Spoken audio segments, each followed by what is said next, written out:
True Irish Ghost Stories. By St. John D. Seymour, Harry L. Neligan. Foreword. This book had its origin on this wise. In my Irish Witchcraft and Demonology, published in October 1913, I inserted a couple of famous 17th-century ghost stories which described how lawsuits were set on foot at the instigation of most importunate spirits. It then occurred to me that as far as I knew there was no such thing in existence as a book of Irish ghost stories. Books on Irish fairy and folklore there were in abundance, some of which could easily be spared, but there was no book of ghosts. And so I determined to supply this sad omission. In accordance with the immortal recipe for making hare soup, I had first to obtain my ghost stories. Where was I to get them from? For myself I knew none worth publishing, nor had I ever had any strange experiences, while I feared that my friends and acquaintances were in much the same predicament. Suddenly a brilliant thought struck me. I wrote out a letter, stating exactly what I wanted, and what I did not want, and requesting the readers of it either to forward me ghost stories, or else to put me in the way of getting them. This letter was sent to the principal Irish newspapers on October 27th, and published on October 29th, and following days. I confess I was a little doubtful as to the result of my experiment, and wondered what response the people of Ireland would make to a letter which might place a considerable amount of trouble on their shoulders. My mind was speedily set at rest. On October 30th, the first answers reached me. Within a fortnight I had sufficient material to make a book, within a month I had so much material that I could pick and choose, and more was promised. Further on in this preface I give a list of those persons whose contributions I have made use of, but here I should like to take the opportunity of thanking all those ladies and gentlemen throughout the length and breadth of Ireland, the majority of whom were utter strangers to me, who went to the trouble of sitting down and writing out page after page of stories. I cannot forget their kindness, and I am only sorry that I could not make use of more of the matter that was sent to me. As one would expect, this material varied in value and extent. Some persons contributed incidents, of little use by themselves, but which worked in as helpful illustrations, while others forwarded budgets of stories, long and short. To sift the mass of matter, and bring the various portions of it into proper sequence, would have been a lengthy and difficult piece of work had I not been ably assisted by Mr. Harry L. Neligan, D.I. But I leave it as a pleasant task to the higher critic to discover what portions of the book were done by him, and what should be attributed to me. Some of the replies that reached me were sufficiently amusing. One gentleman, who carefully signed himself Esquire, informed me that he was after reading a great book of ghost stories, but several letters of mine failed to elicit any subsequent information. Another person offered to sell me ghost stories, while several proffered tales that had been worked up comically. One lady addressed a card to me as follows. The Revd. Name and address lost of the clergyman whose letter appeared lately in Irish Times, re Apparitions. Capawhite. As the number of clergy in the above village who deal in ghost stories is strictly limited, the post office succeeded in delivering it safely. I wrote at once in reply, and got a story. In a letter bearing the Dublin postmark, a correspondent, veiled in anonymity, sent me a religious tract with the curt note, "Re ghost stories, will you please read this?" I did so, but still failed to see the sender's point of view. Another person in a neighboring parish declared that if I were their rector they would forthwith leave my church, and attend service elsewhere. There are many, I fear, who adopt this attitude, but it will soon become out of date. Some of my readers may cavil at the expression, "true ghost stories." For myself I cannot guarantee the genuineness of a single incident in this book. How could I, as none of them are my own personal experience? This at least I can vouch for, that the majority of the stories were sent to me as first or second-hand experiences by ladies and gentlemen whose statement on an ordinary matter of fact would be accepted without question. And further, in order to prove the bona fides of this book, I make the following offer. The original letters and documents are in my custody at Donohill Rectory, and I am perfectly willing to allow any responsible person to examine them, subject to certain restrictions. These latter obviously being that names of people and places must not be divulged, for I regret to say that in very many instances my correspondents have laid this burden upon me.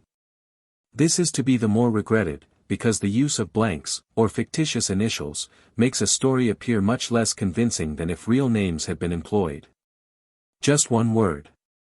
I can imagine some of my readers, to be numbered by the thousand, I hope, saying to themselves, "Oh, Mr. Seymour has left out some of the best stories. Did he never hear of such and such a haunted house, or place? Or, I could relate an experience better than anything he has got." If such there be, may I beg of them to send me on their stories with all imagined speed, as they may be turned to account at some future date. I beg to return thanks to the following for permission to make use of matter in their publications: Messrs. Seeley, Briers, and Walker, proprietors of the New Ireland Review, the editor of the Review of Reviews, the editor of the Proceedings of the Society for Psychical Research, the editor of the Journal of the American SPR, the editor of the Occult Review, and Mr. Elliot O'Donnell, Messrs. Longmans, Green and Company, and Mrs. Andrew Lang, the editor of the Wide World magazine, the representatives of the late Reverend Dr. Craig. In accordance with the promise made in my letter, I have now much pleasure in giving the names of the ladies and gentle who have contributed to, or assisted in, the compilation of this book, and as well to assure them that Mr. Neligan and I are deeply grateful to them for their kindness. Mrs. S. Atchison, Drumsna, Company. Roscommon, Mrs. M. Archibald, Cliftonville Road, Belfast, J. J. Burke, Esq, UDC, Rahun, Galway, Captain R. Beamish, Passage West, Company. Cork, Mrs. A. Bailey, Woodenbridge, Company. Wicklow, R. Blair, Esq, South Shields, Jazz, Byrne, Esq, Castletownroke, Company. Cork, Mrs. Kearney Brooks, Killarney, H. Buchanan, Esq, Inishannon, Company. Cork, J. Barlow, Esq, Bray, Company. Wicklow, J. Carton, Esq. King's Inns Library, Dublin, Miss A. Cook, Kappa House, Company. Limerick, J. P. V. Campbell, Esq, Solicitor, Dublin, Reverend E. G. S. Crosthwaite, M.A., Littleton, Turles, J. Crowley, Esq, Munster and Leinster Bank, Cashel, Miss C. M. Doyle, Ashfield Road, Dublin, J. Ralph Dagg, Esq, Baltinglass, Gerald A. Dillon, Esq, Wicklow, Matthias and Miss Nan Fitzgerald, Kappa House, Company. Limerick, Lord Walter Fitzgerald, Kilkea Castle, Miss Finch, Rushbrook, Company. Cork, Reverend H. R. B. Gillespie, M.A., Agacon Rectory, Roscrea, Miss Green, Green Park, Company. Tipperary, L. H. Grubb, Esq, J. P. D. L. Ardmale, Company. Tipperary, H. Keeble Gelston, Esq, Letterkenny, Venerable J. A. Hayden, Doctor of Laws, Archdeacon of Limerick. Miss Dorothy Hamilton, Port Arlington, Richard Hogan, Esq, Bowman Street, Limerick, Mrs. G. Kelly, Rathgar, Dublin, Miss Keefe, Carnahalia, Doon, Reverend D. B. Knox, Whitehead, Belfast, Reverend J. D. Kidd, M.A., Castlewellan, E. B. de Lacy, Esq. Marlborough Road, Dublin, Miss K. Lloyd, Shinrone, King's Company, Canon Let, M.A., Agadirg Rectory, T. McFadden, Esq, Carrigart, Company. Donegal, William Mackey, Esq, Strabane, Canon Courtney Moore, M.A., Mitchelstown, Company. Cork, J. Macrosson, Esq. Journalist, Strabane, G. H. Miller, Esq, J. P. Edgeworthstown, Mrs. P. C. F. McGee, Dublin, Reverend R. D. Patterson, B.A., Ardmore Rectory, E. Phelps, Esq, Trinity College Library, Mrs. Pratt, Munster and Leinster Bank, Rathkeil. Miss Pym, Monkstown, Company. Dublin, Miss B. Parker, Passage West, Company. Cork, Henry Ray, Esq, Harold's Cross, Dublin, M. J. Ryan, Esq, Tamlin, Company. Wexford, P. Ryan, Esq, Nicker, Pallasgreen, Canon Ross Lewin, Kilmay, Limerick, Miss A. Russell, Elgin Road, Dublin, Lt. Call the Honourable F. Shore, Thomastown, Company. Kilkenny, Mrs. Seymour, Donohill Rectory, Mrs. E. L. Stritch, North Great George Street, Dublin, M. C. R. Stritch, Esq, Belturbet, Very Rev. the Dean of St. Patrick's. D.D., Mrs. Spratt, Turles, W. S. Thompson, Esq, Ine Shannon, Company. Cork, Mrs. Thomas, Sandy Cove, Dublin, Mrs. Walker, Glenbay, Company. Kerry, Miss Wolfe, Skibbereen, Company. Cork, Mrs. E. Welsh, Nina, T. J. Westrop, Esq, M.A., MRA, Sandymount, Dublin, Mrs. M. A. Wilkins, Rathgar, Dublin, John Ward, Esq, Ballymote, Mrs. Wrench, Ballybrack, Company. Dublin, Miss K. E. Young, Upper Old Town, Rathdowney. St. John D. Seymour. Donohill Rectory. Capawhite, Tipperary. February 2, 1914. How do you find this book? Any thoughts about the book or the author? Any suggestion for improvement?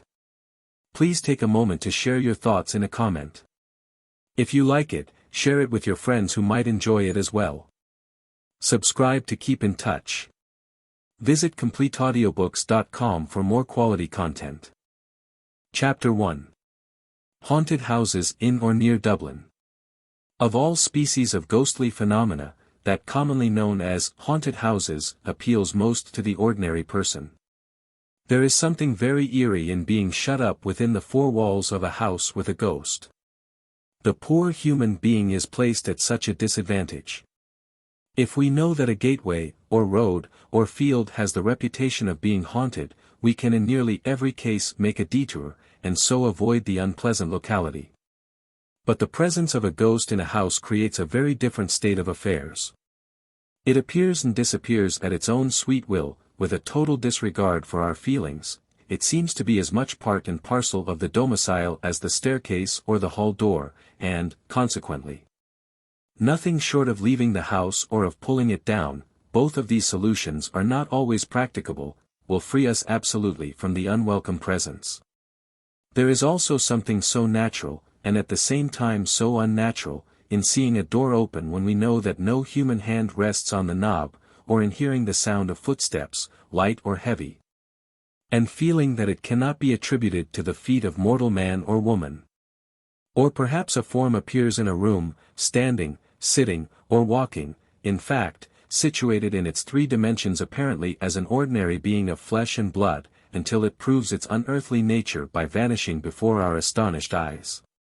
Or perhaps we are asleep in bed. The room is shrouded in darkness, and our recumbent attitude, together with the weight of bedclothes, hampers our movements and probably makes us more cowardly. A man will meet pain or danger boldly if he be standing upright, occupying that erect position which is his as Lord of creation, but his courage does not well so high if he be supine. We are awakened suddenly by the feel that some superhuman presence is in the room. We are transfixed with terror, we cannot find either the bell rope or the matches, while we dare not leap out of bed and make a rush for the door lest we should encounter we know not what. In an agony of fear, we feel it moving towards us. It approaches closer, and yet closer, to the bed, and, for what may or may not then happen we must refer our readers to the pages of this book. But the skeptical reader will say, this is all very well, but, there are no haunted houses. All these alleged strange happenings are due to a vivid imagination, or else to rats and mice. The question of deliberate and conscious fraud may be rejected in almost every instance. This simple solution has been put forward so often that it should infallibly have solved the problem long ago. But will such a reader explain how it is that the noise made by rats and mice can resemble slow, heavy footsteps, or else take the form of a human being seen by several persons? Or how our imagination can cause doors to open and shut, or else create a conglomeration of noises which, physically, would be beyond the power of ordinary individuals to reproduce? Whatever may be the ultimate explanation, we feel that there is a great deal in the words quoted by Professor Barrett. In spite of all reasonable skepticism, it is difficult to avoid accepting, at least provisionally, the conclusion that there are, in a certain sense, haunted houses, i.e., that there are houses in which similar quasi-human apparitions have occurred at different times to different inhabitants, under circumstances which exclude the hypothesis of suggestion or expectation. We must now turn to the subject of this chapter. Mrs. G. Kelly, a lady well known in musical circles in Dublin, sends as her own personal experience the following tale of a most quiet haunting, in which the spectral charwoman does not seem to have entirely laid aside all her mundane habits. My first encounter with a ghost occurred about 20 years ago. On that occasion I was standing in the kitchen of my house in Square, when a woman, whom I was afterwards to see many times, walked down the stairs into the room. Having heard the footsteps outside, I was not in the least perturbed, but turned to look who it was, and found myself looking at a tall, stout, elderly woman, wearing a bonnet and old-fashioned mantle. She had grey hair, and a benign and amiable expression. We stood gazing at each other while one could count 20. At first I was not at all frightened, but gradually as I stood looking at her an uncomfortable feeling, increasing to terror, came over me. This caused me to retreat farther and farther back, until I had my back against the wall, and then the apparition slowly faded. This feeling of terror, due perhaps to the unexpectedness of her appearance, always overcame me on the subsequent occasions on which I saw her. These occasions numbered 12 or 15, and I have seen her in every room in the house, and at every hour of the day, during a period of about 10 years. The last time she appeared was 10 years ago. My husband and I had just returned from a concert at which he had been singing, and we sat for some time over supper, talking about the events of the evening. When at last I rose to leave the room, and opened the dining-room door, I found my old lady standing on the mat outside with her head bent towards the door in the attitude of listening. I called out loudly, and my husband rushed to my side. That was the last time I have seen her. One peculiarity of this spectral visitant was a strong objection to disorder or untidiness of any kind, or even to an alteration in the general routine of the house. For instance, she showed her disapproval of any stranger coming to sleep by turning the chairs face downwards on the floor in the room they were to occupy. I well remember one of our guests, having gone to his room one evening for something he had forgotten, remarking on coming downstairs again, "Well, you people have an extraordinary manner of arranging your furniture. I have nearly broken my bones over one of the bedroom chairs which was turned down on the floor." As my husband and I had restored that chair twice already to its proper position during the day, we were not much surprised at his remarks, although we did not enlighten him. The whole family have been disturbed by a peculiar knocking which occurred in various rooms in the house, frequently on the door or wall, but sometimes on the furniture, quite close to where we had been sitting. This was evidently loud enough to be heard in the next house, for our next-door neighbor once asked my husband why he selected such curious hours for hanging his pictures. Another strange and fairly frequent occurrence was the following. I had got a set of skunk furs which I fancied had an unpleasant odor, as this fur sometimes has, and at night I used to take it from my wardrobe and lay it on a chair in the drawing-room, which was next my bedroom. The first time that I did this, on going to the drawing-room I found, to my surprise, my muff in one corner and my stole in another. Not for a moment suspecting a supernatural agent, I asked my servant about it, and she assured me that she had not been in the room that morning. Whereupon I determined to test the matter, which I did by putting in the furs late at night, and taking care that I was the first to enter the room in the morning. I invariably found that they had been disturbed. The following strange and pathetic incident occurred in a well-known square in the north side of the city. In or about 100 years ago a young officer was ordered to Dublin, and took a house there for himself and his family. He sent on his wife and 2 children, intending to join them in the course of a few days. When the latter and the nurse arrived, they found only the old charwoman in the house, and she left shortly after their arrival. Finding that something was needed, the nurse went out to purchase it. On her return she asked the mother were the children all right, as she had seen 2 ghostly forms flit past her on the doorstep. The mother answered that she believed they were, but on going up to the nursery they found both the children with their throats cut. The murderer was never brought to justice, and no motive was ever discovered for the crime. The unfortunate mother went mad, and it is said that an eerie feeling still clings to the house, while two little heads are sometimes seen at the window of the room where the deed was committed. A most weird experience fell to the lot of Major McGregor, and was contributed by him to Real Ghost Stories, the celebrated Christmas number of the Review of Reviews. He says, "In the end of 1871 I went over to Ireland to visit a relative living in a square in the north side of Dublin. In January 1872 the husband of my relative fell ill. I sat up with him for several nights, and at last, as he seemed better, I went to bed, and directed the footman to call me if anything went wrong. I soon fell asleep, but some time after was awakened by a push on the left shoulder. I started up, and said, 'Is there anything wrong?' I got no answer, but immediately received another push. I got annoyed, and said, 'Can you not speak, man? And tell me if there is anything wrong?' Still no answer, and I had a feeling I was going to get another push when I suddenly turned round and caught a human hand, warm, plump, and soft. I said, 'Who are you?' but I got no answer. I then tried to pull the person towards me, but could not do so. I then said, 'I will know who you are.' And having the hand tight in my right hand, with my left I felt the wrist and arm, enclosed, as it seemed to me, in a tight-fitting sleeve of some winter material with a linen cuff, but when I got to the elbow all trace of an arm ceased. I was so astounded that I let the hand go, and just then the clock struck 2. Including the mistress of the house, there were 5 females in the establishment, and I can assert that the hand belonged to none of them. When I reported the adventure, the servants exclaimed, 'Oh, it must have been the master's old Aunt Betty, who lived for many years in the upper part of that house, and had died over 50 years before at a great age.'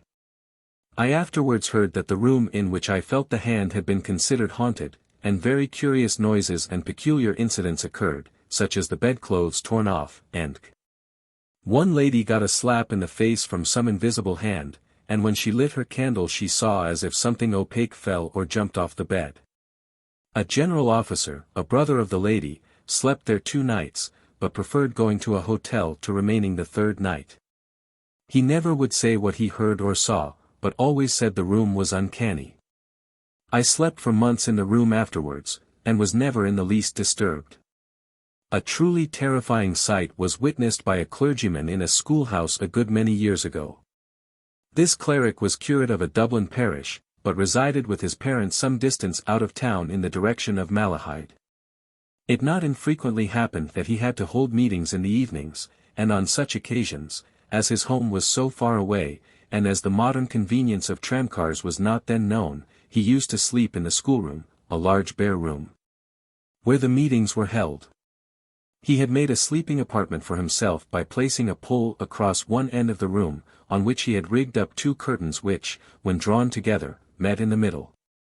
One night he had been holding some meeting, and when everybody had left he locked up the empty schoolhouse, and went to bed.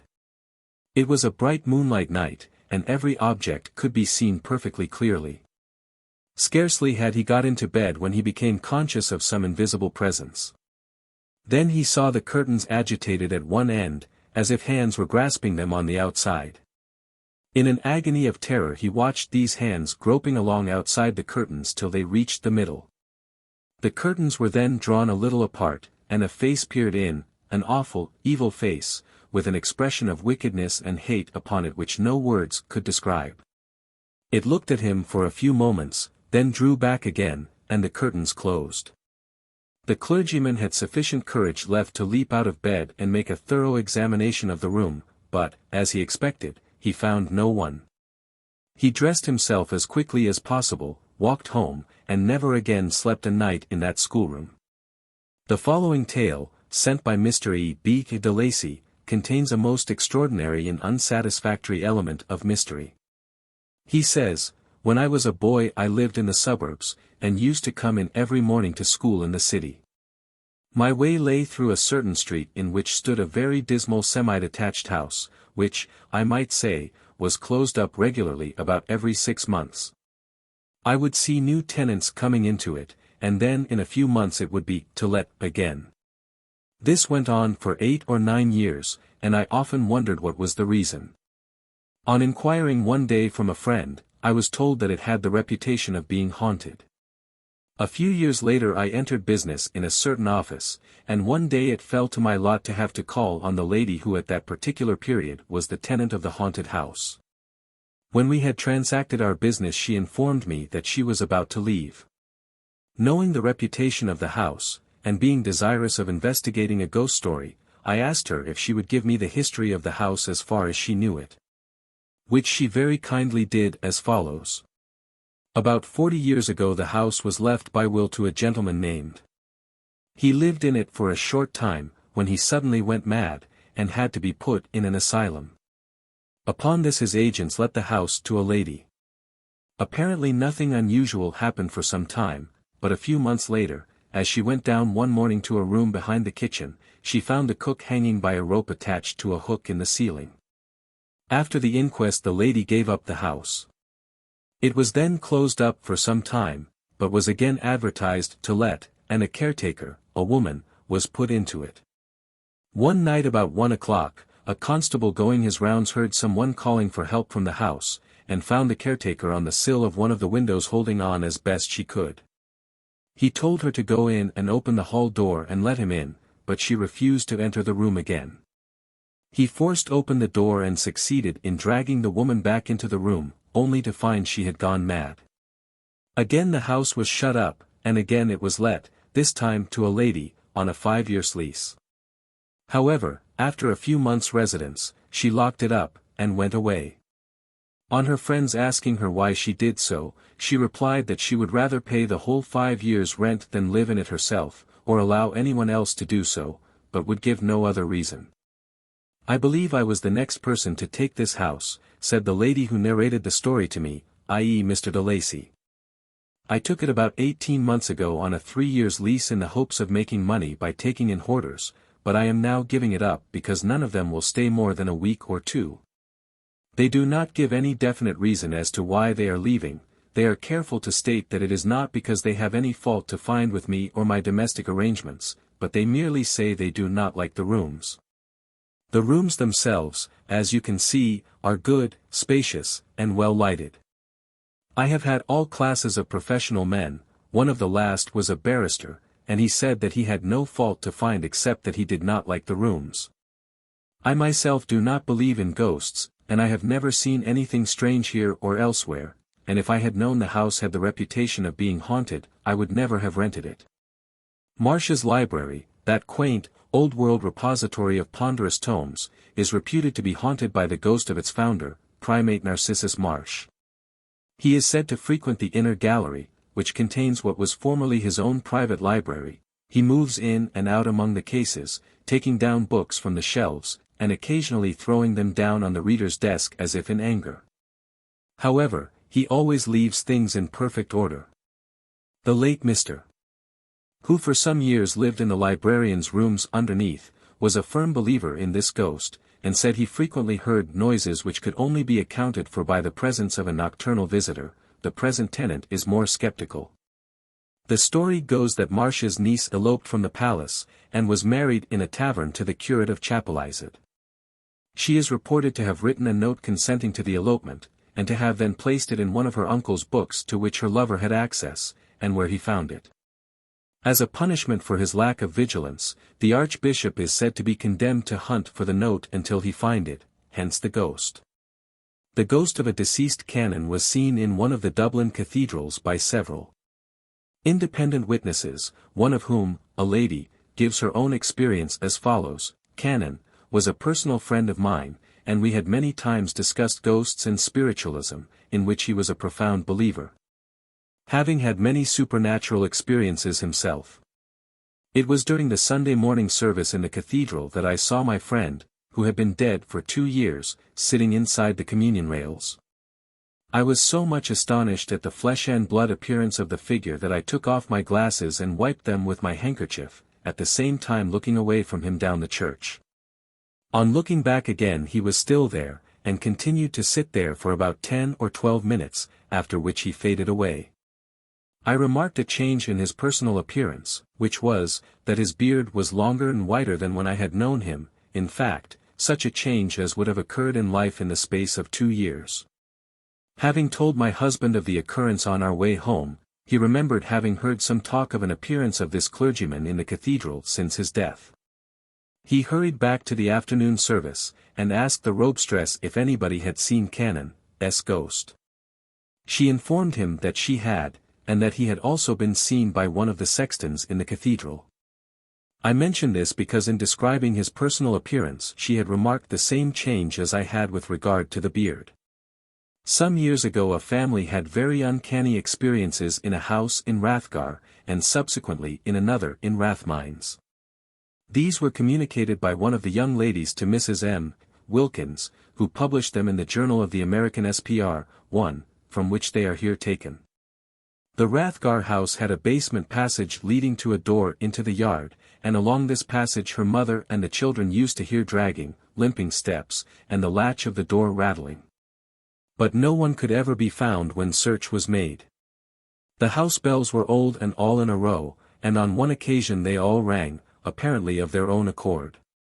The lady narrator used to sleep in the back drawing-room, and always when the light was put out she heard strange noises, as if someone was going round the room rubbing paper along the wall. While she often had the feeling that a person was standing beside her bed. A cousin, who was a nurse, once slept with her, and also noticed these strange noises.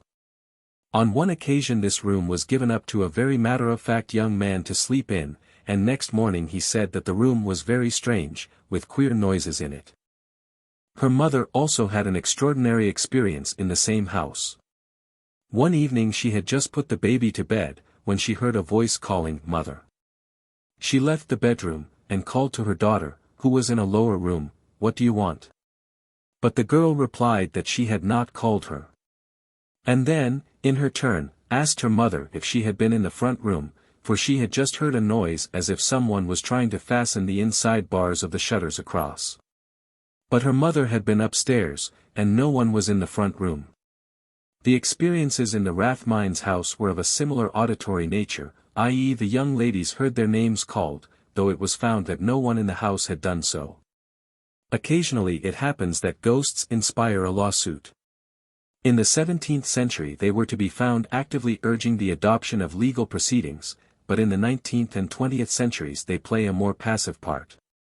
A case about a haunted house took place in Dublin in the year 1885, in which the ghost may be said to have won.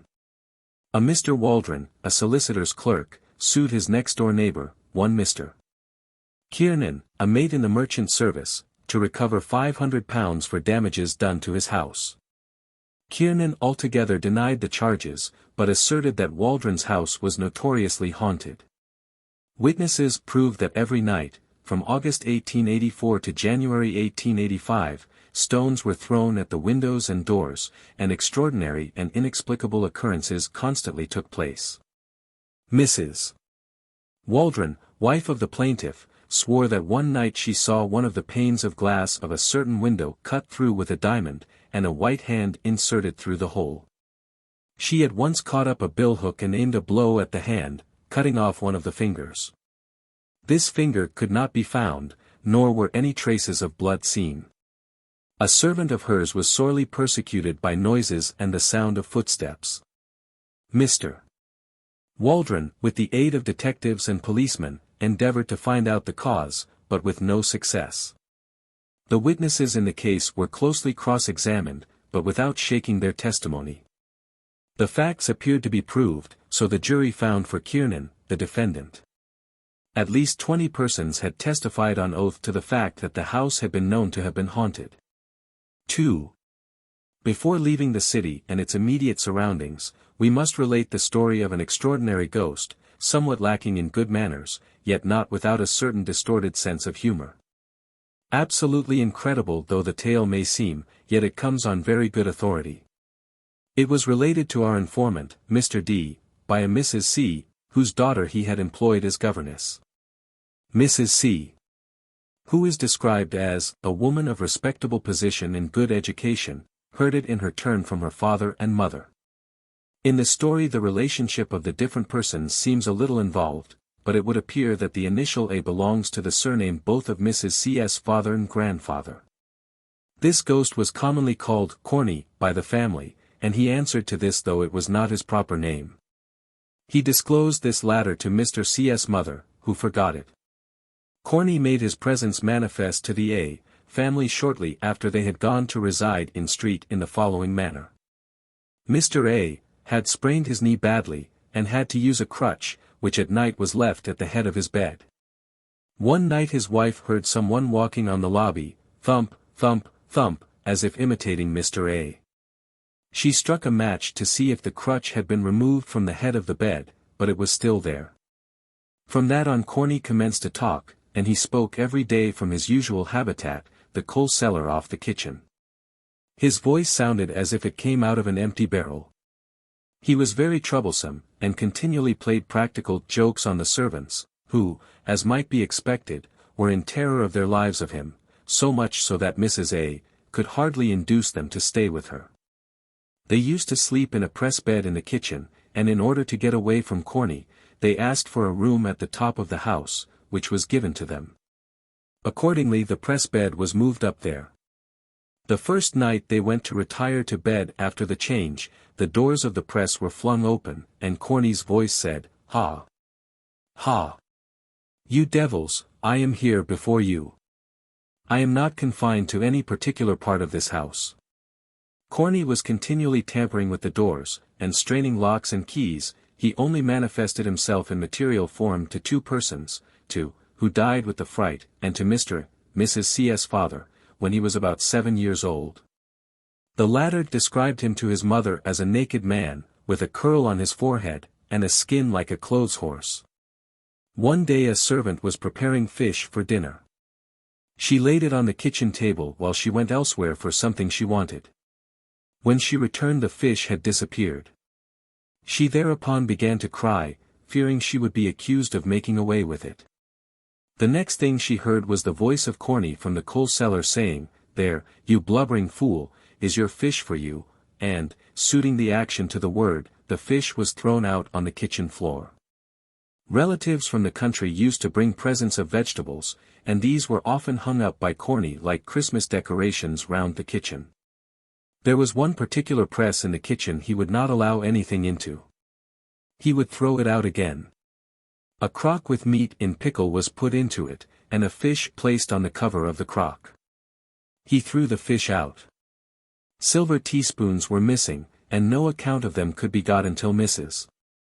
A asked Corny to confess if he had done anything with them.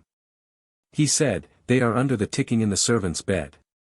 He had, so he said, a daughter in street, and sometimes announced that he was going to see her, and would not be here tonight. On one occasion he announced that he was going to have company that evening, and if they wanted any water out of the soft water tank, to take it before going to bed, as he and his friends would be using it. Subsequently that night 5 or 6 distinct voices were heard, and next morning the water in the tank was as black as ink, and not alone that, but the bread and butter in the pantry were streaked with the marks of sooty fingers. A clergyman in the locality, having heard of the doings of Corny, called to investigate the matter. He was advised by Mrs. A to keep quiet, and not to reveal his identity, as being the best chance of hearing Corny speak. He waited a long time, and as the capricious Corny remained silent, he left at length. The servants asked, "Corny, why did you not speak?" and he replied, "I could not speak while that good man was in the house." The servants sometimes used to ask him where he was. He would reply, "The great God would not permit me to tell you. I was a bad man, and I died the death." He named the room in the house in which he died. Corny constantly joined in any conversation carried on by the people of the house. One could never tell when a voice from the coal cellar would erupt into the dialogue. He had his likes and dislikes. He appeared to dislike anyone that was not afraid of him, and would not talk to them. Mrs. C.'s mother, however, used to get good of him by coaxing. An uncle, having failed to get him to speak one night, took the kitchen poker, and hammered at the door of the coal cellar, saying, "I'll make you speak," but Corny wouldn't. Next morning the poker was found broken in two. This uncle used to wear spectacles, and Corny used to call him derisively, Four Eyes. An uncle named Richard came to sleep one night, and complained in the morning that the clothes were pulled off him. Corny told the servants in great glee, I slept on Master Richard's feet all night. Finally Mr. A. made several attempts to dispose of his lease, but with no success, for when intending purchasers were being shown over the house and arrived at Corny's domain, the spirit would begin to speak and the would-be purchaser would fly. They asked him if they changed house would he trouble them. He replied, no. But if they throw down this house, I will trouble the stones. At last Mrs. A. appealed to him to keep quiet, and not to injure people who had never injured him. He promised that he would do so, and then said, Mrs. A., you will be all right now, for I see a lady in black coming up the street to this house, and she will buy it. Within half an hour a widow called and purchased the house. Possibly Corny is still there, for our informant looked up the directory as he was writing, and found the house marked vacant. Near Blanchardstown, Company. Dublin, is a house, occupied at present, or up to very recently, by a private family. It was formerly a monastery, and there are said to be secret passages in it. Once a servant ironing in the kitchen saw the figure of a nun approach the kitchen window and look in. Our informant was also told by a friend, now dead, who had it from the lady of the house, that once night falls, no doors can be kept closed. If anyone shuts them, almost immediately they are flung open again with the greatest violence and apparent anger. If left open there is no trouble or noise, but light footsteps are heard, and there is a vague feeling of people passing to and fro. The persons inhabiting the house are matter-of-fact, unimaginative people, who speak of this as if it were an everyday affair. So long as we leave the doors unclosed they don't harm us, why should we be afraid of them? Mrs. said. Truly a most philosophical attitude to adopt. A haunted house in Kingstown, Company. Dublin, was investigated by Professor W. Barrett and Professor Henry Sidgwick. The story is singularly well attested, as one might expect from its being inserted in the pages of the proceedings SPR. 3. As the apparition was seen on 3 distinct occasions, and by 3 separate persons who were all personally known to the above gentlemen. The house in which the following occurrences took place is described as being a very old one, with unusually thick walls. The lady saw her strange visitant in her bedroom. She says, disliking cross-lights, I had got into the habit of having the blind of the back window drawn and the shutters closed at night, and of leaving the blind raised and the shutters open towards the front. Liking to see the trees and sky when I awakened. Opening my eyes now one morning, I saw right before me, this occurred in July 1873, the figure of a woman, stooping down and apparently looking at me. Her head and shoulders were wrapped in a common woolen shawl. Her arms were folded, and they were also wrapped, as if for warmth, in the shawl. I looked at her in my horror, and dared not cry out lest I might move the awful thing to speech or action. Behind her head I saw the window and the growing dawn, the looking-glass upon the toilet table, and the furniture in that part of the room. After what may have been only seconds, of the duration of this vision I cannot judge, she raised herself and went backwards towards the window, stood at the toilet table, and gradually vanished. I mean she grew by degrees transparent, and that through the shawl and the grey dress she wore I saw the white muslin of the table cover again, and at last saw that only in the place where she had stood. The lady lay motionless with terror until the servant came to call her. The only other occupants of the house at the time were her brother and the servant, to neither of whom did she make any mention of the circumstance, fearing that the former would laugh at her, and the latter give notice. Exactly a fortnight later, when sitting at breakfast, she noticed that her brother seemed out of sorts, and did not eat. On asking him if anything were the matter, he answered, I have had a horrid nightmare. Indeed it was no nightmare, I saw it early this morning, just as distinctly as I see you. What? She asked. A villainous-looking hag, he replied, with her head and arms wrapped in a cloak, stooping over me, and looking like this. He got up, folded his arms, and put himself in the exact posture of the vision. Whereupon she informed him of what she herself had seen a fortnight previously. About 4 years later, in the same month, the lady's married sister and 2 children were alone in the house. The eldest child, a boy of about 4 or 5 years, asked for a drink, and his mother went to fetch it, desiring him to remain in the dining room until her return. Coming back she met the boy pale and trembling, and on asking him why he left the room, he replied, "Who is that woman? Who is that woman?" "Where?" she asked. "That old woman who went upstairs," he replied. So agitated was he, that she took him by the hand and went upstairs to search, but no one was to be found, though he still maintained that a woman went upstairs. A friend of the family subsequently told them that a woman had been killed in the house many years previously, and that it was reported to be haunted. Chapter 2. Haunted Houses in Conn's Half. From a very early period a division of Ireland into 2 halves existed. This was traditionally believed to have been made by Conn the Hundred Fighter and Mogh in AD 166.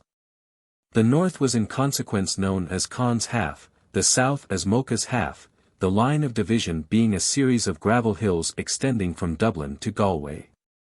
This division we have followed, except that we have included the whole of the counties of Westmeath and Galway in the northern portion. We had hoped originally to have had 4 chapters on haunted houses, 1 for each of the 4 provinces, but, for lack of material from Connaught, we have been forced to adopt the plan on which chapters 1-3 are arranged. Mrs. Aitchison, of Company Roscommon, sends the following: Emo House, Company Westmeath, a very old mansion since pulled down, was purchased by my grandfather for his son, my father. The latter had only been living in it for a few days when knocking commenced at the hall door. Naturally he thought it was someone playing tricks, or endeavoring to frighten him away. One night he had the lobby window open directly over the door. The knocking commenced, and he looked out. It was a very bright night, and as there was no porch he could see the door distinctly. The knocking continued, but he did not see the knocker move. Another night he sat up expecting his brother, but as the latter did not come he went to bed. Finally the knocking became so loud and insistent that he felt sure his brother must have arrived. He went downstairs and opened the door, but no one was there. Still convinced that his brother was there and had gone round to the yard to put up his horse, he went out. But scarcely had he gone 20 yards from the door when the knocking recommenced behind his back. On turning round he could see no one. After this the knocking got very bad, so much so that he could not rest. All this time he did not mention the strange occurrence to anyone. One morning he went up through the fields between 4 and 5 o'clock. To his surprise he found the herd out feeding the cattle. My father asked him why he was up so early. He replied that he could not sleep. "Why?" asked my father. "You know why yourself, sir, the knocking." He then found that this man had heard it all the time, though he slept at the end of a long house. My father was advised to take no notice of it, for it would go as it came, though at this time it was continuous and very loud, and so it did. The country people said it was the late resident who could not rest. We had another curious and most eerie experience in this house. A former rector was staying the night with us, and as the evening wore on we commenced to tell ghost stories. He related some remarkable experiences, and as we were talking the drawing-room door suddenly opened as wide as possible, and then slowly closed again. It was a calm night, and at any rate it was a heavy double door which never flies open however strong the wind may be blowing. Everyone in the house was in bed, as it was after 12 o'clock, except the 3 persons who witnessed this, viz. myself, my daughter, and the rector. The effect on the latter was most marked. He was a big, strong, jovial man and a good athlete, but when he saw the door open he quivered like an aspen leaf. A strange story of a haunting, in which nothing was seen, but in which the same noises were heard by different people, is sent by one of the percipients, who does not wish to have her name disclosed. She says, "When staying for a time in a country house in the north of Ireland some years ago I was awakened on several nights by hearing the tramp, tramp, of horses' hoofs. Sometimes it sounded as if they were walking on paving stones, while at other times I had the impression that they were going round a large space, and as if someone was using a whip on them. I heard neighing, and champing of bits, and so formed the impression that they were carriage horses. I did not mind it much at first, as I thought the stables must be near that part of the house. After hearing these noises several times I began to get curious, so one morning I made a tour of the place. I found that the side of the house I occupied overlooked a neglected garden, which was mostly used for drying clothes. I also discovered that the stables were right at the back of the house, and so it would be impossible for me to hear any noises in that quarter. At any rate there was only one farm horse left, and this was securely fastened up every night.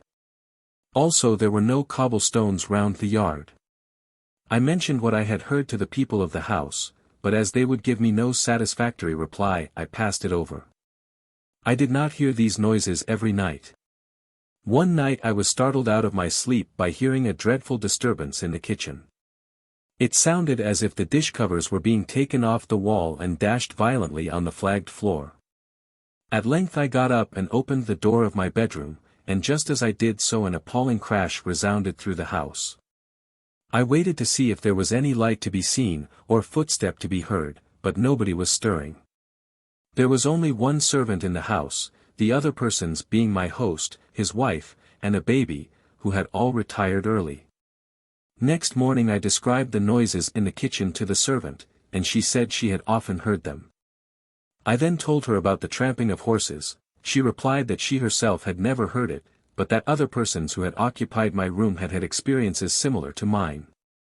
I asked her was there any explanation. She said no, except that a story was told of a gentleman who had lived there some years ago, and was very much addicted to racing and gambling, and that he was shot one night in that house. For the remainder of my visit I was removed to another part of the house, and I heard no more noises. A house in the north of Ireland, near that locality which is eternally famous as having furnished the material for the last trial for witchcraft in the country, is said to be haunted. The reason being that it is built on the site of a disused and very ancient graveyard. It is said that when some repairs were being carried out 9 human skulls were unearthed. It would be interesting to ascertain how many houses in Ireland are traditionally said to be built on such unpleasant sites, and if they all bear the reputation of being haunted. The present writer knows of one, in the south, which is so situated, and this is supported, to a certain extent, by documentary evidence from the 13th century down, and which in consequence has an uncanny reputation. But concerning the above house it has been found almost impossible to get any information. It is said that strange noises were frequently heard there, which sometimes seemed as if cartloads of stones were being run down one of the gables. On one occasion an inmate of the house lay dying upstairs. A friend went up to see the sick person, and on proceeding to pass through the bedroom door was pressed and jostled as if by some unseen person hurriedly leaving the room. On entering, it was found that the sick person had just passed away. An account of a most unpleasant haunting is contributed by Mr. W. S. Thompson, who vouches for the substantial accuracy of it, and also furnishes the names of 2 men, still living, who attended the station. We give it as it stands, with the comment that some of the details seem to have been grossly exaggerated by local raconteurs. In the year 1869 a ghost made its presence manifest in the house of a Mr. M, in company. Cavan. In the daytime it resided in the chimney, but at night it left its quarters and subjected the family to considerable annoyance. During the day they could cook nothing, as showers of soot would be sent down the chimney on top of every pot and pan that was placed on the fire. At night the various members of the family would be dragged out of bed by the hair, and pulled around the house. When anyone ventured to light a lamp it would immediately be put out, while chairs and tables would be sent dancing round the room. At last matters reached such a pitch that the family found it impossible to remain any longer in the house. The night before they left Mrs. M. was severely handled, and her boots left facing the door as a gentle hint for her to be off. Before they departed some of the neighbors went to the house, saw the ghost, and even described to Mr. Thompson what they had seen. According to one man it appeared in the shape of a human being with a pig's head with long tusks. Another described it as a horse with an elephant's head, and a headless man seated on its back. Finally a station was held at the house by 7 priests, at which all the neighbors attended. The station commenced after sunset, and everything in the house had to be uncovered, lest the evil spirit should find any resting place. A free passage was left out of the door into the street, where many people were kneeling. About 5 minutes after the station opened a rumbling noise was heard, and a black barrel rolled out with an unearthly din, though to some coming up the street it appeared in the shape of a black horse with a bull's head. And a headless man seated thereon. From this time the ghost gave no further trouble. The same gentleman also sends an account of a haunted shop in which members of his family had some very unpleasant experiences. In October 1882 my father, William Thompson, took over the grocery and spirit business from a Drive S, to whom it had been left by will. My sister was put in charge of the business, and she slept on the premises at night, but she was not there by herself very long until she found things amiss. The third night matters were made so unpleasant for her that she had to get up out of bed more dead than alive, and go across the street to Mrs. M., the servant at the RIC Barak, with whom she remained until the morning. She stated that as she lay in bed, half awake and half asleep, she saw a man enter the room, who immediately seized her by the throat and well-nigh choked her. She had only sufficient strength left to gasp, "Lord, save me," when instantly the man vanished. She also said that she heard noises as if every bottle and glass in the shop was smashed to atoms, yet in the morning everything would be found intact. My brother was in charge of the shop one day, as my sister had to go to Poltergeists to do some Christmas shopping. He expected her to return to the shop that night, but as she did not do so he was preparing to go to bed about 1 a.m. when suddenly a terrible noise was heard.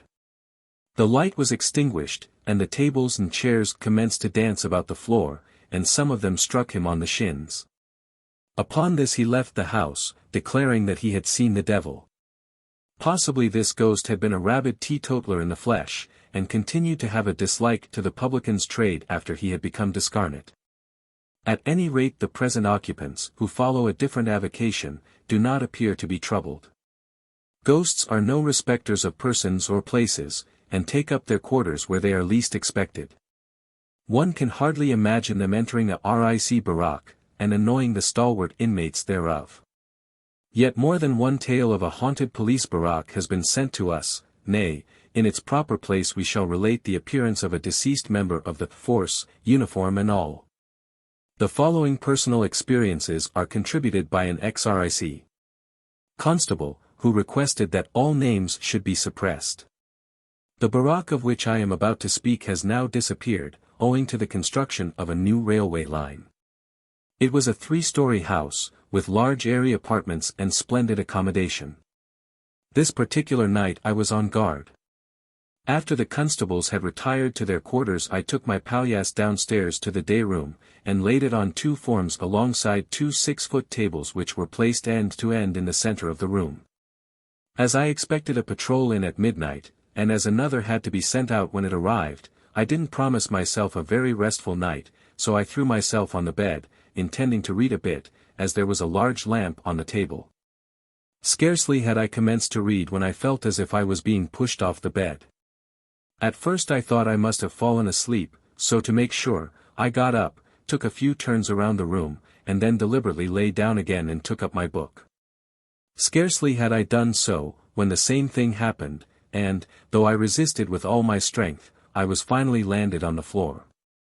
My bed was close to the table, and the pushing came from that side, so that if anyone was playing a trick on me they could not do so without being under the table. I looked, but there was no visible presence there. I felt shaky, but changed my couch to another part of the room, and had no further unpleasant experience. Many times after I was guard in the same room, but I always took care not to place my couch in that particular spot. One night, long afterwards, we were all asleep in the dormitory, when we were awakened in the small hours of the morning by the guard rushing upstairs, dashing through the room, and jumping into a bed in the farthest corner behind its occupant. There he lay gasping, unable to speak for several minutes, and even then we couldn't get a coherent account of what befell him. It appears he fell asleep, and suddenly awoke to find himself on the floor, and a body rolling over him. Several men volunteered to go downstairs with him, but he absolutely refused to leave the dormitory, and stayed there till morning. Nor would he even remain downstairs at night without having a comrade with him. It ended in his applying for an exchange of stations. Another time I returned off duty at midnight, and after my comrade, a married sergeant, had gone outside to his quarters, I went to the kitchen to change my boots. There was a good fire on, and it looked so comfortable that I remained toasting my toes on the hob, and enjoying my pipe. The lockup was a lean-to one-story building off the kitchen, and was divided into two cells, one opening into the kitchen, the other into that cell. I was smoking away quietly when I suddenly heard inside the lockup a dull, heavy thud, just like the noise a drunken man would make by crashing down on all fours. I wondered who the prisoner could be, as I didn't see anyone that night who seemed a likely candidate for free lodgings. However, as I heard no other sound, I decided I would tell the guard in order that he might look after him. As I took my candle from the table, I happened to glance at the lockup, and, to my surprise, I saw that the outer door was open. My curiosity being roused, I looked inside, to find the inner door also open. There was nothing in either cell, except the two empty plank beds, and these were immovable as they were firmly fixed to the walls. I betook myself to my bedroom much quicker than I was in the habit of doing. I mentioned that this barrack was demolished owing to the construction of a new railway line. It was the last obstacle removed, and in the meantime workmen came from all points of the compass. One day a powerful navvy was brought into the barrack, a total collapse from drink, and absolutely helpless. After his neckwear was loosened, he was carried to the lockup and laid on the plank bed, the guard being instructed to visit him periodically, lest he should smother. He was scarcely half an hour there. This was in the early evening, when the most unmerciful screaming brought all hands to the lockup, to find the erstwhile helpless man standing on the plank bed, and grappling with a, to us, invisible foe. We took him out, and he maintained that a man had tried to choke him, and was still there when we came to his relief. The strange thing was, that he was shivering with fright, and perfectly sober, though in the ordinary course of events he would not be in that condition for at least 7 or 8 hours. The story spread like wildfire through the town, but the inhabitants were not in the least surprised, and one old man told us that many strange things happened in that house long before it became a police barrack. A lady, who requests that her name be suppressed, relates a strange sight seen by her sister in Galway. The latter's husband was stationed in that town about 17 years ago. One afternoon he was out, and she was lying on a sofa in the drawing room, when suddenly from behind a screen, where there was no door, came a little old woman, with a small shawl over her head and shoulders, such as the country women used to wear. She had a most diabolical expression on her face. She seized the lady by the hand, and said, "I will drag you down to hell, where I am." The lady sprang up in terror and shook her off, when the horrible creature again disappeared behind the screen. The house was an old one, and many stories were rife amongst the people about it, the one most to the point being that the apparition of an old woman, who was supposed to have poisoned someone, used to be seen therein. Needless to say, the lady in question never again sat by herself in the drawing room. 2 stories are told about haunted houses at Drogheda, the one by A. G. Bradley in Notes on Some Irish Superstitions, Drogheda, 1894, the other by F. G. Lee in Sights and Shadows, page 42. As both appear to be placed at the same date, i.e. 1890, it is quite possible that they refer to one and the same haunting, and we have so treated them accordingly. The reader, if he wishes, can test the matter for himself. This house, which was reputed to be haunted, was let to a tailor and his wife by the owner at an annual rent of £23. They took possession in due course, but after a very few days they became aware of the presence of a most unpleasant supernatural lodger. One night, as the tailor and his wife were preparing to retire, they were terrified at seeing the foot of some invisible person kick the candlestick off the table, and so quench the candle. Although it was a very dark night, and the shutters were closed, the man and his wife could see everything in the room just as well as if it were the middle of the day. All at once a woman entered the room, dressed in white, carrying something in her hand, which she threw at the tailor's wife, striking her with some violence, and then vanished. While this was taking place on the first floor, a most frightful noise was going on overhead in the room where the children and their nurse were sleeping. The father immediately rushed upstairs, and found to his horror the floor all torn up, the furniture broken, and, worst of all, the children lying senseless and naked on the bed, and having the appearance of having been severely beaten. As he was leaving the room with the children in his arms he suddenly remembered that he had not seen the nurse, so he turned back with the intention of bringing her downstairs, but could find her nowhere. The girl, half dead with fright, and very much bruised, had fled to her mother's house, where she died in a few days in agony. Because of these occurrences they were legally advised to refuse to pay any rent. The landlady, however, declining to release them from their bargain, at once claimed a quarter's rent, and when this remained for some time unpaid, sued them for it before Judge Kisby. A Drogheda solicitor appeared for the tenants, who, having given evidence of the facts concerning the ghost in question, asked leave to support their sworn testimony by that of several other people. This, however, was disallowed by the judge. It was admitted by the landlady that nothing on one side or the other had been said regarding the haunting when the house was let.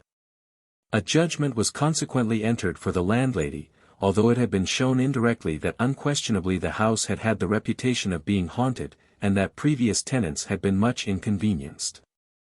This chapter may be concluded with two stories dealing with haunted rectories.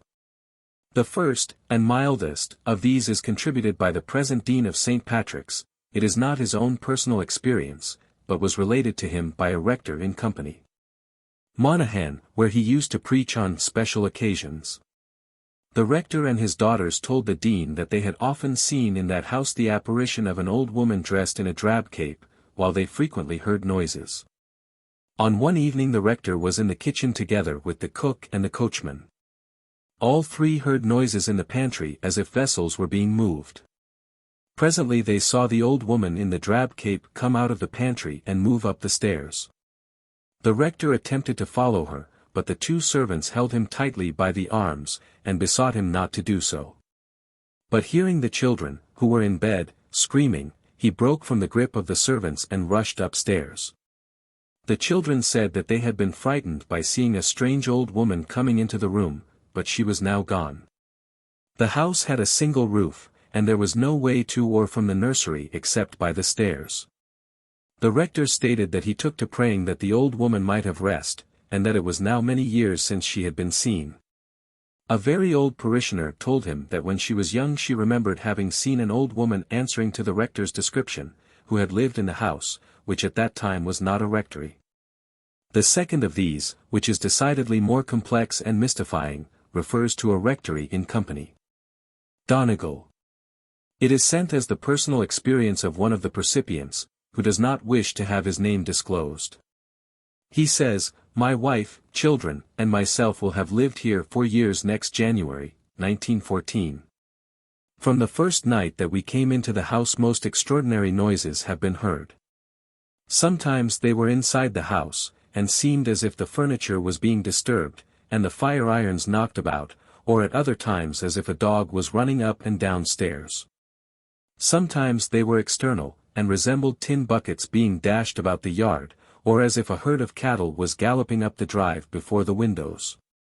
These things would go on for 6 months, and then everything would be quiet for 3 months or so, when the noises would commence again. My dogs, a fox terrier, a boarhound, and a spaniel, would make a terrible din, and would bark at something in the hall we could not see, backing away from it all the time.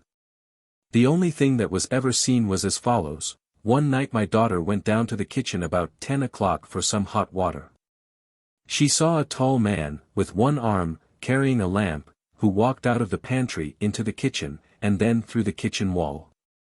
Another daughter saw the same man walk down one evening from the loft, and go into the harness room. She told me, and I went out immediately, but could see nobody. Shortly after that my wife, who is very brave, heard a knock at the hall door in the dusk. Naturally thinking it was some friend, she opened the door, and there saw standing outside the self-same man. He simply looked at her, and walked through the wall into the house. She got such a shock that she could not speak for several hours, and was ill for some days. That is 18 months ago, and he has not been seen since, and it is 6 months since we heard any noises. Our correspondence letter was written on November 25, 1913. An old man nearly 90 died last year. He lived all his life within 400 yards of this house, and used to tell me that 70 years ago the parsons came with bell, book, and candle to drive the ghosts out of the house. Evidently they were unsuccessful. In English ghost stories it is the parson who performs the exorcism successfully, while in Ireland such work is generally performed by the priest. Indeed, a tale was sent to us in which a ghost quite ignored the parson's efforts, but succumbed to the priest. Chapter 3. Haunted Houses in Mogh's Half. The northern half of Ireland has not proved as prolific in stories of haunted houses as the southern portion.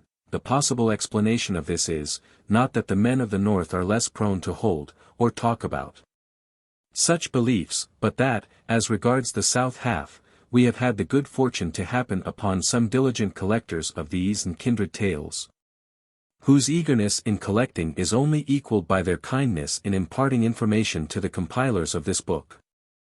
On a large farm near Portarlington there once lived a Mrs., a strong-minded, capable woman, who managed all her affairs for herself, giving her orders, and taking none from anybody.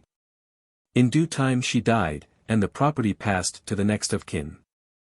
As soon, however, as the funeral was over, the house was nightly disturbed by strange noises. People downstairs would hear rushings about in the upper rooms, banging of doors, and the sound of heavy footsteps. The cups and saucers used to fall off the dresser, and all the pots and pans would rattle. This went on for some time, till the people could stand it no longer, so they left the house and put in a herd and his family. The latter was driven away after he had been in the house a few weeks. This happened to several people, until at length a man named Mr. B. took the house. The noises went on as before until some one suggested getting the priest in. Accordingly the priest came, and held a service in the late Mrs. S. bedroom. When this was over, the door of the room was locked. After that the noises were not heard till one evening Mr. B. came home from a fair, fortified, no doubt, with a little Dutch courage, and declared that even if the devil were in it he would go into the locked room. In spite of all his family could say or do, he burst open the door, and entered the room, but apparently saw nothing. That night pandemonium reigned in the house, the chairs were hurled about, the china was broken, and the most weird and uncanny sounds were heard. Next day the priest was sent for, the room again shut up, and nothing has happened from that day to this.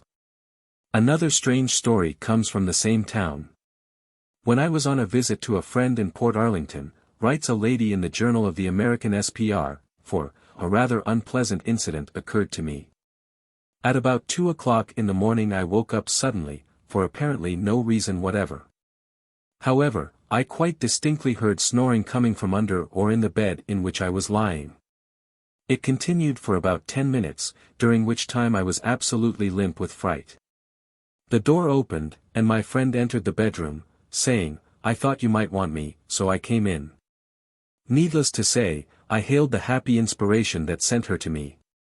I then told her what I had heard. She listened to me, and then to comfort me said, "Oh, never mind, it is only grandfather. He died in this room, and a snoring is heard every night at 2 o'clock, the hour at which he passed away. Some time previously a German gentleman was staying with this family. They asked him in the morning how he had slept, and he replied that he was disturbed by a snoring in the room, but he supposed it was the cat.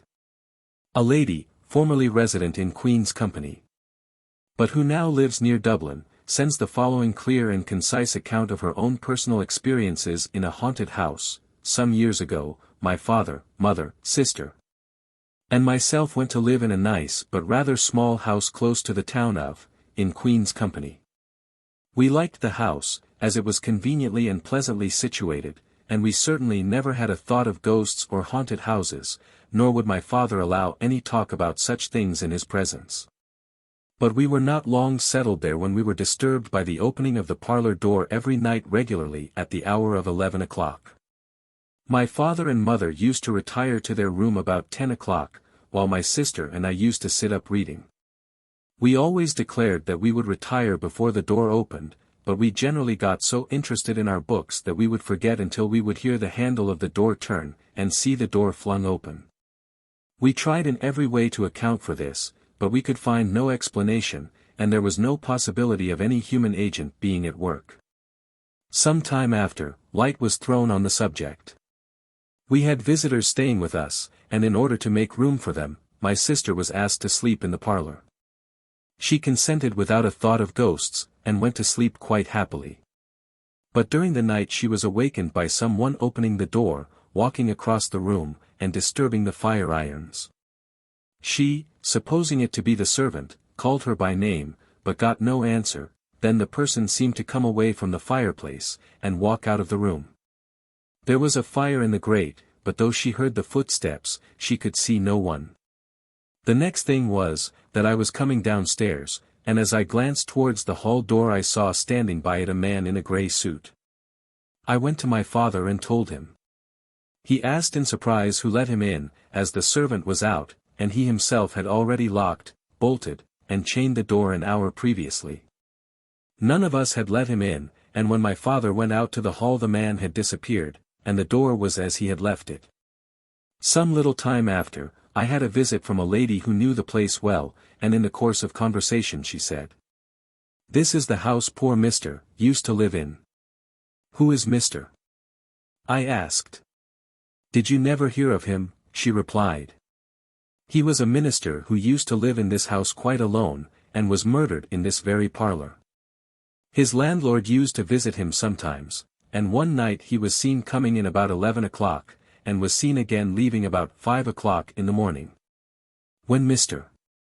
did not come out as usual, the door was forced open, and he was found lying dead in this room by the fender, with his head battered in with the poker. We left the house soon after," adds our informant. The following weird incidents occurred, apparently in the company. Kilkenny, to a Miss K. B., during 2 visits paid by her to Ireland in 1880 and 1881. The house in which she experienced the following was really an old barrack, long disused, very old-fashioned, and surrounded with a high wall. It was said that it had been built during the time of Cromwell as a stronghold for his men. The only inhabitants of this were Captain C., a retired officer in charge of the place, Mrs. C., 3 daughters, and 2 servants. They occupied the central part of the building, the mess room being their drawing room. Miss K. B. S. bedroom was very lofty, and adjoined 2 others which were occupied by the 3 daughters, E., G., and L. "The first recollection I have of anything strange," writes Miss B., "was that each night I was awakened about 3 o'clock by a tremendous noise, apparently in the next suite of rooms, which was empty, and it sounded as if some huge iron boxes and other heavy things were being thrown about with great force.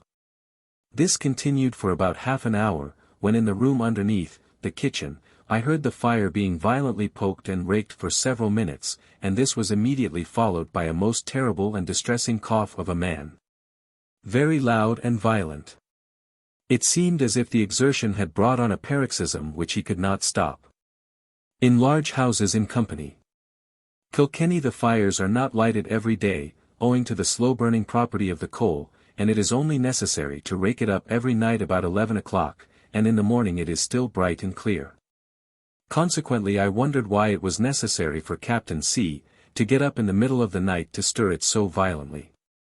A few days later Miss B. said to E. C., "I hear such strange noises every night. Are there any people in the adjoining part of the building?" She turned very pale, and looking earnestly at Miss B., said, "Okay, I am so sorry you heard. I hoped no one but myself had heard it. I could have given worlds to have spoken to you last night, but dared not move or speak." K. B. laughed at her for being so superstitious, but E. declared that the place was haunted, and told her of a number of weird things that had been seen and heard. In the following year, 1881, Miss K.B. paid another visit to the barrack. This time there were two other visitors there, a colonel and his wife. They occupied Miss B.'s former room, while to her was allotted a huge bedroom on the top of the house, with a long corridor leading to it. Opposite to this was another large room, which was occupied by the girls. Her strange experiences commenced again. One morning, about 4 o'clock, I was awakened by a very noisy martial footstep ascending the stairs, and then marching quickly up and down the corridor outside my room. Then suddenly the most violent coughing took place that I ever heard, which continued for some time, while the quick, heavy step continued its march. At last the footsteps faded away in the distance, and I then recalled to mind the same coughing after exertion last year. In the morning, at breakfast, she asked both Captain C. and the colonel had they been walking about, but both denied, and also said they had no cough. The family looked very uncomfortable, and afterwards E. came up with tears in her eyes, and said, "Okay, please don't say anything more about that dreadful coughing, we all hear it often, especially when anything terrible is about to happen." Some nights later the C.S. gave a dance. When the guests had departed, Miss B. went to her bedroom.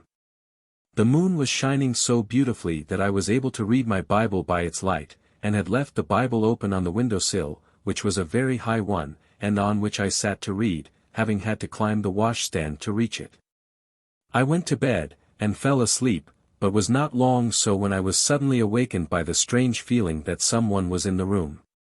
I opened my eyes, and turned around, and saw on the window-sill in the moonlight a long, very thin, very dark figure bending over the Bible, and apparently earnestly scanning the page. As if my movement disturbed the figure, it suddenly darted up, jumped off the window ledge on to the washstand, then to the ground, and flitted quietly across the room to the table where my jewelry was. That was the last she saw of it.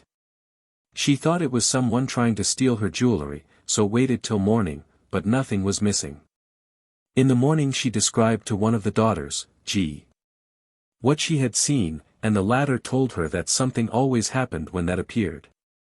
Miss K.B. adds that nothing did happen. Later on she was told that a colonel had cut his throat in that very room. Another military station, Charles Fort, near Kinsale, has long had the reputation of being haunted. An account of this was sent to the Wide World magazine, January 1908, by Major H. L. Ruck Keene, DSO. He states that he took it from a manuscript written by a Captain Marvel Hull about the year 1880. Further information on the subject of the haunting is to be found in Dr. Craig's Real Pictures of Clerical Life in Ireland. 5. Charles Fort was erected in 1667 by the Duke of Ormond.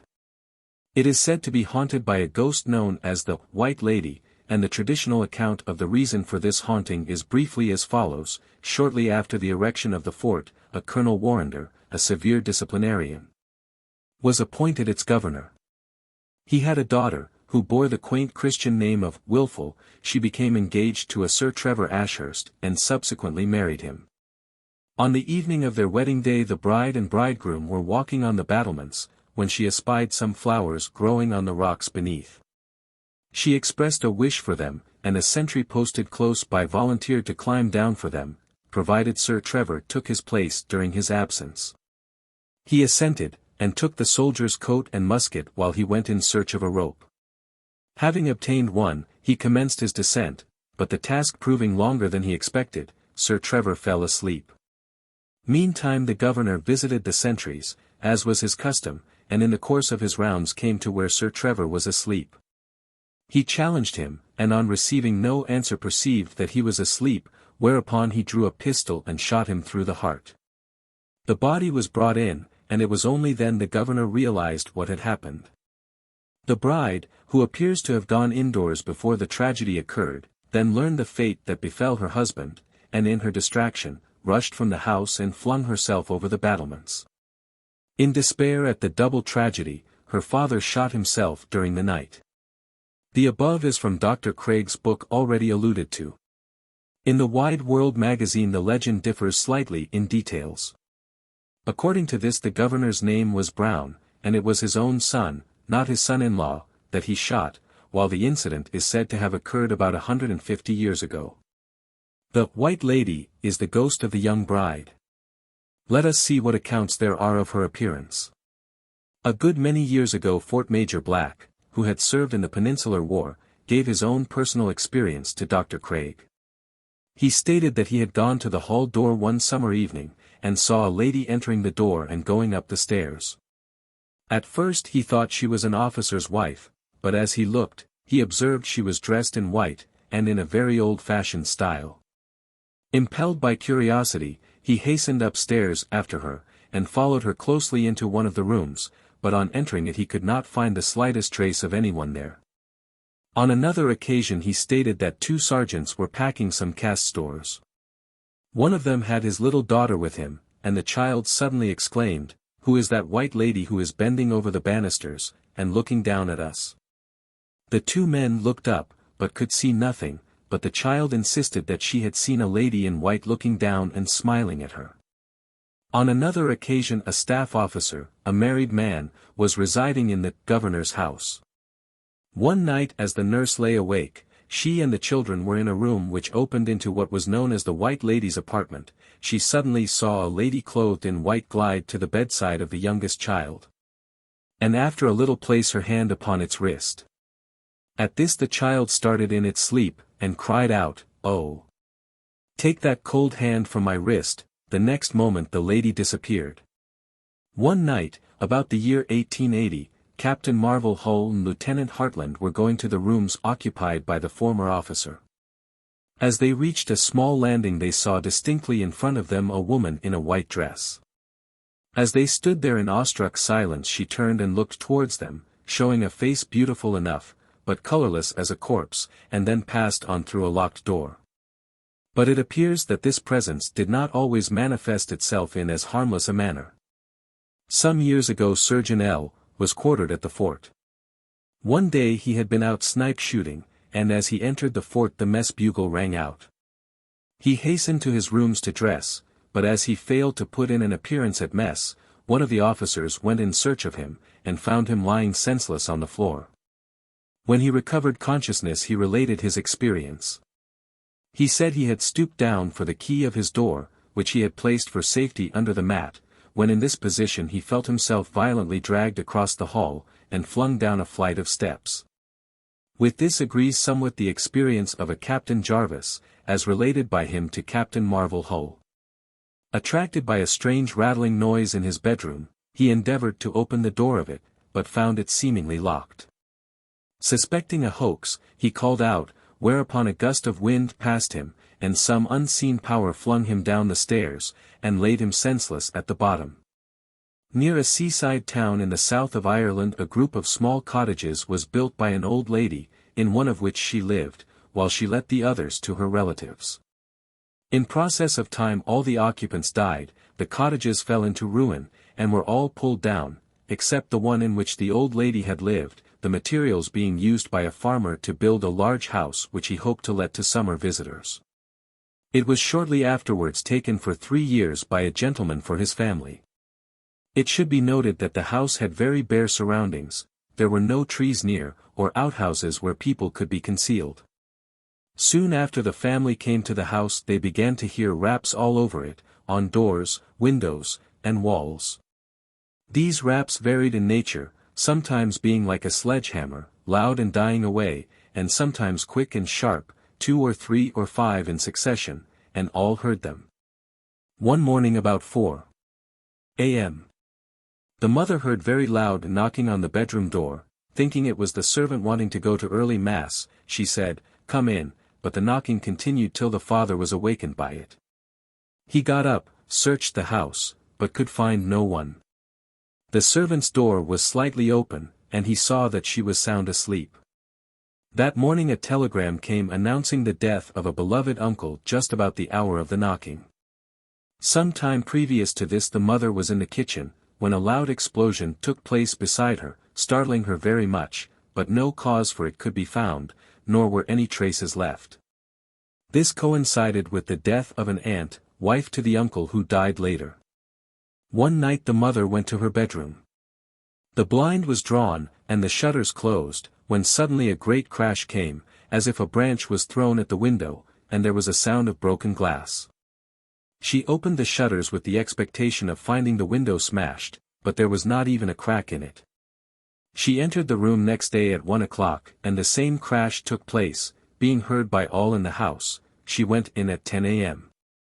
on another day, and the same thing happened, after which she refused to enter that room again. Another night, after 11 p.m. The servant was washing up in the kitchen, when heavy footsteps were heard by the father and mother going upstairs, and across a lobby to the servants' room. The father searched the house, but could find no one. After that, footsteps used to be heard regularly at that hour, though no one could ever be seen walking about. The two elder sisters slept together, and used to see flames shooting up all over the floor, though there was no smell or heat. This used to be seen 2 or 3 nights at a time, chiefly in the one room.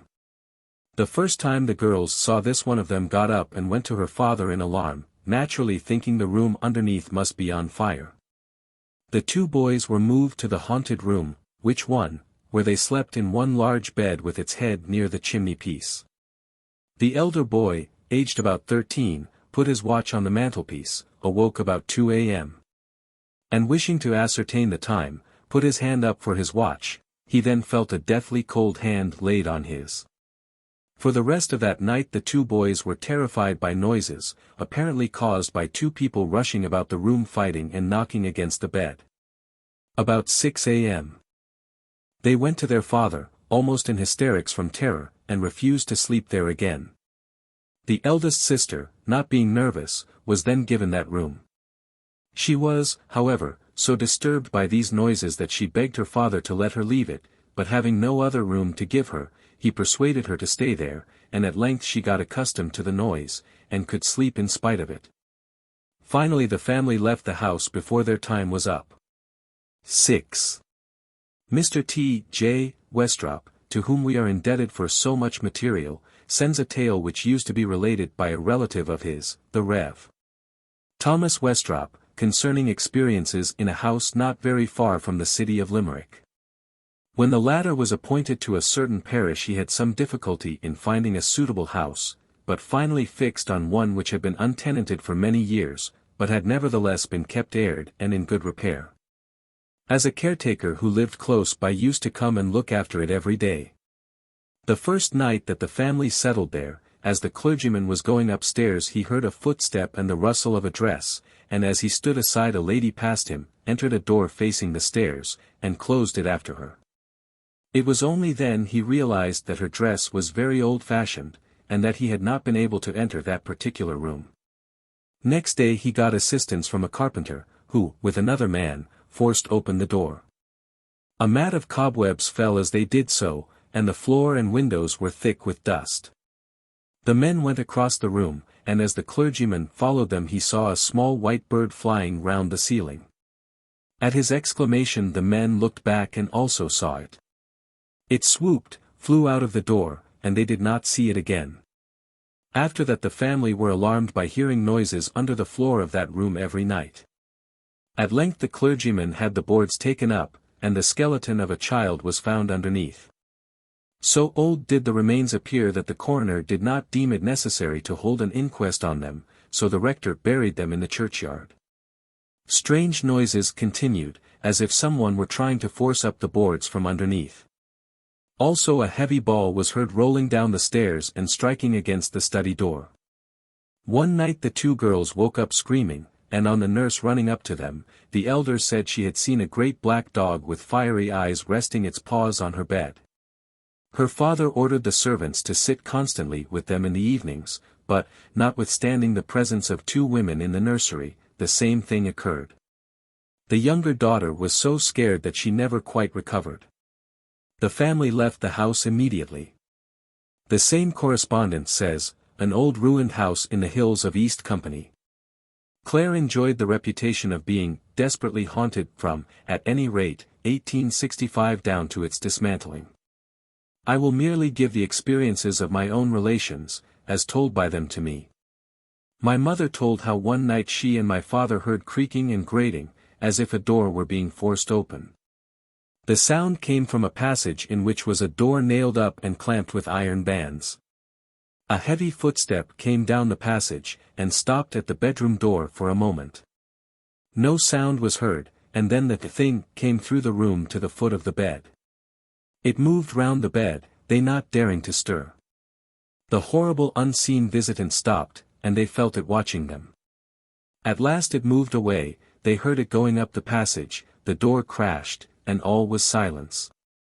Lighting a candle, my father examined the room, and found the door locked. He then went along the passage, but not a sound was to be heard anywhere. Strange noises like footsteps, sobbing, whispering, grim laughter, and shrieks were often heard about the house. On one occasion my eldest sister and a girl cousin drove over to see the family and stayed the night. They and my 2 younger sisters were all crowded into a huge, old-fashioned bed, and carefully drew and tucked in the curtains all round. My eldest sister awoke feeling a cold wind blowing on her face, and putting out her hand found the curtains drawn back and, as they subsequently discovered, wedged between the bed and the wall.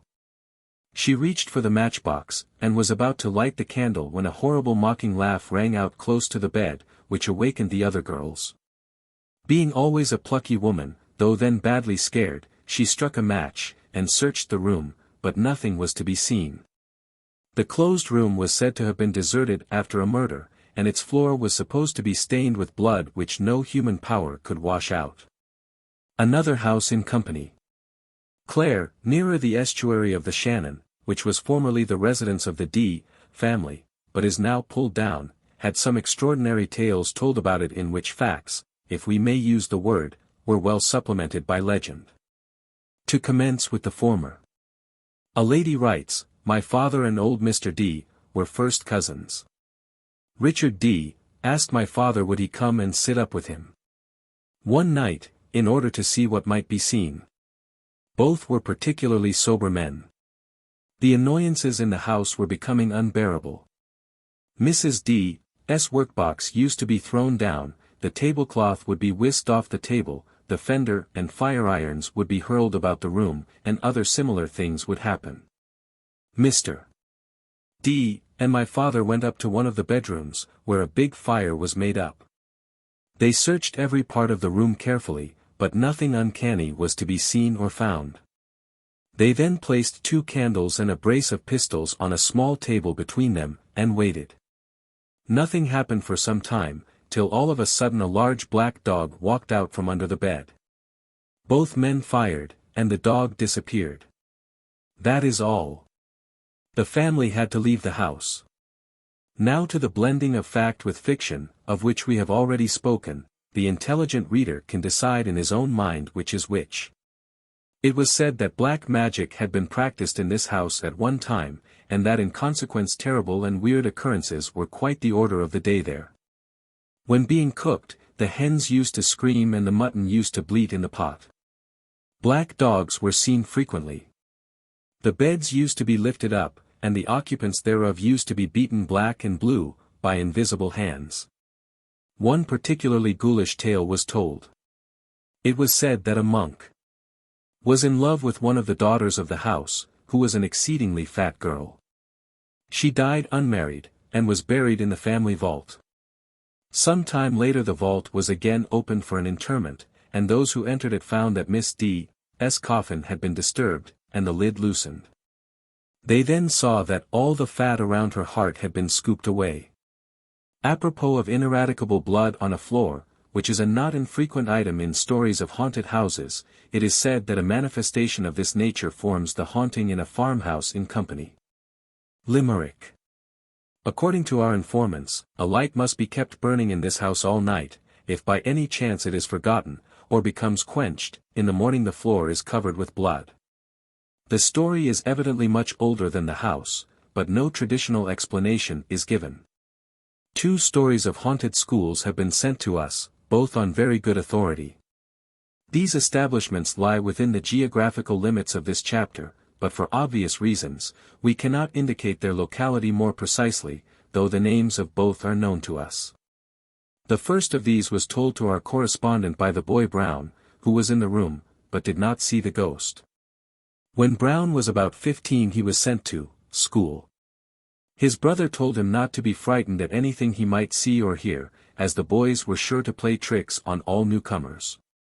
He was put to sleep in a room with another new arrival, a boy named Smith, from England. In the middle of the night Brown was roused from his sleep by Smith crying out in great alarm, and asking who was in the room. Brown, who was very angry at being waked up, told him not to be a fool, that there was no one there. The second night Smith roused him again, this time in greater alarm than the first night. He said he saw a man in cap and gown come into the room with a lamp, and then pass right through the wall. Smith got out of his bed, and fell on his knees beside Brown, beseeching him not to go to sleep. At first Brown thought it was all done to frighten him, but he then saw that Smith was in a state of abject terror. Next morning they spoke of the occurrence, and the report reached the ears of the headmaster, who sent for the two boys. Smith refused to spend another night in the room. Brown said he had seen or heard nothing, and was quite willing to sleep there if another fellow would sleep with him, but he would not care to remain there alone. The headmaster then asked for volunteers from the class of elder boys, but not one of them would sleep in the room. It had always been looked upon as haunted, but the master thought that by putting in new boys who had not heard the story they would sleep there all right. Some years after, Brown revisited the place, and found that another attempt had been made to occupy the room. A new headmaster who did not know its history, thought it a pity to have the room idle, and put a teacher, also new to the school, in possession. When this teacher came down the first morning, he asked who had come into his room during the night. He stated that a man in cap and gown, having books under his arm and a lamp in his hand, came in, sat down at a table, and began to react. He knew that he was not one of the masters, and did not recognize him as one of the boys. The room had to be abandoned. The tradition is that many years ago a master was murdered in that room by one of the students. The few boys who ever had the courage to persist in sleeping in the room said if they stayed more than 2 or 3 nights that the furniture was moved, and they heard violent noises. The second story was sent to us by the percipient herself, and is therefore a first-hand experience. Considering that she was only a schoolgirl at the time, it must be admitted that she made a most plucky attempt to run the ghost to earth. A good many years ago, when I first went to school, I did not believe in ghosts, but I then had an experience which caused me to alter my opinion. I was ordered with 2 other girls to sleep in a small top room at the back of the house which overlooked a garden which contained ancient apple trees. Suddenly in the dead of night I was awakened out of my sleep by the sound of heavy footsteps, as of a man wearing big boots unlaced, pacing ceaselessly up and down a long corridor which I knew was plainly visible from the landing outside my door. As there was a large window at the farther end of it, and there was sufficient moonlight to enable one to see its full length. After listening for about 20 minutes, my curiosity was aroused, so I got up and stood on the landing. The footsteps still continued, but I could see nothing, although the sounds actually reached the foot of the flight of stairs which led from the corridor to the landing on which I was standing. Suddenly the footfall ceased, pausing at my end of the corridor, and I then considered it was high time for me to retire, which I accordingly did, carefully closing the door behind me. To my horror the footsteps ascended the stairs, and the bedroom door was violently dashed back against a washing stand, beside which was a bed. The contents of the ewer were spilled over the occupant, and the steps advanced a few paces into the room in my direction. A cold perspiration broke out all over me. I cannot describe the sensation. It was not actual fear, it was more than that. I felt I had come into contact with the unknown. What was about to happen? All I could do was to speak. I cried out, "Who are you? What do you want?" Suddenly the footsteps ceased. I felt relieved, and lay awake till morning, but no further sound reached my ears. How or when my ghostly visitant disappeared I never knew. Suffice it to say, my story was no nightmare, but an actual fact, of which there was found sufficient proof in the morning. The floor was still saturated with water, the door, which we always carefully closed at night, was wide open, and last, but not least, the occupant of the wet bed had heard all that had happened, but feared to speak, and lay awake till morning. Naturally, we related our weird experience to our schoolmates, and it was only then I learned from one of the elder girls that this ghost had manifested itself for many years in a similar fashion to the inhabitants of that room. It was supposed to be the spirit of a man who, long years before, had occupied this apartment. The house was then a private residence, and had committed suicide by hanging himself from an old apple tree opposite the window. Needless to say, the story was hushed up, and we were sharply spoken to, and warned not to mention the occurrence again. Some years afterwards a friend, who happened at the time to be a boarder at this very school, came to spend a weekend with me. She related an exactly similar incident which occurred a few nights previous to her visit. My experience was quite unknown to her. The following account of strange happenings at his glebe house has been sent by the rector of a parish in the Diocese of Cashel, shortly after my wife and I came to live here, some 10 years ago. The servants complained of hearing strange noises in the top story of the rectory where they sleep. One girl ran away the day after she arrived, declaring that the house was haunted, and that nothing would induce her to sleep another night in it. So often had my wife to change servants on this account that at last I had to speak to the parish priest. As I suspected that the idea of ghosts might have been suggested to the maids by neighbors who might have some interest in getting rid of them. I understand that my friend the parish priest spoke very forcibly from the altar on the subject of spirits, saying that the only spirits he believed ever did any harm to anyone were, mentioning a well-known brand of the wine of the country. Whether this priestly admonition was the cause or not, for some time we heard no more tales of ghostly manifestations. After a while, however, my wife and I began to hear a noise which, while in no sense alarming, has proved to be both remarkable and inexplicable.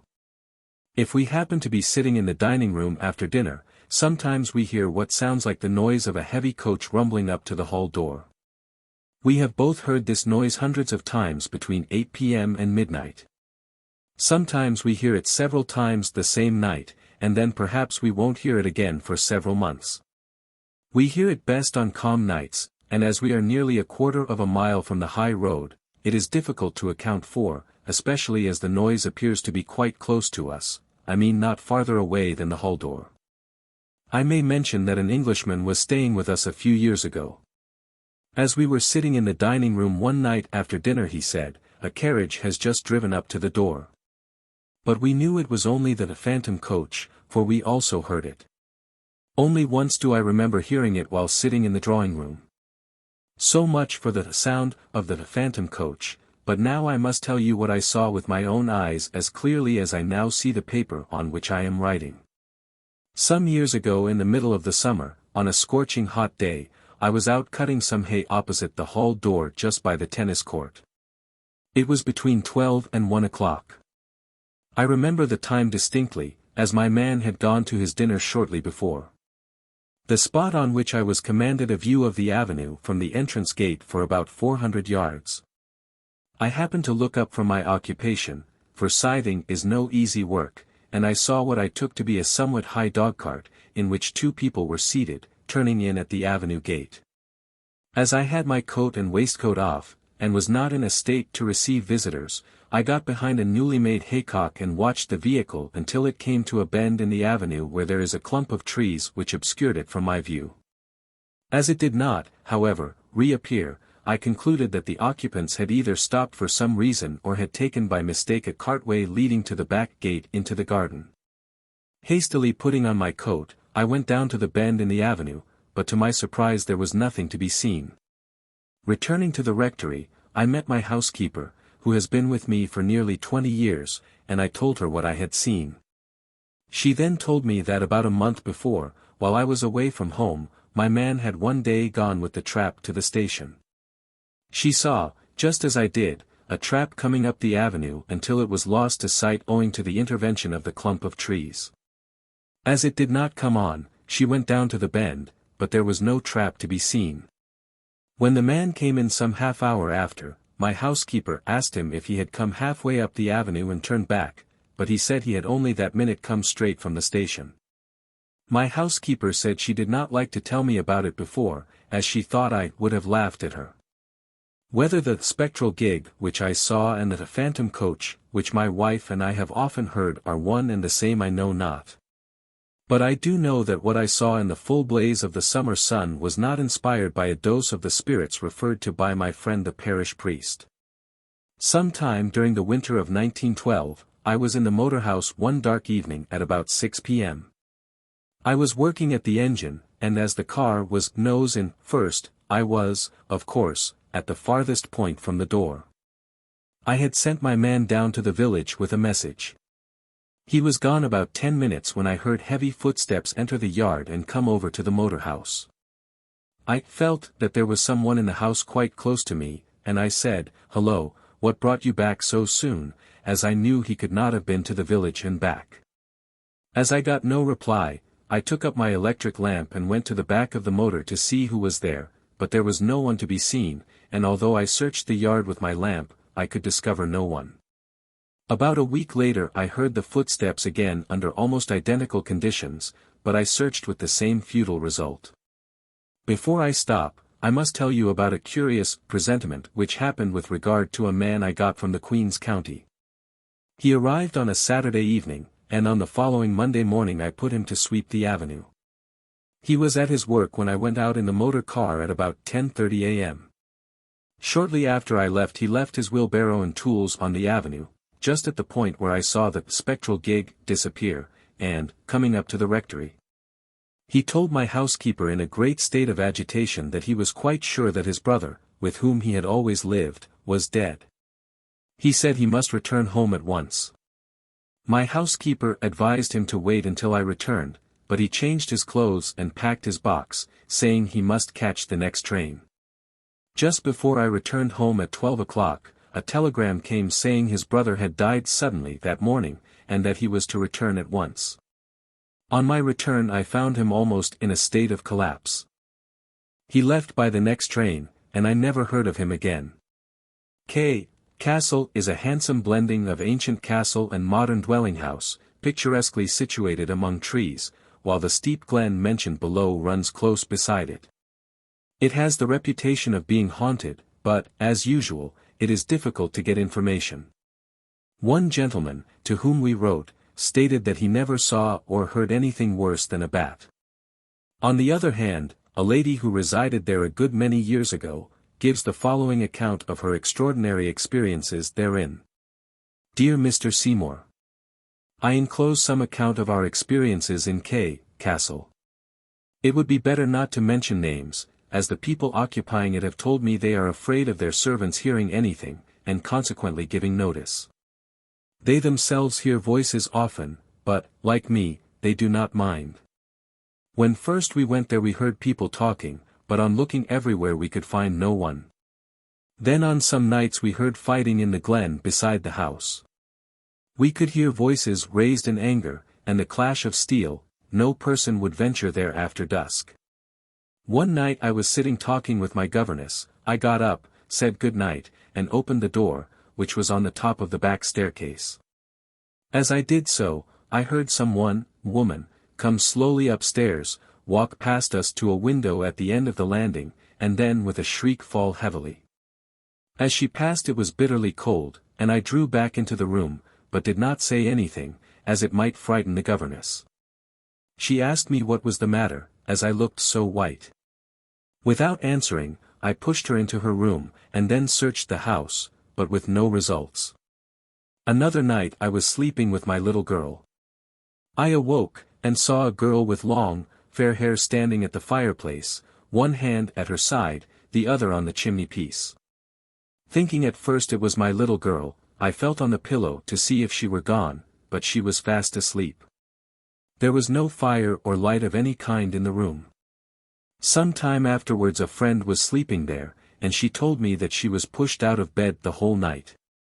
Two gentlemen to whom I had mentioned this came over, thinking they would find out the cause. In the morning when they came down they asked for the carriage to take them to the next train, but would not tell what they had heard or seen.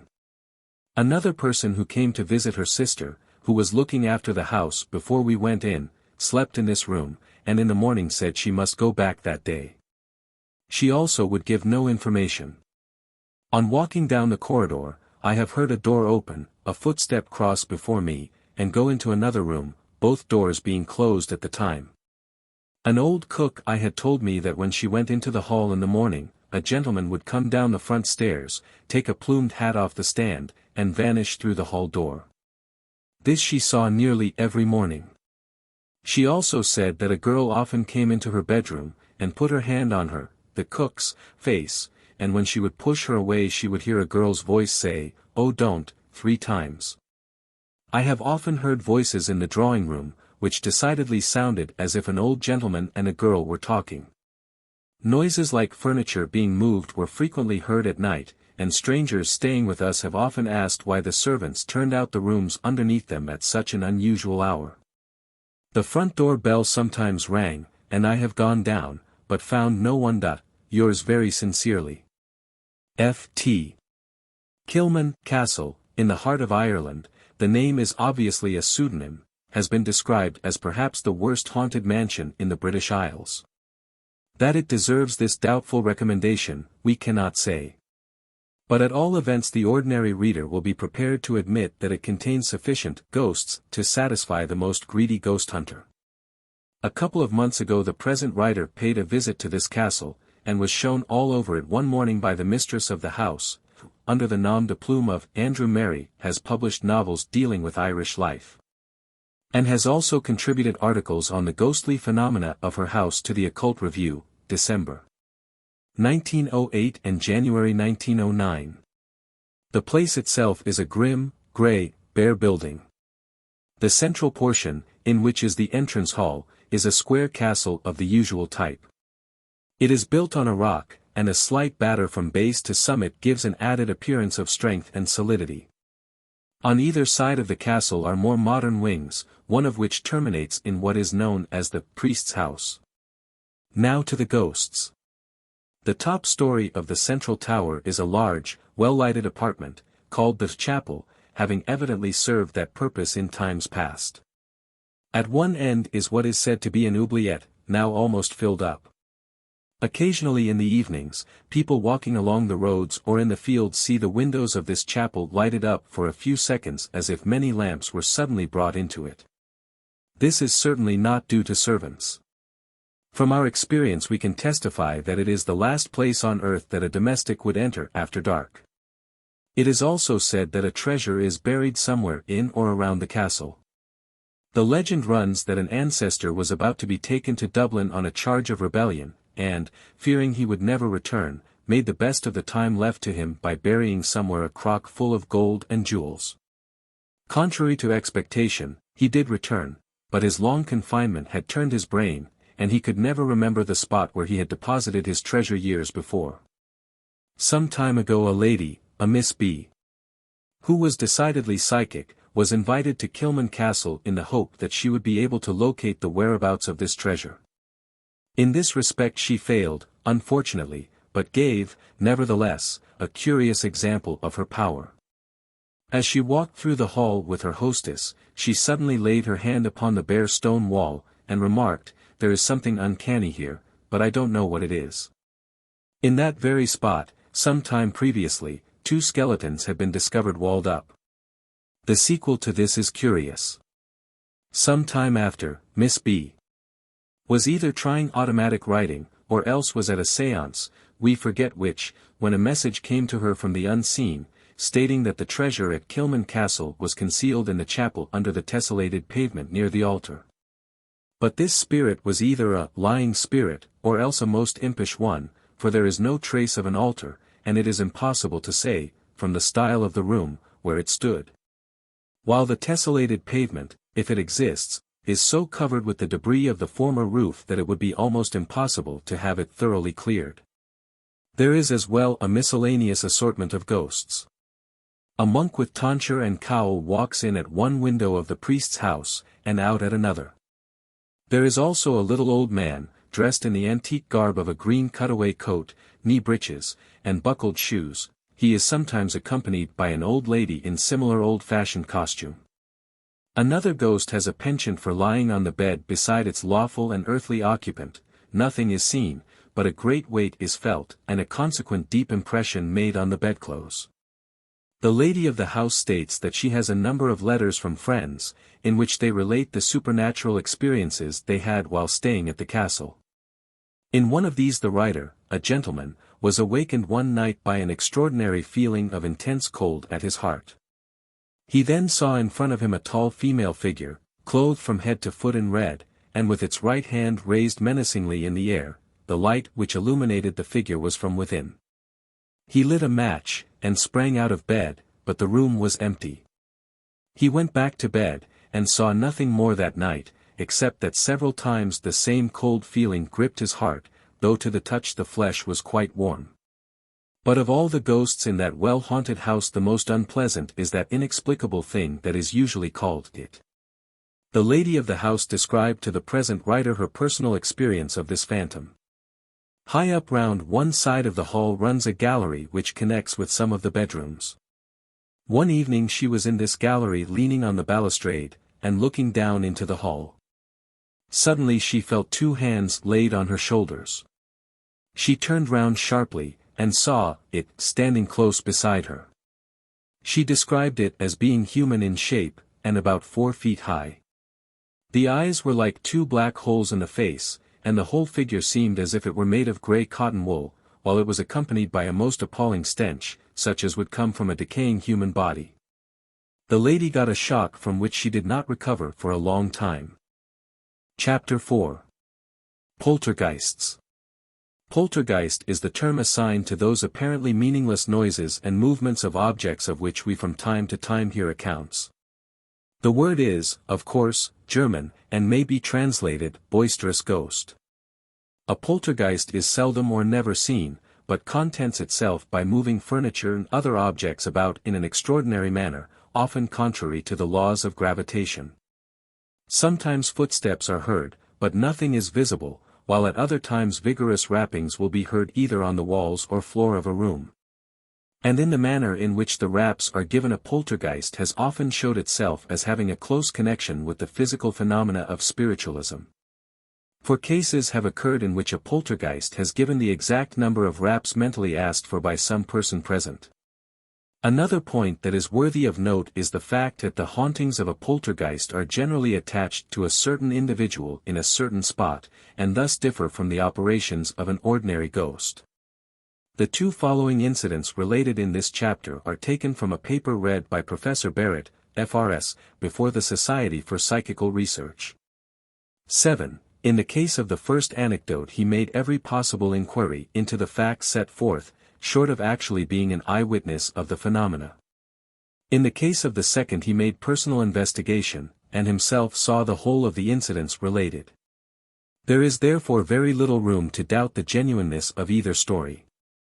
In the year 1910, in a certain house in Court Street, Enniscorthy, there lived a labouring man named Redmond. His wife took in boarders to supplement her husband's wages, and at the time to which we refer there were 3 men boarding with her, who slept in one room above the kitchen. The house consisted of 5 rooms, 2 on the ground floor, of which one was a shop and the other the kitchen. The 2 other rooms upstairs were occupied by the Redmonds and their servant respectively. The bedroom in which the boarders slept was large, and contained 2 beds, one at each end of the room, 2 men sleeping in one of them. John Randall and George Sinnott were the names of 2, but the name of the third lodger is not known. He seems to have left the Redmonds very shortly after the disturbances commenced. It was on July 4, 1910, that John Randall, who is a carpenter by trade, went to live at Enniscorthy, and took rooms with the Redmonds. In a signed statement, now in possession of Professor Barrett, he tells a graphic tale of what occurred each night during the 3 weeks he lodged in the house. And as a result of the poltergeist's attentions he lost 3/4 of a stone in weight. It was on the night of Thursday, July 7, that the first incident occurred, when the bedclothes were gently pulled off his bed. Of course he naturally thought it was a joke, and shouted to his companions to stop. As no one could explain what was happening, a match was struck, and the bedclothes were found to be at the window. From which the other bed, a large piece of furniture which ordinarily took 2 people to move, had been rolled just when the clothes had been taken off Randall's bed. Things were put straight and the light blown out, but, Randall's account goes on to say, it wasn't long until we heard some hammering in the room, tap tap tap like. This lasted for a few minutes, getting quicker and quicker.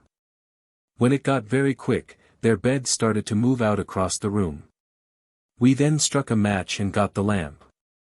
We searched the room thoroughly, and could find nobody. Nobody had come in the door. We called the man of the house, Redmond. He came into the room, saw the bed, and told us to push it back and get into bed. He thought all the time one of us was playing the trick on the other. I said I wouldn't stay in the other bed by myself, so I got in with the others. We put out the light again, and it had only been a couple of minutes out when the bed ran out on the floor with the three of us. Richard struck a match again, and this time we all got up and put on our clothes. We had got a terrible fright and couldn't stick it any longer. We told the man of the house we would sit up in the room till daylight. During the time we were sitting in the room we could hear footsteps leaving the kitchen and coming up the stairs. It would stop on the landing outside the door, and wouldn't come into the room. The footsteps and noises continued through the house until daybreak.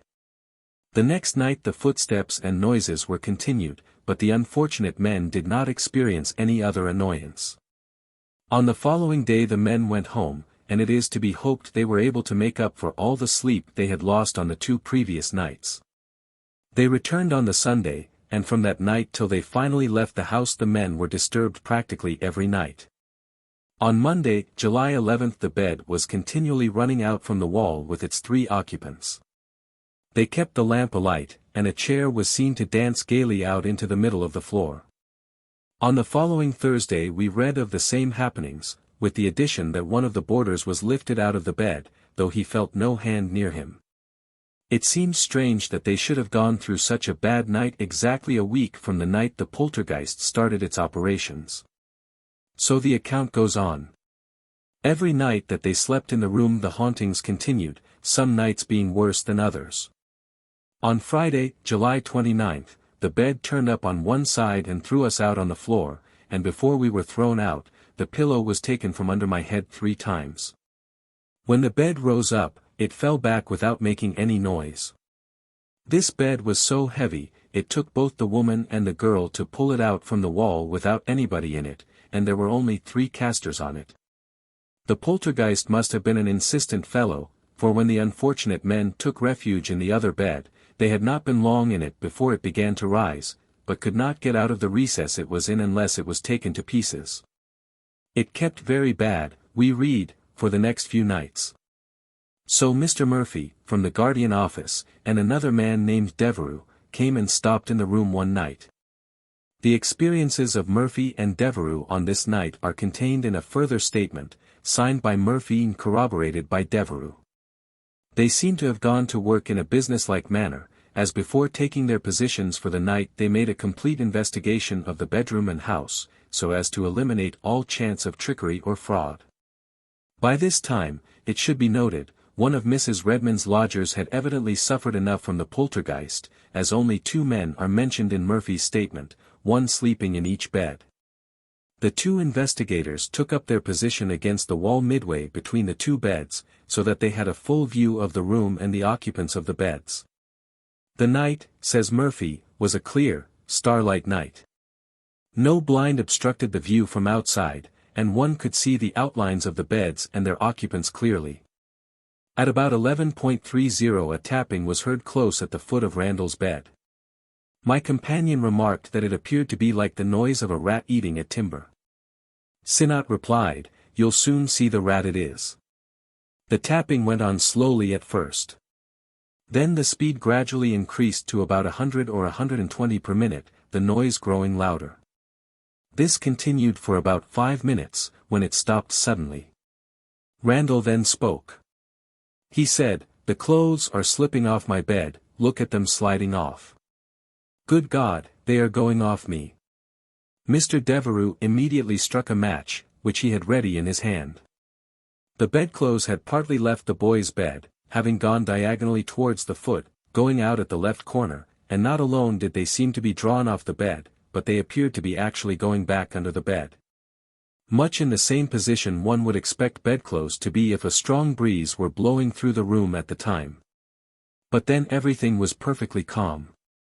A search was then made for wires or strings, but nothing of the sort could be found. The bedclothes were put back and the light extinguished. For 10 minutes silence reigned, only to be broken by more rapping, which was followed by shouts from Randall. He was told to hold on to the clothes, which were sliding off again. But this was of little use, for he was heard to cry, "I'm going, I'm going, I'm gone," and when a light was struck he was seen to slide from the bed and all the bedclothes with him. Randall, who, with Sinnott, had shown considerable strength of mind by staying in the house under such trying circumstances, had evidently had enough of ghostly hauntings, for as he lay on the floor, trembling in every limb and bathed in perspiration, he exclaimed, "Oh, isn't this dreadful? I can't stand it, I can't stay here any longer." He was eventually persuaded to get back to bed. Later on more rapping occurred in a different part of the room, but it soon stopped, and the rest of the night passed away in peace. Randall and Sinnott went to their homes the next day, and Mr. Murphy spent from 11 till long past midnight in their vacated room, but heard and saw nothing unusual. He states in conclusion that Randall could not reach that part of the floor from which the rapping came on any occasion without attracting my attention and that of my comrade. The next case related by Professor Barrett occurred in County Fermanagh, at a spot 11 miles from Enniskillen and about 2 miles from the hamlet of Diriginally, where there dwelt a farmer and his family of 4 girls and a boy, of whom the eldest was a girl of about 20 years of age named Maggie. His cottage consisted of 3 rooms, the kitchen, or dwelling room, being in the center, with a room on each side used as bedrooms. In one of these 2 rooms Maggie slept with her sisters, and it was here that the disturbances occurred, generally after they had all gone to bed, when rappings and scratchings were heard which often lasted all night. Rats were first blamed, but when things were moved by some unseen agent, and boots and candles thrown out of the house, it was seen that something more than the ordinary rat was at work.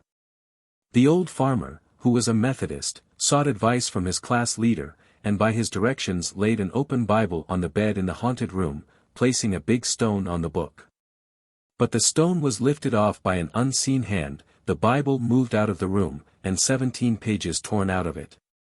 They could not keep a lamp or candle in the house, so they went to their neighbors for help, and, to quote the old farmer's words to Professor Barrett, "Jack Flanagan came and lent us a lamp, saying the devil himself would not steal it, as he had got the priest to sprinkle it with holy water. But that, the old man said, did us no good either, for the next day it took away that lamp also." Professor Barrett, at the invitation of Mr. Thomas Plunkett of Enniskillen, went to investigate.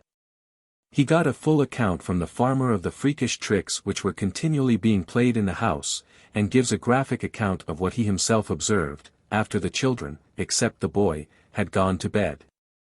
Maggie lay down on the bed without undressing, so that her hands and feet could be observed.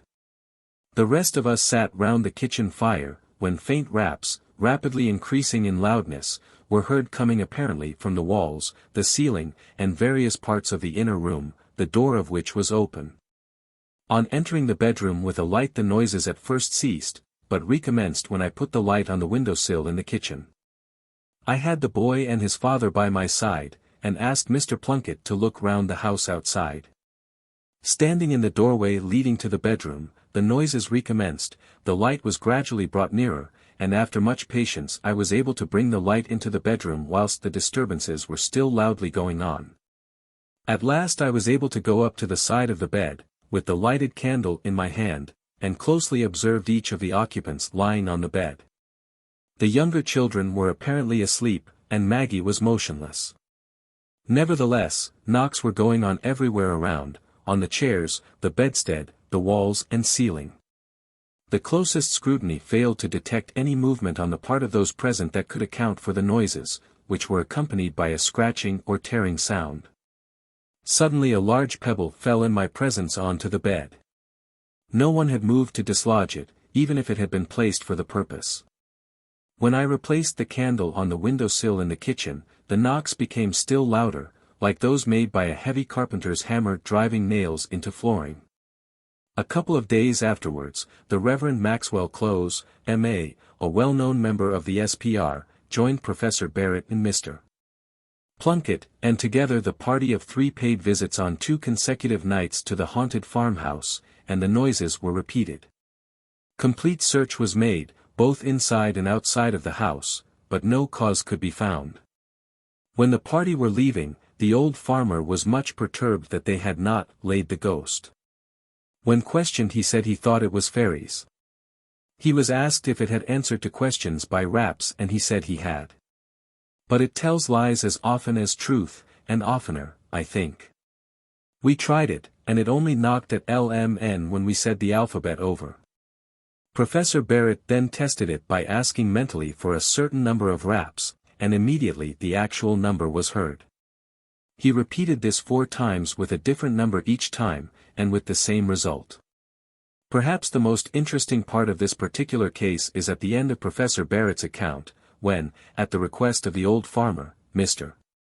Maxwell Close read some passages from Scripture, followed by the Lord's Prayer, to an accompaniment of knockings and scratches, which were at first so loud that the solemn words could hardly be heard, but which gradually ceased as they all knelt in prayer. And since that night no further disturbance occurred. Another similar story comes from the north of Ireland. In the year 1866, as recorded in the Larne Reporter of March 31 in that year, 2 families residing at Upper Ballygowan, near Larne, suffered a series of annoyances from having stones thrown into their houses both by night and by day. Their neighbors came in great numbers to sympathize with them in their affliction, and on one occasion, after a volley of stones had been poured into the house through the window, a young man who was present fired a musket in the direction of the mysterious assailants. The reply was a loud peal of satanic laughter, followed by a volley of stones and turf. On another occasion a heap of potatoes, which was in an inner apartment of one of the houses, was seen to be in commotion, and shortly afterwards its contents were hurled into the kitchen, where the inmates of the house, with some of their neighbors, were assembled. The explanation given by some people of this mysterious affair was as mysterious as the affair itself. It was said that many years before the occurrences which we have now related took place, the farmer who then occupied the premises in which they happened was greatly annoyed by mischievous tricks which were played upon him by a company of fairies who had a habit of holding their rendezvous in his house. The consequence was that this man had to leave the house, which for a long time stood a roofless ruin. After the lapse of many years, and when the story about the dilapidated fabric having been haunted had probably been forgotten, the people who then occupied the adjoining lands unfortunately took some of the stones of the old deserted mansion to repair their own buildings. At this the fairies, or good people, were much incensed, and they vented their displeasure on the offender in the way we have described. A correspondent from County Wexford, who desires to have his name suppressed, writes as follows: less than 10 miles from the town of Company, Wexford, lives a small farmer named M., who by dint of thrift and industry has reared a large family decently and comfortably. Some 20 years ago Mr. M., through the death of a relative, fell in for a legacy of about £100. As he was already in rather prosperous circumstances, and as his old thatched dwelling house was not large enough to accommodate his increasing family, he resolved to spend the money in building a new one. Not long afterwards building operations commenced, and in about a year he had a fine slated cottage, or small farmhouse, erected and ready for occupation. So far very well. But it is little our friend M. anticipated the troubles which were still ahead of him. He purchased some new furniture at the nearest town, and on a certain day he removed all the furniture which the old house contained into the new one. And in the evening the family found themselves installed in the latter for good, as they thought. They all retired to rest at their usual hour. Scarcely were they snugly settled in bed when they heard peculiar noises inside the house. As time passed the din became terrible, there was shuffling of feet, slamming of doors, pulling about of furniture, and so forth. The man of the house got up to explore, but could see nothing, neither was anything disturbed. The door was securely locked as he had left it. After a thorough investigation, in which his wife assisted, he had to own he could find no clue to the cause of the disturbance. The couple went to bed again, and almost immediately the racket recommenced, and continued more or less till dawn. The inmates were puzzled and frightened, but determined to try whether the noise would be repeated the next night before telling their neighbors what had happened.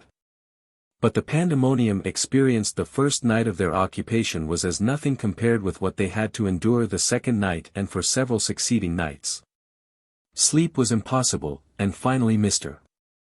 M. and family in terror abandoned their new home, and retook possession of their old one.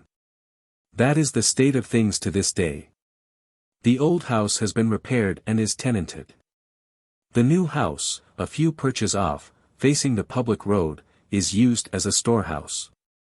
The writer has seen it scores of times, and its story is well known all over the countryside. Mr. M. is disinclined to discuss the matter or to answer questions. But it is said he made several subsequent attempts to occupy the house, but always failed to stand his ground when night came with its usual rowdy disturbances.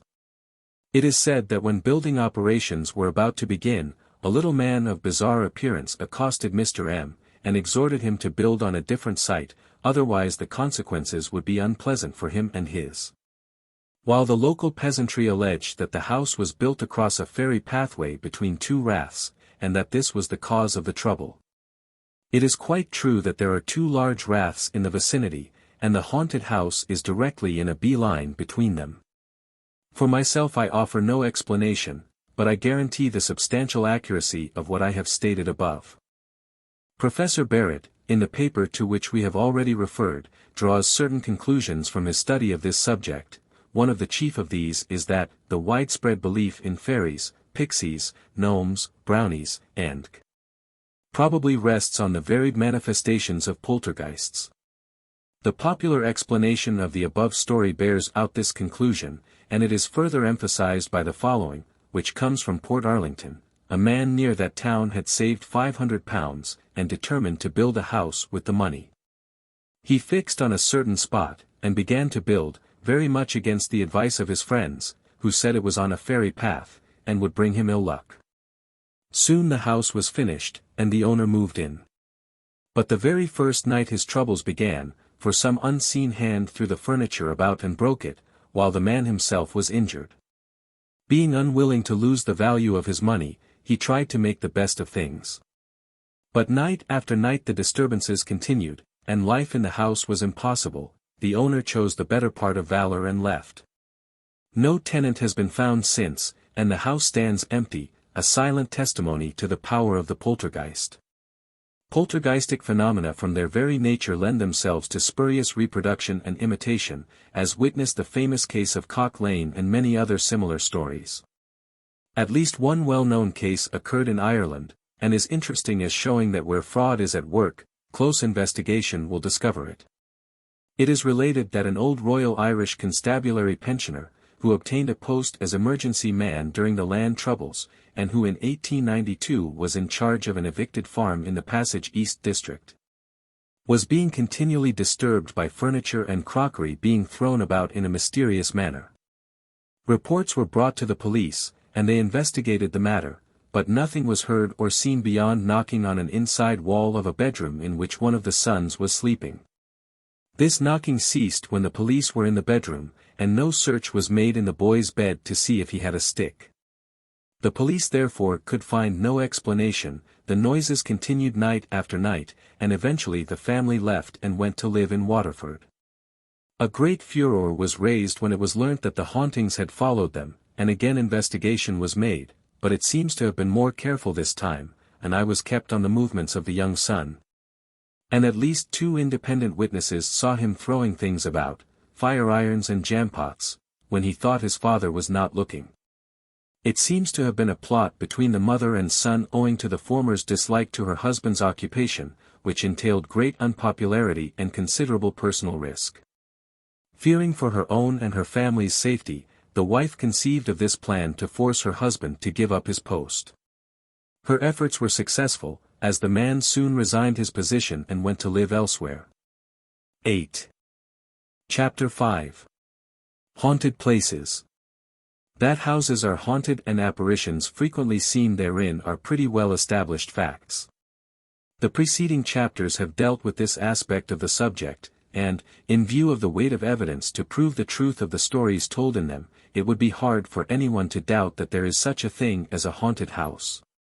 Whatever explanation may be given of haunting. We now turn to another division of the subject, the outdoor ghost who haunts the roadways, country lanes, and other places. Skeptics on ghostly phenomena are generally pretty full of explanations when they are told of a ghost having been seen in a particular spot, and the teller may be put down as hyper-imaginative. Or as having been deluded by moonlight playing through the trees.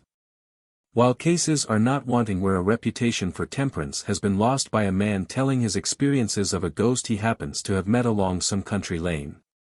And the fact that there are cases where an imaginative and nervous person has mistaken for a ghost a white goat or a sheet hanging on a bush only strengthens the skeptic's disbelief and makes him blind to the very large weight of evidence that can be arrayed against him. Some day, no doubt, psychologists and scientists will be able to give us a complete and satisfactory explanation of these abnormal apparitions, but at present we are very much in the dark. And any explanation that may be put forward is necessarily of a tentative nature. The following story is sent us by Mr. J. Crowley, of the Munster and Leinster Bank, who writes as follows: The scene is outside Clonmel, on the main road leading up to a nice old residence on the side of the mountains called Lodge. I happened to be visiting my friends, 2 other bank men. It was night, about 8 o'clock, moonless, and tolerably dark, and when within a quarter of a mile or perhaps less of a bridge over a small stream near the house I saw a girl, dressed in white, wearing a black sash and long flowing hair, walk in the direction from me up the culvert of the bridge and disappear down the other side. At the time I saw it I thought it most peculiar that I could distinguish a figure so far away, and thought a light of some sort must be falling on the girl, or that there were some people about and that some of them had struck a match. When I got to the place I looked about, but could find no person there. I related this story to my friends some time after arriving, and was then told that one of them had wakened up in his sleep a few nights previously, and had seen an identical figure standing at the foot of his bed, and rushed in fright from his room, taking refuge for the night with the other lodger. They told the story to their landlady, and learned from her that this apparition had frequently been seen about the place, and was the spirit of one of her daughters who had died years previously rather young, and who, previous to her death, had gone about just as we described the figure we had seen. I had heard nothing of this story until after I had seen the ghost, and consequently it could not be put down to hallucination or over-imagination on my part. The experiences of 2 constables of the Royal Irish Constabulary while on dispatch duty one winter's night in the early 80s has been sent us by one of the men concerned, and provides interesting reading. It was a fine moonlight night, with a touch of frost in the air, when these 2 men set out to march the 5 miles to the next barack. Brisk walking soon brought them near their destination. The barack which they were approaching was on the left side of the road, and facing it on the other side was a white-thorn hedge. The road at this point was wide, and as the 2 constables got within 50 yards of the barack, they saw a policeman step out from this hedge and move across the road, looking towards the 2 men as he did so. He was plainly visible to them both. He was bareheaded, runs the account, with his tunic open down the front, a stout-built man, black-haired, pale, full face, and short mutton-chop whiskers. They thought he was a newly joined constable who was doing guard, and had come out to get some fresh air while waiting for a patrol to return. As the 2 men approached, he disappeared into the shadow of the barack, and apparently went in by the door. To their amazement, when they came up they found the door closed and bolted, and it was only after loud knocking that they got a sleepy, "all right," from someone inside, and after the usual challenging were admitted. There was no sign of the strange policeman when they got in, and on inquiry they learnt that no new constable had joined the station. The 2 men realized then that they had seen a ghost, but refrained from saying anything about it to the men at the station, a very sensible precaution, considering the loneliness of the average policeman's life in this country. Some years afterwards the narrator of the above story learnt that a policeman had been lost in a snowdrift near this particular barack. Whether this be the explanation we leave to others, the facts as stated are well vouched for. There is no evidence to support the theory of hallucination, for the apparition was so vivid that the idea of its being other than normal never entered the constables' heads till they had got into the barrack.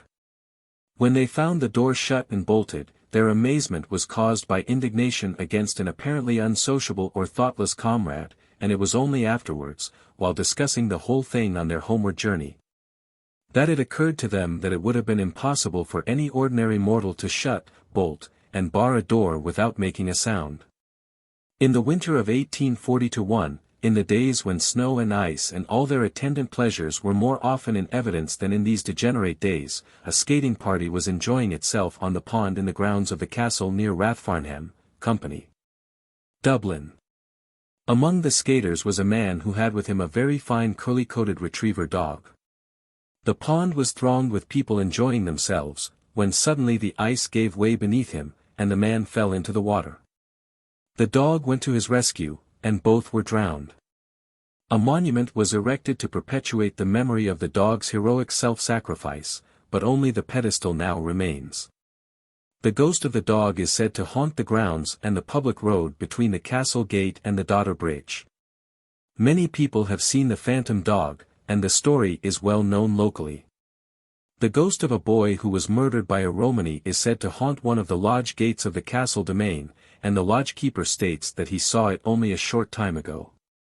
The castle, however, is now in possession of Jesuit fathers, and the superior assures us that there has been no sign of a ghost for a long time. His explanation being that the place is so crowded out with new buildings, that even a ghost would have some difficulty in finding a comfortable corner. It is a fairly general belief amongst students of supernatural phenomena that animals have the psychic faculty developed to a greater extent than we have. There are numerous stories which tell of animals being scared and frightened by something that is invisible to a human being, and the explanation given is that the animal has seen a ghost which we cannot see. A story that is told of a certain spot near the village of G, in Company, Kilkenny, supports this theory. The account was sent us by the eyewitness of what occurred, and runs as follows: I was out for a walk one evening near the town of G, about 8:45 p.m., and was crossing the bridge that leads into the S. Carlow district with a small wire-haired terrier dog. When we were about 3/4 of a mile out, the dog began to bark and yelp in a most vicious manner at nothing on the left-hand side of the roadway and near to a straggling hedge. I felt a bit creepy and that something was wrong. The dog kept on barking, but I could at first see nothing, but on looking closely for a few seconds I believe I saw a small grey-white object vanish gradually and noiselessly into the hedge. No sooner had it vanished than the dog ceased barking, wagged his tail, and seemed pleased with his successful efforts.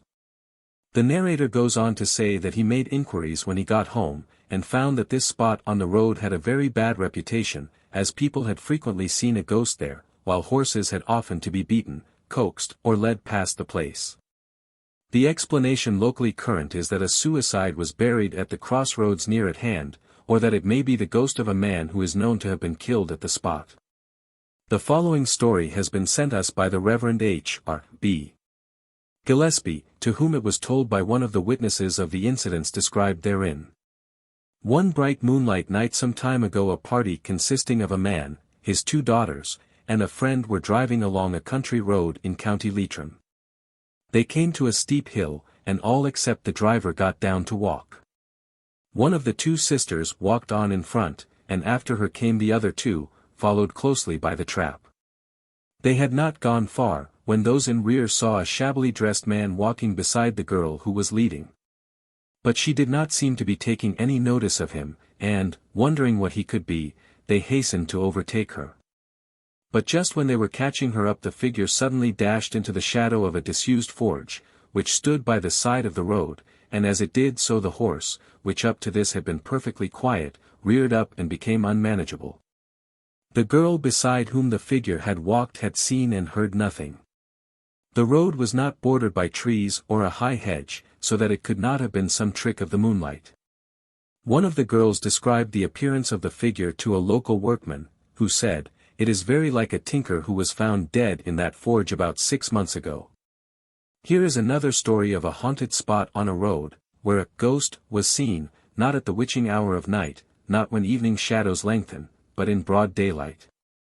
It is sent to us by the percipient, a lady, who does not desire to have her name mentioned. She was walking along a country road in the vicinity of Cork one afternoon, and passed various people.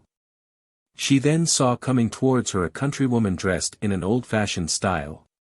This figure approached her, and when it drew near, suddenly staggered, as if under the influence of drink, and disappeared.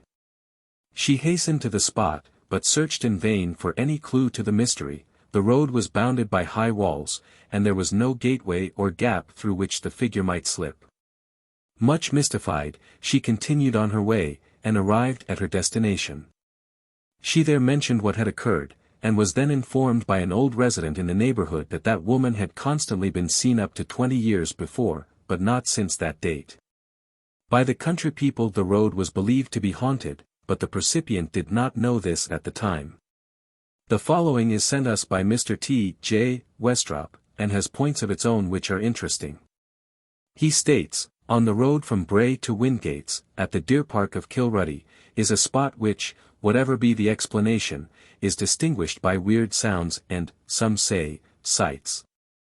I on one occasion was walking with a friend to catch the train at Bray about 11 o'clock one evening some 25 years ago, when we both heard heavy steps and rustling of bracken in the Deer Park. Apparently someone got over the gate, crossed the road with heavy steps and fell from the wall next Bray Head, rustling and slightly groaning. The night was lightsome, though without actual moonlight, and we could see nothing over the wall where we had heard the noise. For several years after I dismissed the matter as a delusion. But when I told the story to some cousins, they said that another relative, now a fellow of Trinity College, Dublin, had heard it too, and that there was a local belief that it was the ghost of a poacher mortally wounded by gamekeepers, who escaped across the road and died beyond it. Mr. Westrop afterwards got the relative mentioned above to tell his experience, and it corresponded with his own, except that the ghost was visible. The clergyman who was rector of Greystones at that time used to say that he had heard exactly similar noises though he had seen nothing. The following story of an occurrence near Dublin is sent us by a lady who is a very firm believer in ghosts.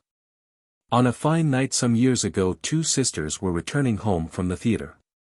They were walking along a very lonely part of the Kimmage Road about 2 miles beyond the tram terminus, and were chatting gaily as they went, when suddenly they heard the clink, clink of a chain coming towards them.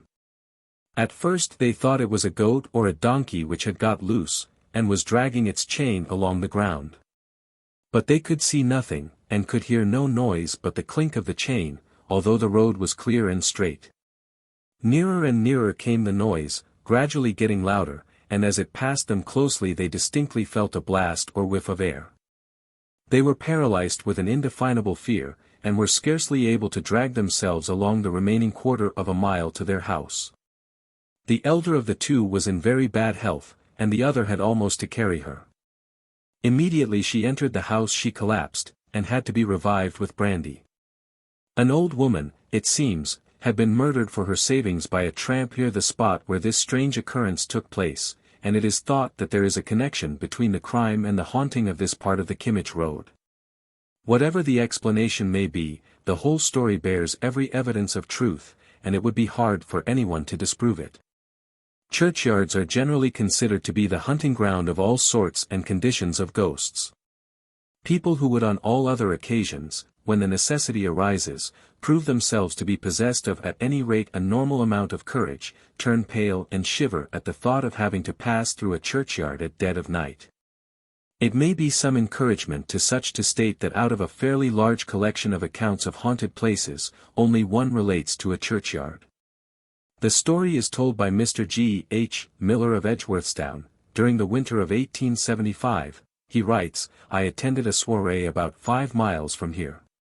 I was riding, and on my way home about 11:30 p.m. I had to pass by the old ruins and burial ground of Abbeyshroll. The road led round by 2 sides of the churchyard. It was a bright moonlight night, and as my girth broke I was walking the horse quite slowly. As I passed the ruin, I saw what I took to be a policeman in a long overcoat. He was walking from the center of the churchyard towards the corner, and, as far as I could see, would be at the corner by the time I would reach it, and we would meet. Quite suddenly, however, he disappeared, and I could see no trace of him. Soon after I overtook a man who had left the meeting long before me. I expressed wonder that he had not been farther on, and he explained that he went a roundabout way to avoid passing the old abbey, as he did not want to see the monk. On questioning him, he told me that a monk was often seen in the churchyard. A story told of a ghost which haunts a certain spot on an estate near the city of Waterford. Bears a certain resemblance to the last story for the reason that it was only after the encounter had taken place in both cases that it was known that anything out of the ordinary had been seen. In the early 80s of last century, Court, near Waterford, was occupied by Mr. and Mrs. S., and their family of 2 young boys and a girl of 21 years of age. Below the house is a marshy glen with a big open drain cut through it. Late one evening the daughter was out shooting rabbits near this drain and saw, as she thought, her half-brother standing by the drain in a sailor suit, which like other small boys he wore. She called to him once or twice, and to her surprise got no reply. She went towards him, and when she got close he suddenly disappeared. The next day she asked an old dependent, who had lived many years in the place, if there was anything curious about the glen. He replied at once, "Oh. You mean the little sailor man. Sure, he won't do you any harm." This was the first she had heard of anything of the sort, but it was then found that none of the country people would go through the glen after dusk. Some time afterwards 2 sons of the clergyman of the parish in which Court stands were out one evening fishing in the drain, when one of them suddenly said, "What's that sailor doing there?" The other saw nothing, and presently the figure vanished. At the time of the appearance neither had heard of Miss S.'s experience, and no one has been able to explain it, as there is apparently no tradition of any little sailor man having been there in the flesh. Mr. Joseph Crossan, a journalist on the staff of the Strabane Chronicle, has sent us a cutting from that paper describing a ghost which appeared to men working in an engine house at Strabane railway station on 2 successive nights in October 1913. The article depicts very graphically the antics of the ghost and the fear of the men who saw it. Mr. Crossan interviewed one of these men, Pinkerton by name, and the story as told in his words is as follows: Michael Madden, Fred Oliphant, and I were engaged inside a shed cleaning engines, when, at 12:30, midnight, a knocking came to all the doors, and continued without interruption, accompanied by unearthly yells. The 3 of us went to one of the doors, and saw, I could swear to it without doubt, the form of a man of heavy build. I thought I was about to faint. My hair stood high on my head. We all squealed for help, when the watchman and signalman came fast to our aid. Armed with a crowbar, the signalman made a dash at the spirit, but was unable to strike down the ghost, which hovered about our shed till 2:30. It was moonlight, and we saw it plainly. There was no imagination on our part. We 3 cleaners climbed up the engine, and hid on the roof of the engine, lying there till morning at our wits' end. The next night it came at 1:30. Oliphant approached the spirit within 2 yards, but he then collapsed, the ghost uttering terrible yells. I commenced work, but the spirit gazed into my face, and I fell forward against the engine. 7 of us saw the ghost this time. Our clothes and everything in the shed were tossed and thrown about. The other engine cleaners were interviewed and corroborated Pinkerton's account. One of them stated that he saw the ghost run up and down a ladder leading to a water tank and disappear into it, while the signalman described how he struck at the ghost with a crowbar, but the weapon seemed to go through it. The spirit finally took his departure through the window. The details of this affair are very much on the lines of the good old-fashioned ghost yarns. But it is hard to see how so many men could labor under the same delusion. The suggestion that the whole thing was a practical joke may also be dismissed, for if the apparition had flesh and bones the crowbar would have soon proved it. The story goes that a man was murdered near the spot some time ago. Whether there is any connection between this crime and the apparition it would be hard to say. However, we are not concerned with explanations, for who, as yet, can explain the supernatural? The facts as stated have all the appearance of truth.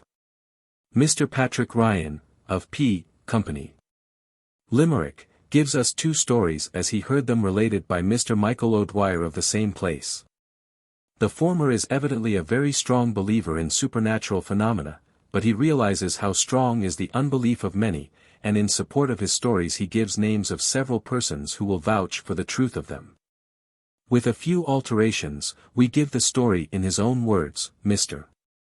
O'Dwyer has related how one night, after he had carried the mails to the train, he went with some fodder for a heifer in a field close to the railway station near to which was a creamery.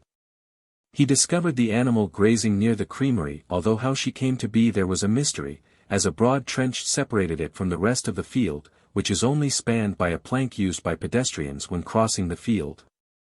Perhaps, he said in explanation, it was that he should go there to hear. It was about 11:45, midnight, and, having searched the field in vain, he was returning home, when, as he crossed the plank, he espied the heifer browsing peacefully in the aforementioned part of the field which was near the creamery. He gave her the fodder and, heavens! Was he suffering from delusions?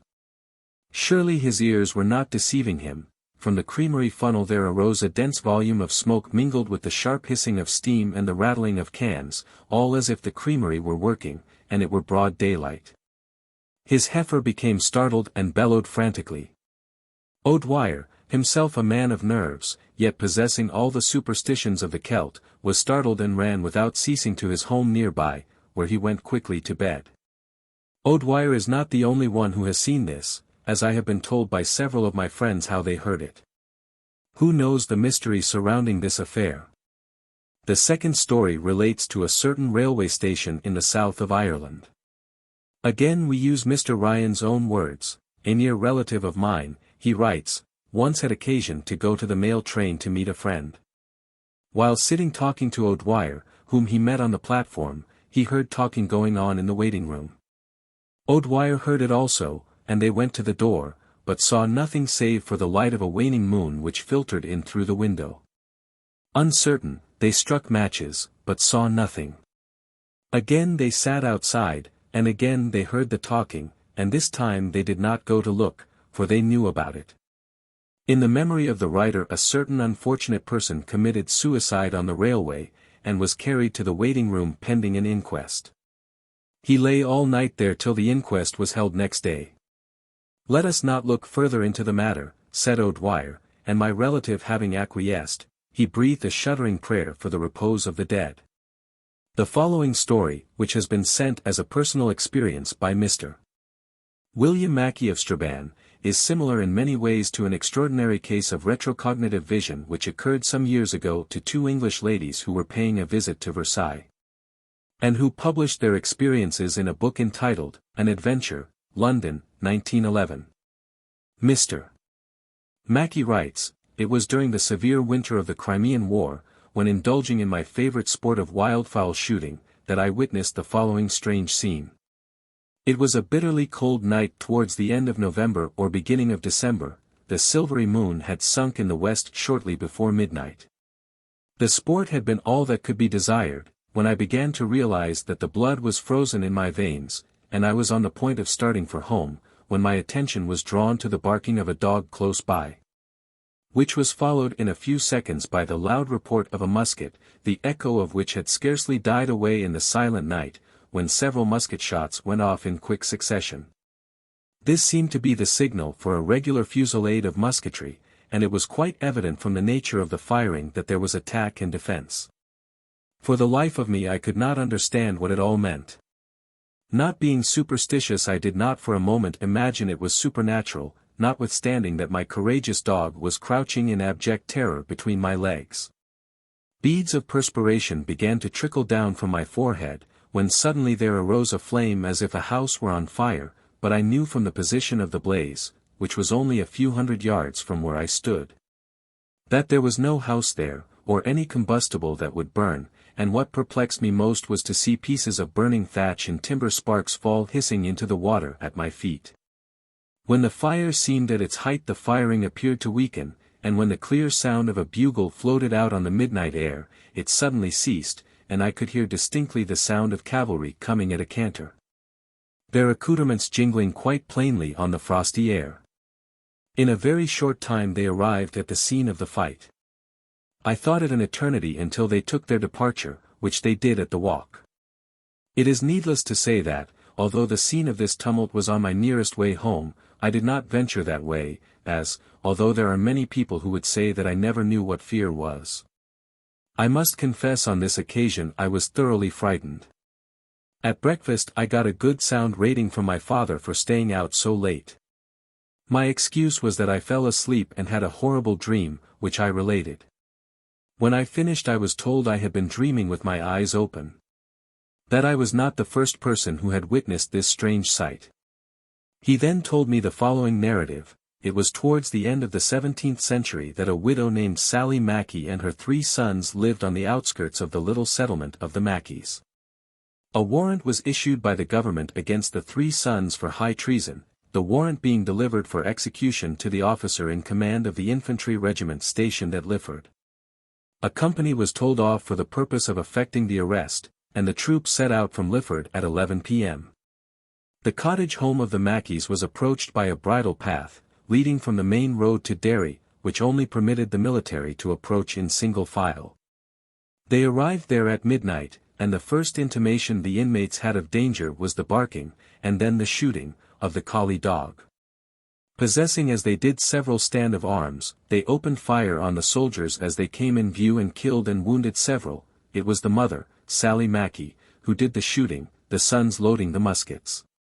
Whether the cottage went on fire by accident or design was never known.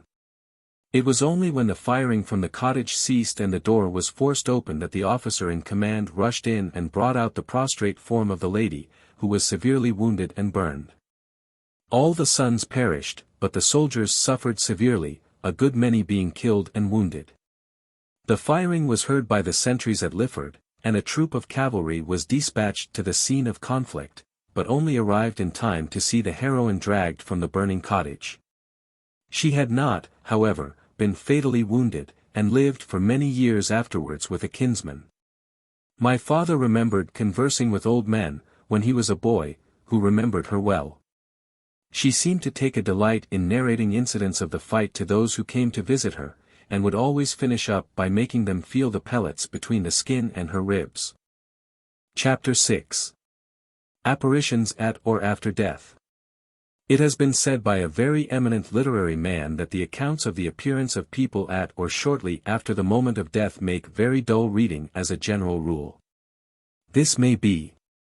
They are certainly not so lengthy, or full of detail, as the accounts of haunted houses, nor could such be expected.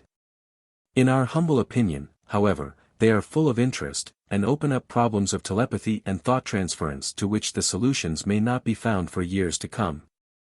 That people have seen the image of a friend or relative at the moment of dissolution, sometimes in the ordinary garb of life, sometimes with symbolical accompaniments. Or that they have been made acquainted in some abnormal manner with the fact that such a one has passed away, seems to be demonstrated beyond all reasonable doubt. But we would hasten to add that such appearances are not a proof of existence after death, nor can they be regarded in the light of special interventions of a merciful providence. Were they either they would surely occur far oftener. The question is, why do they occur at all?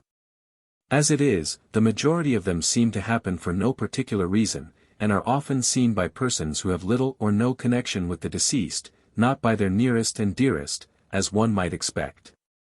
It is supposed they are veridical hallucinations, i.e. ones which correspond with objective events at a distance, and are caused by a telepathic impact conveyed from the mind of an absent agent to the mind of the percipient.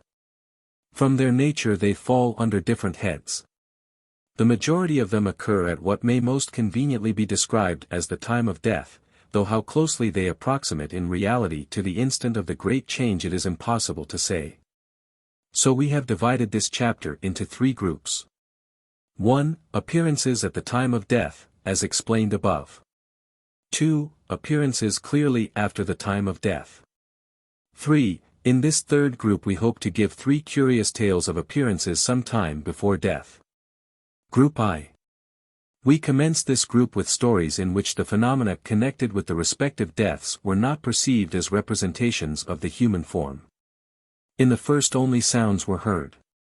It is sent as a personal experience by the Archdeacon of Limerick, Very Reverend J. A. Hayden, LL.D. In the year 1879 there lived in the picturesque village of Audiobook, at a distance of about 8 or 9 miles from my residence, a district inspector named, with whom I enjoyed a friendship of the most intimate and fraternal kind. At the time I write of, Mrs. was expecting the arrival of their third child.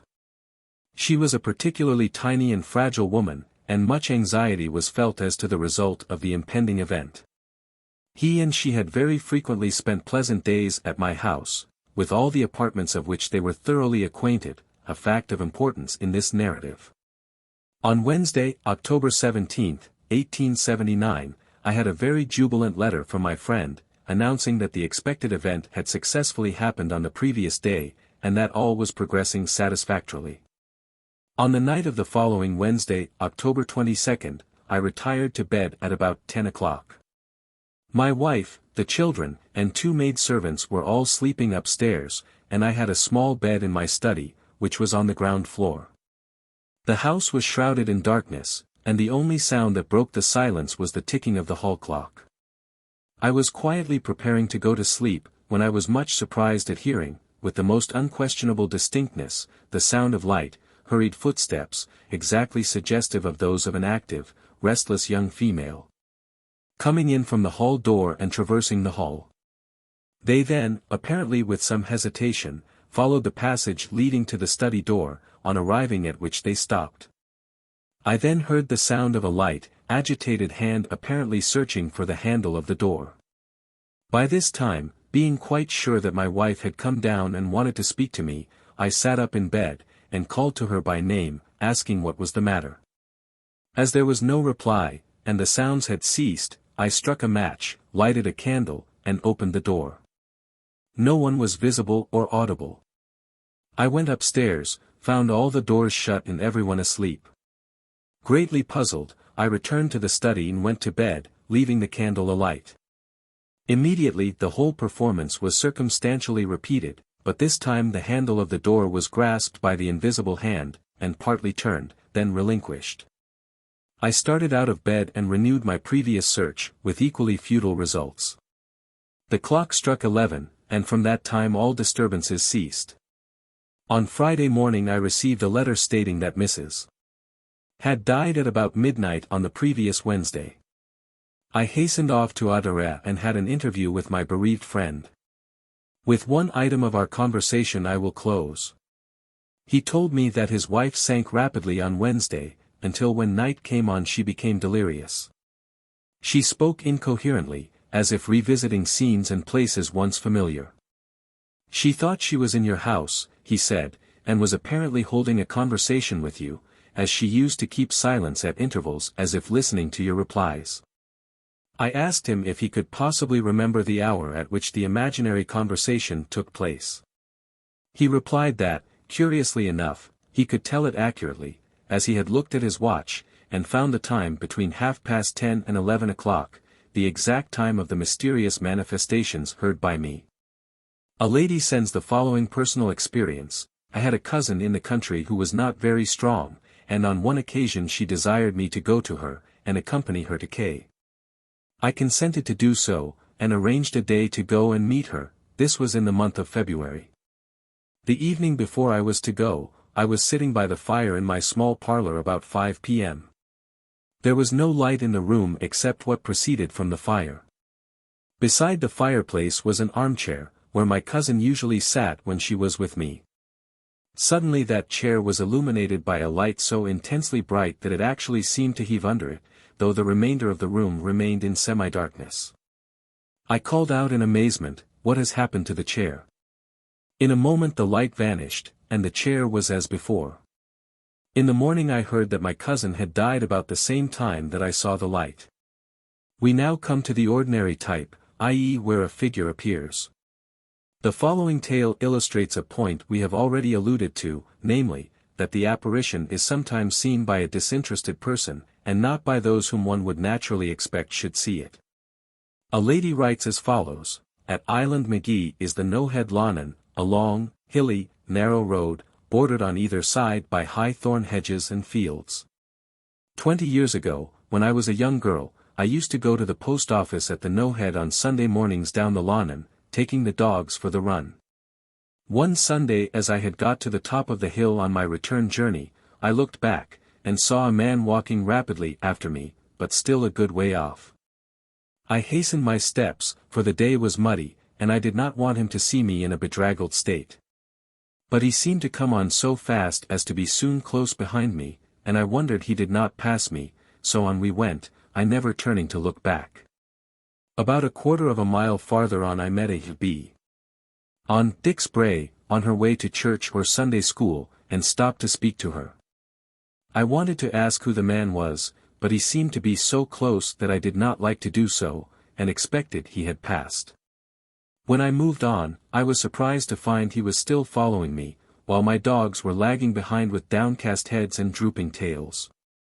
I then passed a cottage where C.D. was out feeding her fowls.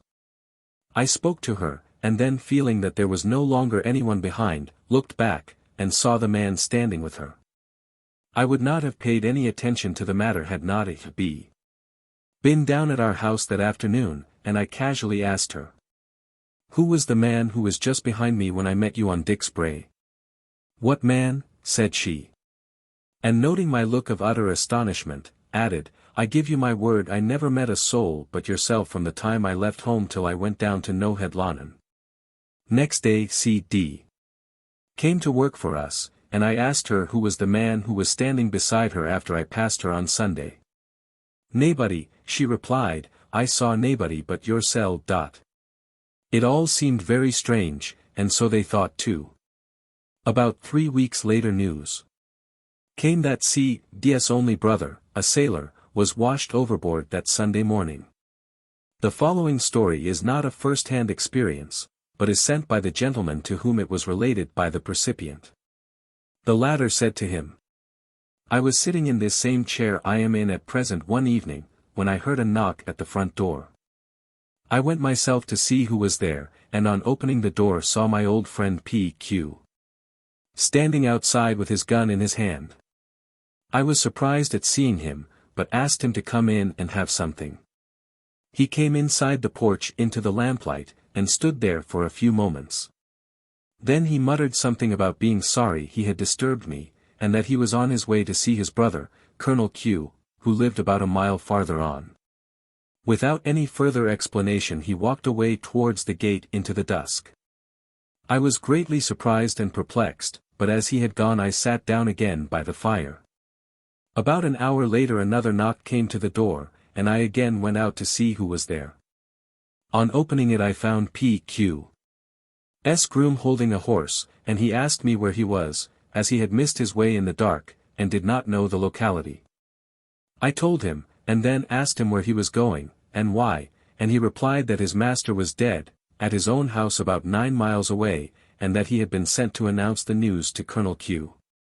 Miss Green, of Green Park, Company, Tipperary, relates a story which was told her by the late Miss, sister of a former Dean of Cashel.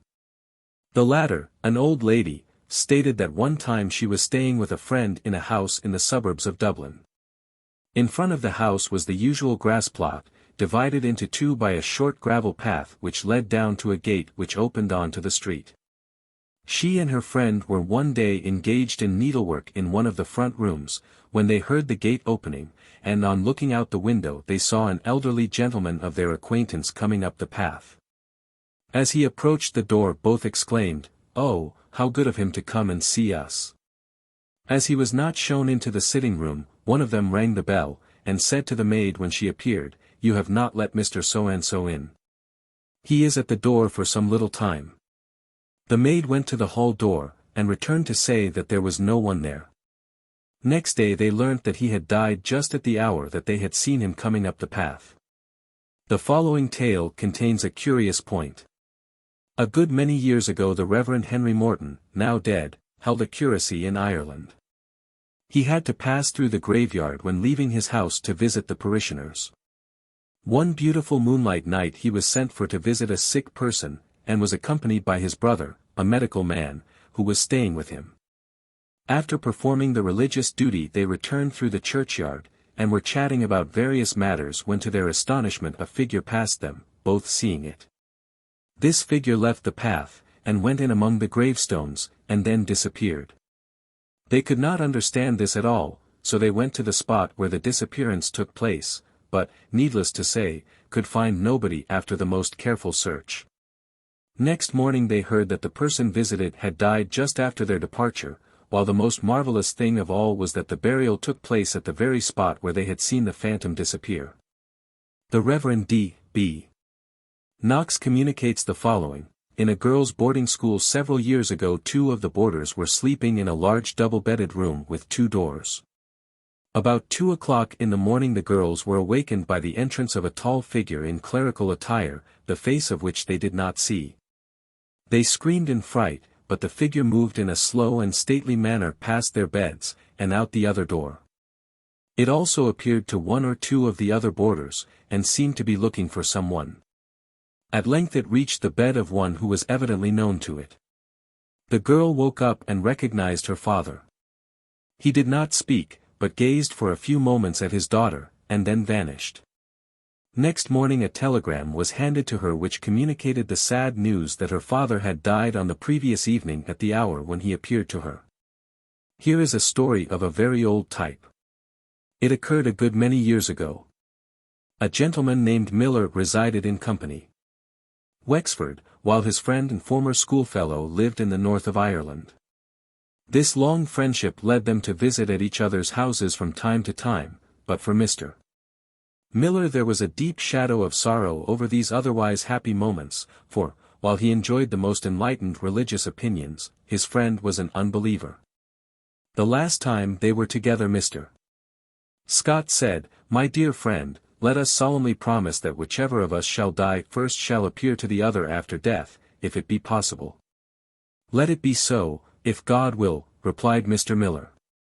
One morning some time after, about 3 o'clock, the latter was awakened by a brilliant light in his bedroom.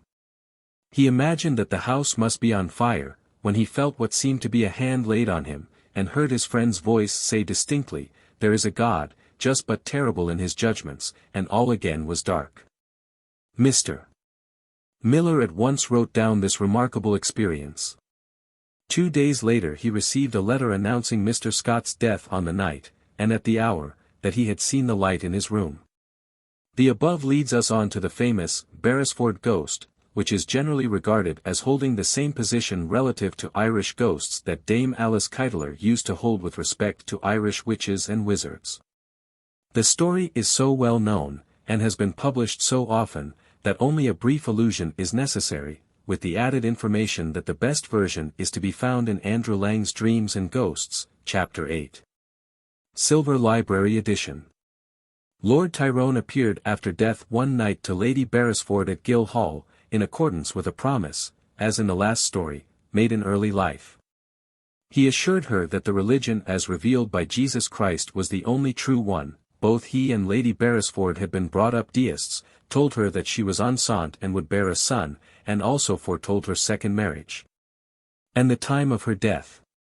In proof whereof he drew the bed hangings through an iron hook, wrote his name in her pocketbook, and finally placed a hand cold as marble on her wrist, at which the sinews shrunk up.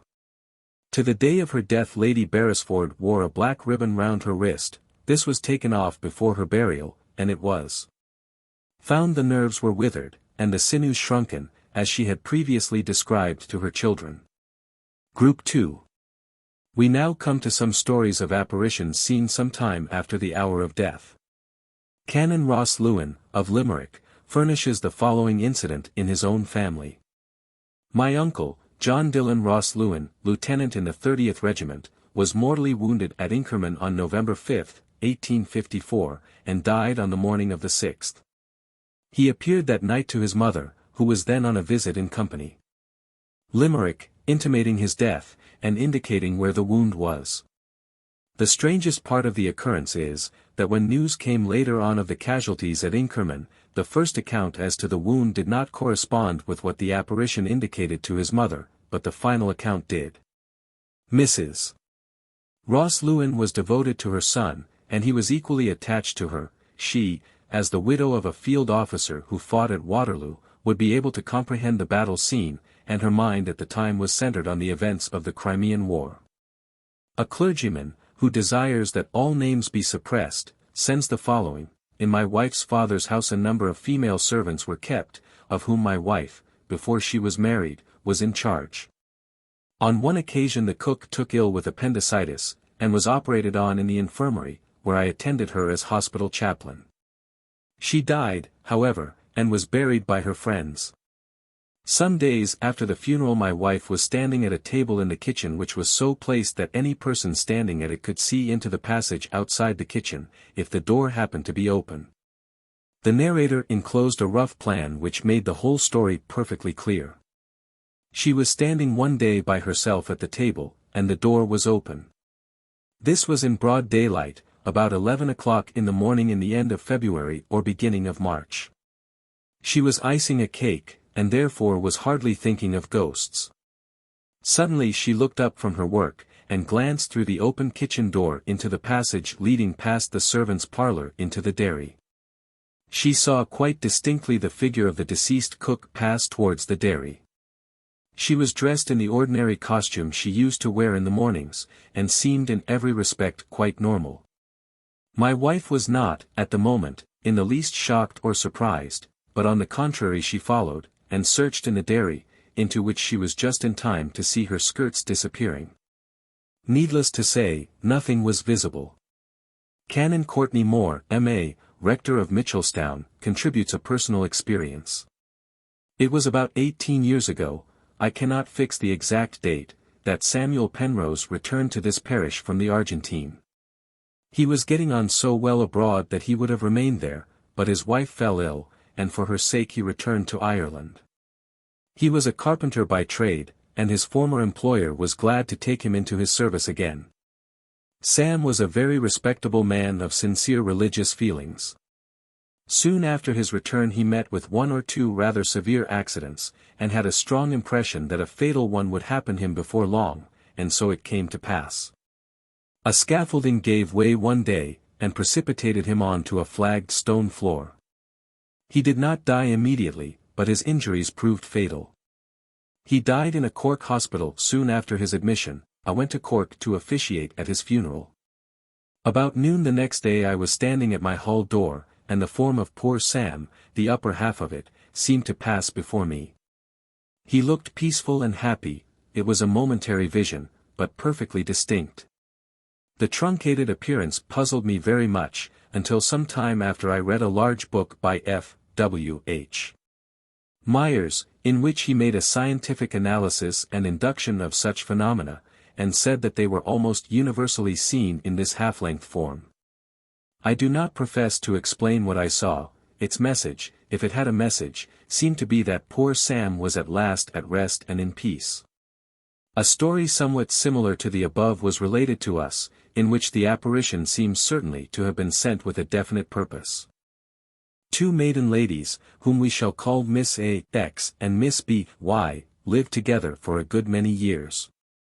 As one would naturally expect, they were close friends, and had the most intimate relations with each other, both being extremely religious women. In process of time Miss B. Y. died, and after death Miss A. X. formed the impression, for some unknown reason, that all was not well with her friend, that, in fact, her soul was not at rest. This thought caused her great uneasiness and trouble of mind. One day she was sitting in her armchair thinking over this, and crying bitterly. Suddenly she saw in front of her a brilliant light, in the midst of which was her friend's face, easily recognizable, but transfigured, and wearing a most beatific expression. She rushed towards it with her arms outstretched, crying, "Oh! B. Why have you come?" At this the apparition faded away, but ever after Miss A. X. was perfectly tranquil in mind with respect to her friend's salvation. This group may be brought to a conclusion by a story sent by Mr. T. McFadden. It is not a personal experience, but happened to his father, and in an accompanying letter he states that he often heard the latter describe the incidents related therein, and that he certainly saw the ghost. The island of Inishinny, which is the scene of this story, is one of the most picturesque islands on the Donegal coast. With the islands of Gola and Innisman, it forms a perfectly natural harbor and safe anchorage for ships during storms. About Christmas some 40 or 50 years ago, a small sailing ship put into Gola Roads, as this anchorage is called, during a prolonged storm, and the captain and 2 men had to obtain provisions from Bunbeg, as, owing to their being detained so long, their supply was almost exhausted. They had previously visited the island on several occasions, and made themselves at home with the people from the mainland who were temporarily resident upon it.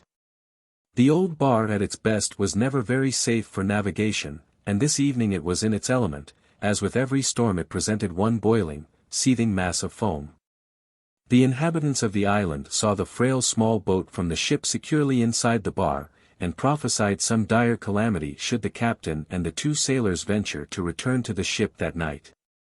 But the captain and his companions, having secured sufficient provisions, decided, as far as I can remember the story, even in spite of the entreaties of those on shore, to return to the ship. The storm was increasing, and what with their scanty knowledge of the intricacies of the channel, and the darkness of the night, certain it was the next morning their craft was found washed ashore on the island. And the body of the captain was discovered by the first man who made the round of the shore looking for logs of timber, or other useful articles washed ashore from wrecks. The bodies of the 2 sailors were never recovered, and word was sent immediately to the captain's wife in Derry, who came in a few days and gave directions for the disposal of her husband's corpse. The island was only temporarily inhabited by a few people who had cattle and horses grazing there for some weeks in the year, and after this catastrophe they felt peculiarly lonely, and sought refuge from their thoughts by all spending the evening together in one house. This particular evening they were all seated round the fire having a chat, when they heard steps approaching the door. Though the approach was fine, soft sand, yet the steps were audible as if coming on hard ground. They knew there was no one on the island save the few who were sitting quietly round the fire, and so in eager expectation they faced round to the door. What was their amazement when the door opened, and a tall, broad-shouldered man appeared and filled the whole doorway, and that man the captain who had been buried several days previously. He wore the identical suit in which he had often visited the island, and even the cheese-cutter cap, so common a feature of seafaring men's apparel, was not wanting. All were struck dumb with terror, and a woman who sat in a corner opposite the door, exclaimed in Irish in a low voice to my father, "Oh God! Patrick, there's the captain." My father, recovering from the first shock, when he saw feminine courage finding expression in words, said in Irish to the apparition, "Come in." They were so certain of the appearance that they addressed him in his own language, as they invariably talked Irish in the district in those days. But no sooner had he uttered the invitation than the figure, without the least word or sign, moved back, and disappeared from their view. They rushed out, but could discover no sign of any living person within the confines of the island. Such is the true account of an accident, by which 3 men lost their lives, and the ghostly sequel, in which one of them appeared to the eyes of 4 people, 2 of whom are yet alive, and can vouch for the accuracy of this narrative. Group 3.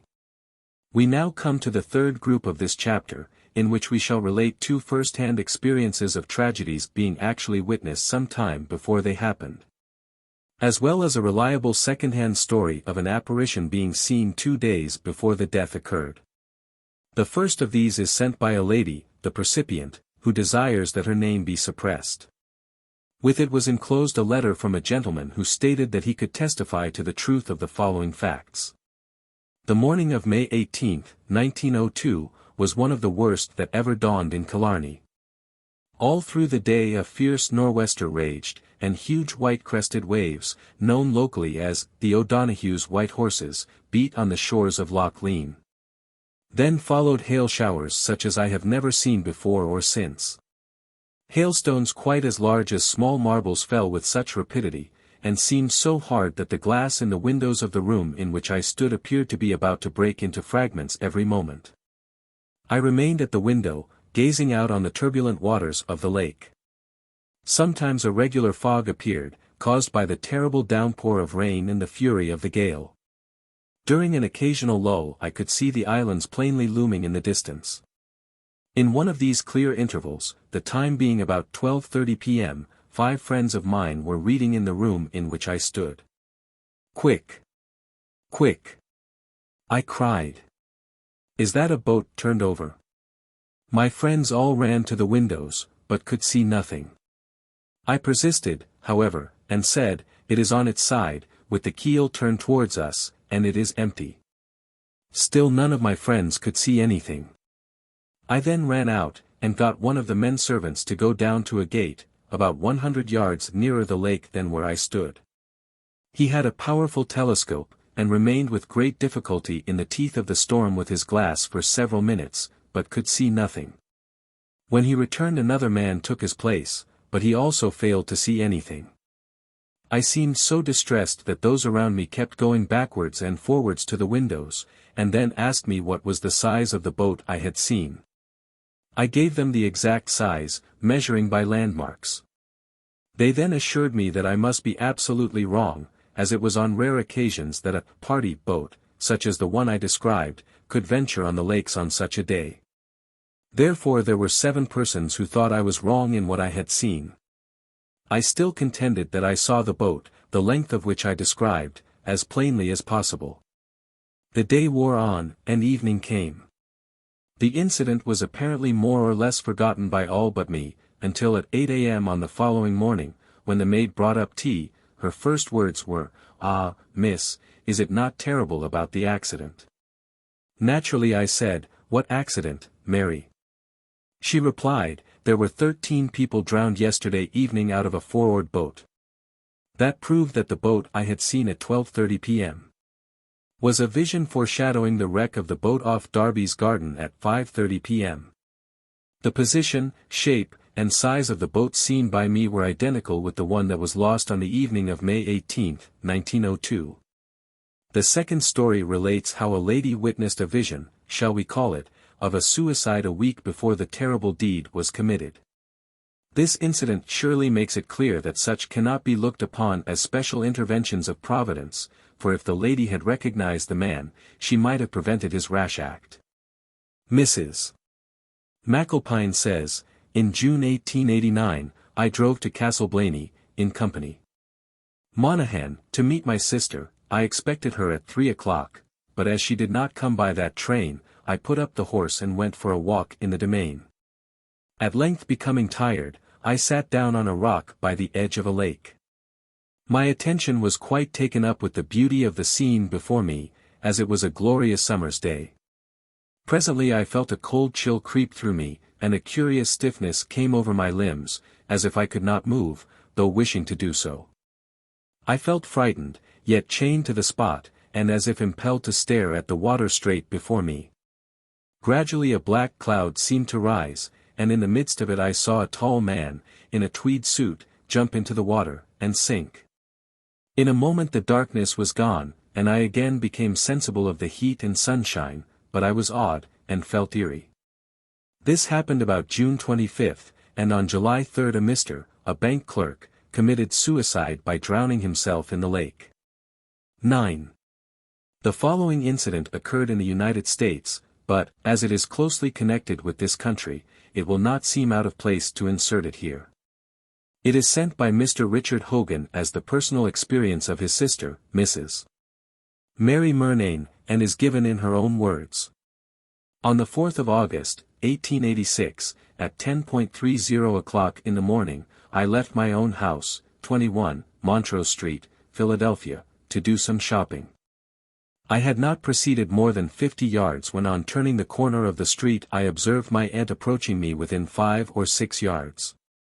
I was greatly astonished, for the last letter I had from home, Limerick, stated that she was dying of consumption, but the thought occurred to me that she might have recovered somewhat and come out to Philadelphia. This opinion was quickly changed as we approached each other, for our eyes met, and she had the color of one who had risen from the grave. I seemed to feel my hair stand on end, for just as we were about to pass each other she turned her face towards me, and I gasped, "My God, she is dead, and is going to speak to me," but no word was spoken, and she passed on. After proceeding a short distance I looked back, and she continued on to Washington Avenue, where she disappeared from me.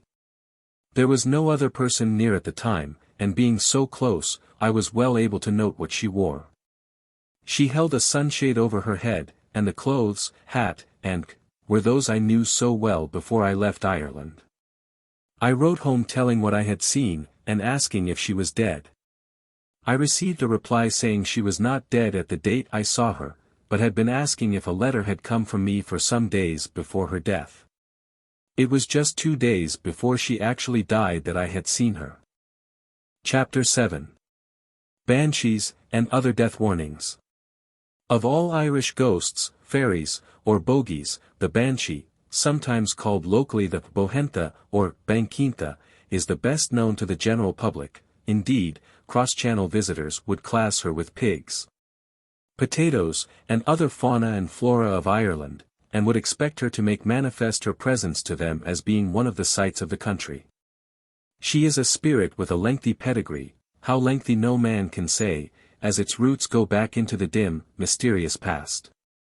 The most famous banshee of ancient times was that attached to the kingly house of O'Brien, Ibe Hill, who haunted the rock of Craglia above Killaloe, near the old palace of Kincora. In A.D.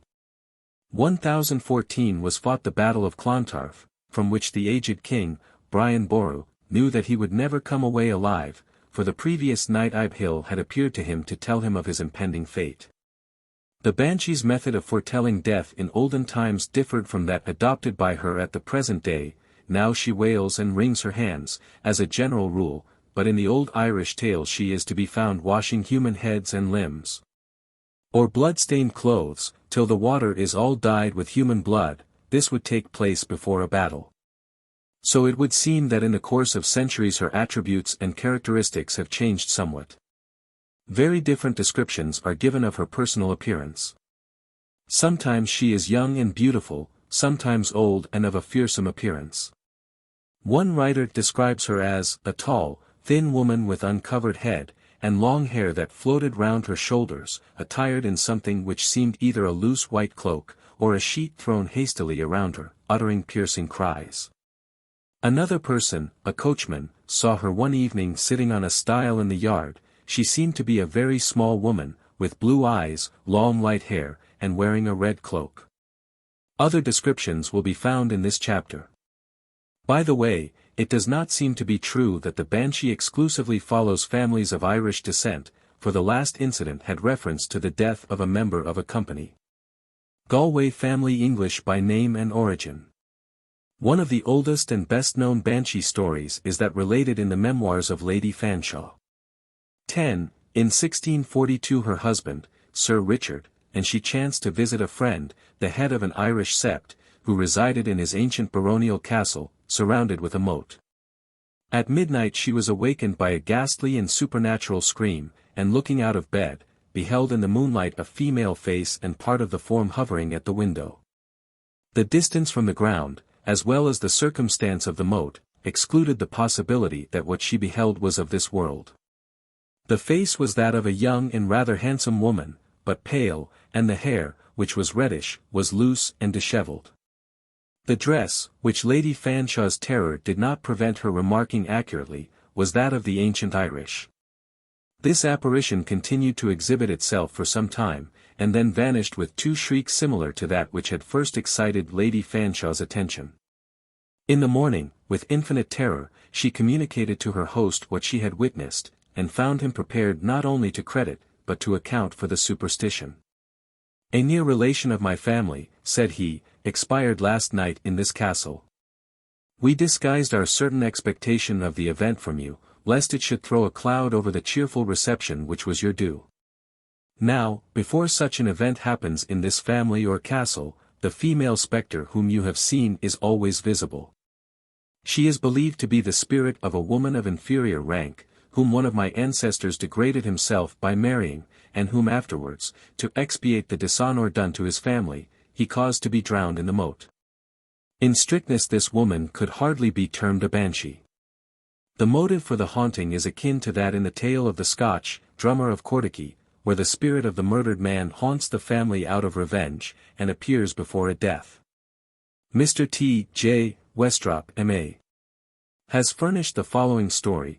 My maternal grandmother heard the following tradition from her mother, one of the Miss Ross Lewins, who witnessed the occurrence. Their father, Mr. Harrison Ross Lewin, was away in Dublin on law business, and in his absence the young people went off to spend the evening with a friend who lived some miles away. The night was fine and lightsome as they were returning, save at one point where the road ran between trees or high hedges not far to the west of the old church of Kilchrist. The latter, like many similar ruins, was a simple oblong building, with long side walls and high gables, and at that time it and its graveyard were unenclosed, and lay in the open fields. As the party passed down the long dark lane they suddenly heard in the distance loud keening and clapping of hands, as the country people were accustomed to do when lamenting the dead. The Ross Lewins hurried on, and came in sight of the church, on the side wall of which a little grey-haired old woman, clad in a dark cloak, was running to and fro, chanting and wailing, and throwing up her arms. The girls were very frightened, but the young men ran forward and surrounded the ruin, and two of them went into the church, the apparition vanishing from the wall as they did so. They searched every nook, and found no one, nor did anyone pass out. All were now well scared, and got home as fast as possible. On reaching their home their mother opened the door, and at once told them that she was in terror about their father, for, as she sat looking out the window in the moonlight, a huge raven with fiery eyes lit on the sill, and tapped 3 times on the glass. They told her their story, which only added to their anxiety, and as they stood talking, taps came to the nearest window, and they saw the bird again. A few days later news reached them that Mr. Ross Lewin had died suddenly in Dublin. This occurred about 1776. Mr. Westrop also writes that the sister of a former Roman Catholic bishop told his sisters that when she was a little girl she went out one evening with some other children for a walk. Going down the road, they passed the gate of the principal domain near the town. There was a rock, or large stone, beside the road, on which they saw something. Going nearer, they perceived it to be a little dark, old woman, who began crying and clapping her hands. Some of them attempted to speak to her, but got frightened, and all finally ran home as quickly as they could. Next day the news came that the gentleman, near whose gate the banshee had cried, was dead, and it was found on inquiry that he had died at the very hour at which the children had seen the spectre. A lady who is a relation of one of the compilers, and a member of a company Cork family of English descent, sends the 2 following experiences of a banshee in her family. My mother, when a young girl, was standing looking out of the window in their house at Blackrock, near Cork. She suddenly saw a white figure standing on a bridge which was easily visible from the house. The figure waved her arms towards the house, and my mother heard the bitter wailing of the banshee. It lasted some seconds, and then the figure disappeared. Next morning my grandfather was walking as usual into the city of Cork. He accidentally fell, hit his head against the curbstone, and never recovered consciousness. In March 1900, my mother was very ill, and one evening the nurse and I were with her arranging her bed. We suddenly heard the most extraordinary wailing, which seemed to come in waves round and under her bed. We naturally looked everywhere to try and find the cause, but in vain. The nurse and I looked at one another, but made no remark, as my mother did not seem to hear it. My sister was downstairs sitting with my father. She heard it, and thought some terrible thing had happened to her little boy, who was in bed upstairs. She rushed up, and found him sleeping quietly. My father did not hear it. In the house next door they heard it, and ran downstairs, thinking something had happened to the servant, but the latter at once said to them, "Did you hear the banshee? Mrs. P. must be dying." A few years ago, i.e. before 1894, a curious incident occurred in a public school in connection with the belief in the banshee. One of the boys, happening to become ill, was at once placed in a room by himself, where he used to sit all day. On one occasion, as he was being visited by the doctor, he suddenly started up from his seat, and affirmed that he heard somebody crying. The doctor, of course, who could hear or see nothing, came to the conclusion that the illness had slightly affected his brain. However, the boy, who appeared quite sensible, still persisted that he heard someone crying, and furthermore said, "It is the banshee, as I have heard it before." The following morning the headmaster received a telegram saying that the boy's brother had been accidentally shot dead. 11. That the banshee is not confined within the geographical limits of Ireland, but that she can follow the fortunes of a family abroad, and therefore tell their death, is clearly shown by the following story. A party of visitors were gathered together on the deck of a private yacht on one of the Italian lakes, and during a lull in the conversation one of them, a colonel, said to the owner, "Count, who's that queer-looking woman you have on board?" The count replied that there was nobody except the ladies present, and the stewardess, but the speaker protested that he was correct, and suddenly, with a scream of horror, he placed his hands before his eyes, and exclaimed, "Oh, my God! What a face!" For some time he was overcome with terror, and at length reluctantly looked up, and cried, "Thank heavens, it's gone." "What was it?" asked the count.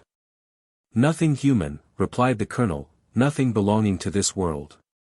It was a woman of no earthly type, with a queer-shaped, gleaming face, a mass of red hair, and eyes that would have been beautiful but for their expression, which was hellish. She had on a green hood, after the fashion of an Irish peasant.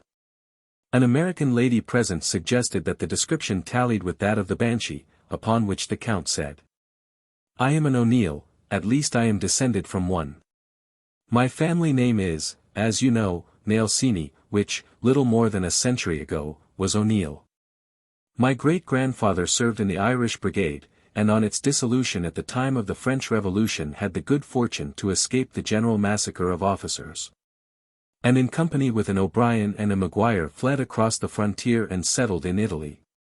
On his death his son, who had been born in Italy, and was far more Italian than Irish, changed his name to Nelsini, by which name the family has been known ever since. But for all that we are Irish." "The banshee was yours, then?" ejaculated the colonel. "What exactly does it mean?" "It means," the count replied solemnly, "the death of someone very nearly associated with me. Pray heaven it is not my wife or daughter."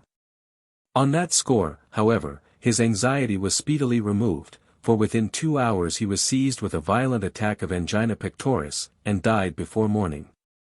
12. Mr. Elliot O'Donnell, to whose article on Banshees we are indebted for the above, adds, "The banshee never manifests itself to the person whose death it is prognosticating. Other people may see or hear it, but the fated one never, so that when everyone present is aware of it but one, the fate of that one may be regarded as pretty well certain." We must now pass on from the subject of banshees to the kindred one of headless coaches, the belief in which is widespread through the country. Apparently these dread vehicles must be distinguished from the phantom coaches, of which numerous circumstantial tales are also told. The first are harbingers of death, and in this connection are very often attached to certain families. The latter appear to be spectral phenomena pure and simple, whose appearance does not necessarily portend evil or death. At a house in company. Limerick, writes Mr. T. J. Westrop, occurred the remarkably attested apparition of the headless coach in June 1806, when Mr. Ralph Westrop, my great-grandfather, lay dying. The story was told by his sons, John, William, and Ralph, to their respective children, who told it to me. They had sent for the doctor, and were awaiting his arrival in the dusk. As they sat on the steps they suddenly heard a heavy rumbling, and saw a huge dark coach drive into the paved court before the door. One of them went down to meet the doctor, but the coach swept past him, and drove down the avenue, which went straight between the fences and hedges to a gate. Two of the young men ran after the coach, which they could hear rumbling before them, and suddenly came full tilt against the avenue gate. The noise had stopped, and they were surprised at not finding the carriage. The gate proved to be locked, and when they at last awoke the lodge-keeper, he showed them the keys under his pillow. The doctor arrived a little later, but could do nothing, and the sick man died a few hours afterwards. Two other good stories come from company. Clare.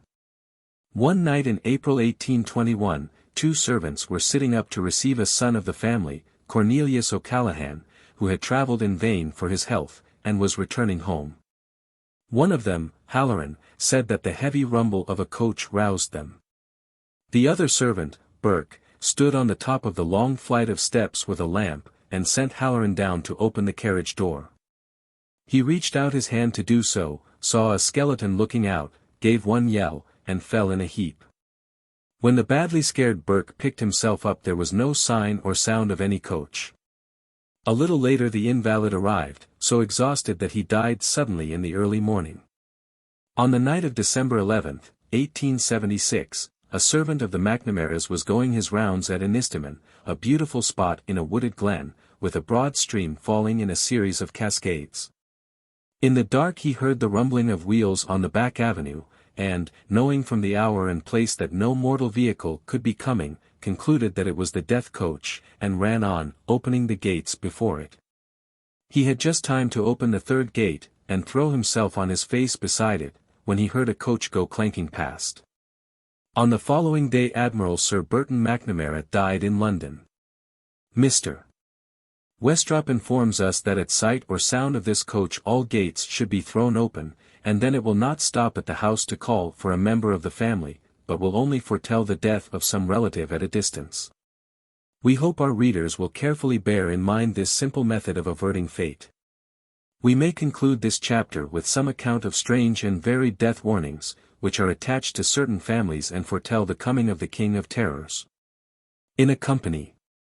Wicklow family a death is preceded by the appearance of a spectre. The doors of the sitting room open and a lady dressed in white satin walks across the room and hall. Before any member of a certain Queen's Company family died a looking-glass was broken. While in a branch of that family the portent was the opening and shutting of the avenue gate. In another Queen's Company family approaching death was heralded by the cry of the cuckoo, no matter at what season of the year it might occur. A Mrs. F. and her son lived near Clonaslee. One day, in midwinter, their servant heard a cuckoo, they went out for a drive, the trap jolted over a stone, throwing Mrs. F. out, and breaking her neck. The ringing of all the house bells is another portent which seems to be attached to several families. In another the Aeolian harp is heard at or before death. An account of this was given to the present writer by a clergyman, who declares that he heard it in the middle of the night when one of his relatives passed away. A death warning in the shape of a white owl follows the Westrop family. This last appeared, it is said, before a death in 1909, but, as Mr. T. J. Westrop remarks, it would be more convincing if it appeared at places where the white owl does not nest and fly out every night. No doubt this list might be drawn out to much greater length. A lady correspondent states that her cousin, a Sir Patrick Dunn's nurse, was attending a case in the town of Wicklow. Her patient was a middle-aged woman, the wife of a well-to-do shopkeeper. One evening the nurse was at her tea in the dining room beneath the sick room, when suddenly she heard a tremendous crash overhead. Fearing her patient had fallen out of bed, she hurried upstairs, to find her dozing quietly, and there was not the least sign of any disturbance. A member of the family, to whom she related this, told her calmly that that noise was always heard in their house before the death of any of them, and that it was a sure sign that the invalid would not recover. Contrary to the nurse's expectations, she died the following day. Knocking on the door is another species of death warning. The Reverend D. B. Knox writes, on the evening before the wife of a clerical friend of mine died, the knocker of the hall door was loudly rapped. All in the room heard it. The door was opened, but there was no one there. Again the knocker was heard, but no one was to be seen when the door was again opened. A young man, brother of the dying woman, went into the drawing-room, and looked through one of the drawing-room windows. The full light of the moon fell on the door, and as he looked the knocker was again lifted and loudly rapped. The following portent occurs in a company. Cork family. At one time the lady of the house lay ill, and her two daughters were aroused one night by screams proceeding from their mother's room. They rushed in, and found her sitting up in bed, staring at some object unseen to them, but which, from the motion of her eyes, appeared to be moving across the floor. When she became calm she told them, what they had not known before, that members of the family were sometimes warned of the death, or approaching death, of some other member by the appearance of a ball of fire, which would pass slowly through the room. This phenomenon she had just witnessed. A day or two afterwards the mother heard of the death of her brother, who lived in the colonies. A strange appearance, known as the Scanlan lights, is connected with the family of Scanlan of Ballinacane, Company, Limerick, and is seen frequently at the death of a member.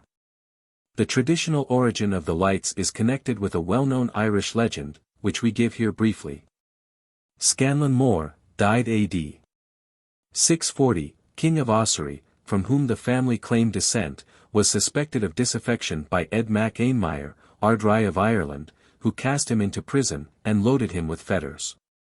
When St. Columcille attended the synod of Drom's seat, he besought Ed to free his captive, but the Ardri churlishly refused, whereupon Columcille declared that he should be freed, and that very night he should unloose the saints, brogues. Columcille went away, and that night a bright pillar of fire appeared in the air, and hung over the house where Scanlan was imprisoned. A beam of light darted into the room where he lay, and a voice called to him, bidding him rise, and shake off his fetters. In amazement he did so, and was led out past his guards by an angel. He made his way to Columcille, with whom he was to continue that night, and as the saint stooped down to unloose his brogue Scanlan anticipated him, as he had prophesied. 13. Such appears to be the traditional origin of the Scanlan lights. Our correspondent adds, these are always seen at the demise of a member of the family. We have ascertained that by the present head of the family, Scanlan of Ballinacane, they were seen, first, as a pillar of fire with radiated crown at the top. And secondly, inside the house, by the room being lighted up brightly in the night. By other members of the family now living these lights have been seen in the shape of balls of fire of various sizes. The above was copied from a private manuscript written some few years ago.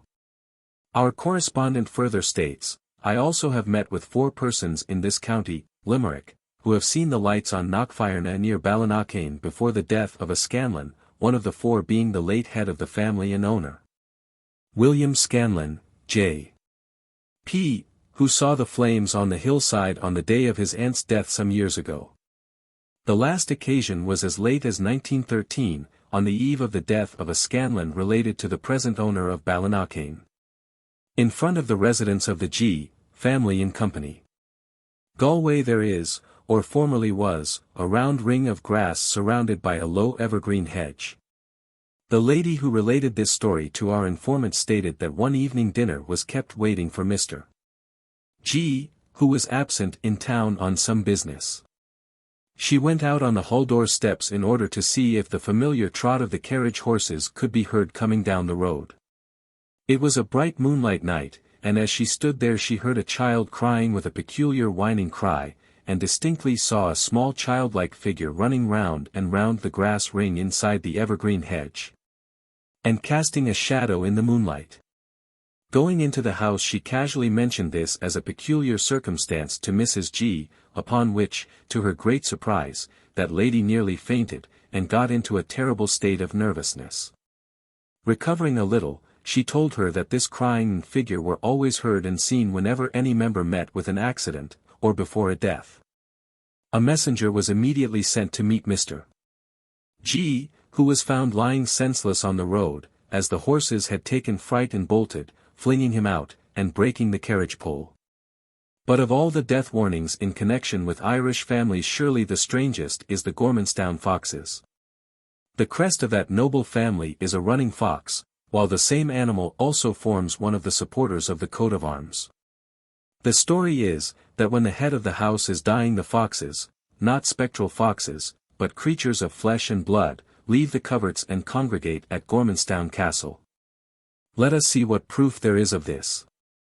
When Jenico, the 12th Viscount, was dying in 1860, foxes were seen about the house and moving towards the house for some days previously. Just before his death 3 foxes were playing about and making a noise close to the house, and just in front of the cloisters, which are yew trees planted and trained in that shape. The Honourable Mrs. Farrell states as regards the same that the foxes came in pairs into the domain, and sat under the Viscount's bedroom window, and barked and howled all night. Next morning they were to be found crouching about in the grass in front and around the house. They walked through the poultry and never touched them. After the funeral they disappeared. At the death of Edward, the 13th Viscount, in 1876, the foxes were also there. He had been rather better one day, but the foxes appeared, barking under the window, and he died that night contrary to expectation. On October 28, 1907, Jenico, the 14th Viscount, died in Dublin. About 8 o'clock that night the coachman and gardener saw 2 foxes near the chapel, close to the house, 5 or 6 more round the front of the house, and several crying in the cloisters. 2 days later the Honourable Richard Preston, RFA, was watching by his father's body in the above chapel. About 3 a.m. he became conscious of a slight noise, which seemed to be that of a number of people walking stealthily around the chapel on the gravel walk. He went to the side door, listened, and heard outside a continuous and insistent snuffling or sniffing noise, accompanied by whimperings and scratchings at the door. On opening it he saw a full-grown fox sitting on the path within 4 feet of him. Just in the shadow was another, while he could hear several more moving close by in the darkness. He then went to the end door, opposite the altar, and on opening it saw 2 more foxes, one so close that he could have touched it with his foot. On shutting the door the noise continued till 5 a.m., when it suddenly ceased. 14. Chapter 8. Miscellaneous Supernormal Experiences. The matter in this chapter does not seem, strictly speaking, to come under the head of any of the preceding ones. It contains no account of houses or places permanently haunted, or of warnings of impending death. Rather we have gathered up in it a number of tales relative to the appearance of the wraiths of living men, or accounts of visions, strange apparitions, or extraordinary experiences. Some few of these have a purpose, while the majority are strangely aimless and purposeless. Something is seen or heard, that is all, and no results, good or bad, follow. We commence with one which, however, certainly indicates a purpose which was fulfilled. It is the experience of Mrs. Seymour, wife to one of the compilers. When she was a little girl she resided in Dublin. Amongst the members of the family was her paternal grandmother. This old lady was not as kind as she might have been to her granddaughter, and consequently the latter was somewhat afraid of her. In process of time the grandmother died. Mrs.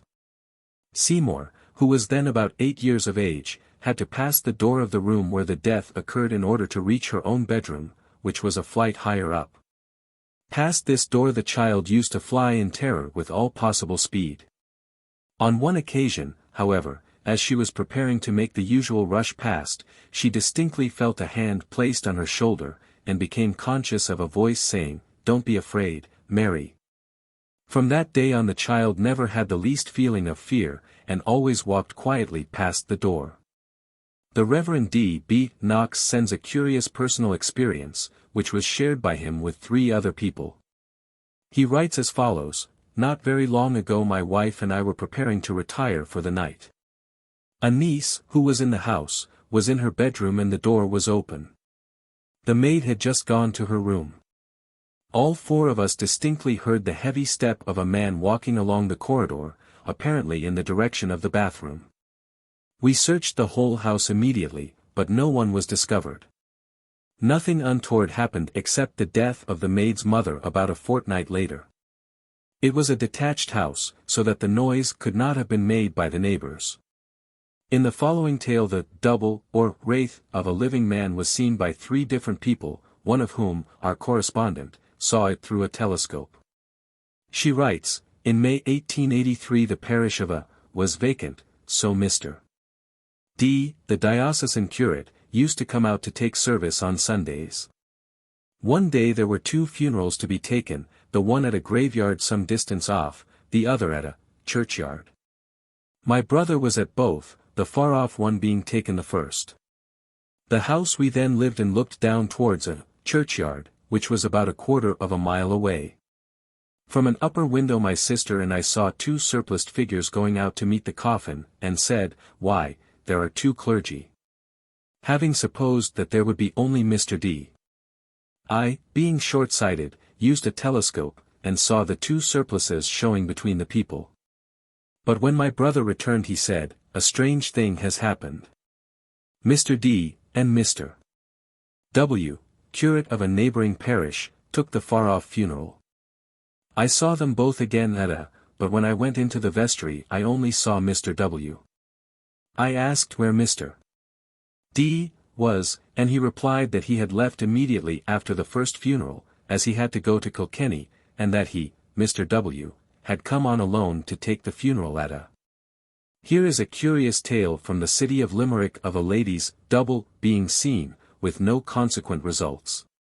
It is sent by Mr. Richard Hogan as the personal experience of his sister, Mrs. Mary Murnane. On Saturday, October 25, 1913, at 4:30 in the afternoon, Mr. Hogan left the house in order to purchase some cigarettes. A quarter of an hour afterwards Mrs. Murnane went down the town to do some business. As she was walking down George Street she saw a group of 4 persons standing on the pavement engaged in conversation. They were, her brother, a Mr. O's, and 2 ladies, a Miss P. O.D., and her sister, Miss M. O.D. She recognized the latter, as her face was partly turned towards her, and noted that she was dressed in a knitted coat, and light blue hat, while in her left hand she held a bag or purse. The other lady's back was turned towards her. As Mrs. Murnane was in a hurry to get her business done she determined to pass them by without being noticed, but a number of people coming in the opposite direction blocked the way, and compelled her to walk quite close to the group of 4. But they were so intent on listening to what one lady was saying that they took no notice of her. The speaker appeared to be Miss M. O.D., and, though Mrs. Murnane did not actually hear her speak as she passed her, yet from their attitudes the other 3 seemed to be listening to what she was saying, and she heard her laugh when right behind her, not the laugh of her sister P. And the laugh was repeated after she had left the group a little behind. So far there is nothing out of the common. When Mrs. Murnane returned to her house about an hour later she found her brother Richard there before her. She casually mentioned to him how she had passed him and his 3 companions on the pavement. To which he replied that she was quite correct except in one point, namely that there were only 3 in the group, as M. O.D. was not present, as she had not come to Limerick at all that day. She then described to him the exact position each one of the 4 occupied, and the clothes worn by them, to all of which facts he assented, except as to the presence of Miss M. O.D. Mrs. Murnane adds, "That is all I can say in the matter, but most certainly the 4th person was in the group, as I both saw and heard her. She wore the same clothes I had seen on her previously, with the exception of the hat. But the following Saturday she had on the same colored hat I had seen on her the previous Saturday. When I told her about it she was as much mystified as I was and am." My brother stated that there was no laugh from any of the 3 present. Mrs. G. Kelly sends an experience of a wraith, which seems in some mysterious way to have been conjured up in her mind by the description she had heard, and then externalized. She writes, "About 4 years ago a musical friend of ours was staying in the house. He and my husband were playing and singing Dvorak's Spectre's Bride, a work which he had studied with the composer himself. This music appealed very much to both, and they were excited and enthusiastic over it. Our friend was giving many personal reminiscences of Dvorak, and his method of explaining the way he wanted his work done. I was sitting by, an interested listener, for some time. On getting up at last, and going into the drawing room, I was startled and somewhat frightened to find a man standing there in a shadowy part of the room. I saw him distinctly, and could describe his appearance accurately. I called out, and the 2 men ran in, but as the apparition only lasted for a second, they were too late. I described the man whom I had seen, whereupon our friend exclaimed, 'Why, that was Dvorak himself.' At that time I had never seen a picture of Dvorak, but when our friend returned to London he sent me one which I recognized as the likeness of the man whom I had seen in our drawing room. A curious vision, a case of second sight, in which a quite unimportant event, previously unknown, was revealed, is sent by the percipient, who is a lady well known to both the compilers, and a lifelong friend of one of them. She says, "Last summer I sent a cow to the fair of Limerick, a distance of about 13 miles, and the men who took her there the day before the fair left her in a paddock for the night close to Limerick city. I awoke up very early next morning, and was fully awake when I saw, not with my ordinary eyesight, but apparently inside my head, a light, an intensely brilliant light. And in it I saw the back gate being opened by a red-haired woman and the cow I had supposed in the fair walking through the gate. I then knew that the cow must be home, and going to the yard later on I was met by the wife of the man who was in charge in a great state of excitement. 'Oh law! Miss,' she exclaimed, 'you'll be mad. Didn't Julia, a red-haired woman, find the cow outside the lodge gate as she was going out at 4 o'clock to the milking?' That's my tale, perfectly true, and I would give a good deal to be able to control that light, and see more if I could." Another curious vision was seen by a lady who is also a friend of both the compilers. One night she was kneeling at her bedside saying her prayers, hers was the only bed in the room, when suddenly she felt a distinct touch on her shoulder. She turned round in the direction of the touch and saw at the end of the room a bed, with a pale, indistinguishable figure laid therein, and what appeared to be a clergyman standing over it. About a week later she fell into a long and dangerous illness. An account of a dream which implied an extraordinary coincidence, if coincidence it be and nothing more, was sent as follows by a correspondent, who requested that no names be published. That which I am about to relate has a peculiar interest for me, inasmuch as the central figure in it was my own grand-aunt, and moreover the principal witness, if I may use such a term, was my father. At the period during which this strange incident occurred my father was living with his aunt and some other relatives. One morning at the breakfast table, my grand-aunt announced that she had had a most peculiar dream during the previous night. My father, who was always very interested in that kind of thing, took down in his notebook all the particulars concerning it. They were as follows. My grand-aunt dreamt that she was in a cemetery, which she recognized as Glasnevin, and as she gazed at the memorials of the dead which lay so thick around, one stood out most conspicuously, and caught her eye. For she saw clearly cut on the cold white stone an inscription bearing her own name. Claire S.D. Died 14th of March, 1873. Dearly loved and ever mourned. R.I.P. While, to add to the peculiarity of it, the date on the stone as given above was, from the day of her dream, exactly a year in advance. My grand-aunt was not very nervous, and soon the dream faded from her mind. Months rolled by, and one morning at breakfast it was noticed that my grand-aunt had not appeared, but as she was a very religious woman it was thought that she had gone out to church. However, as she did not appear my father sent someone to her room to see if she were there, and as no answer was given to repeated knocking the door was opened, and my grand-aunt was found kneeling at her bedside, dead. The day of her death was March 14, 1873, corresponding exactly with the date seen in her dream a 12-month before. My grand-aunt was buried in Glasnevin, and on her tombstone, a white marble slab, was placed the inscription which she had read in her dream. Our correspondent sent us a photograph of the stone and its inscription. The present Archdeacon of Limerick, Venerable J. A. Hayden, Doctor of Laws, sends the following experience. In the year 1870 I was rector of the little rural parish of Chapel Russell. One autumn day the rain fell with a quiet, steady, and hopeless persistence from morning to night.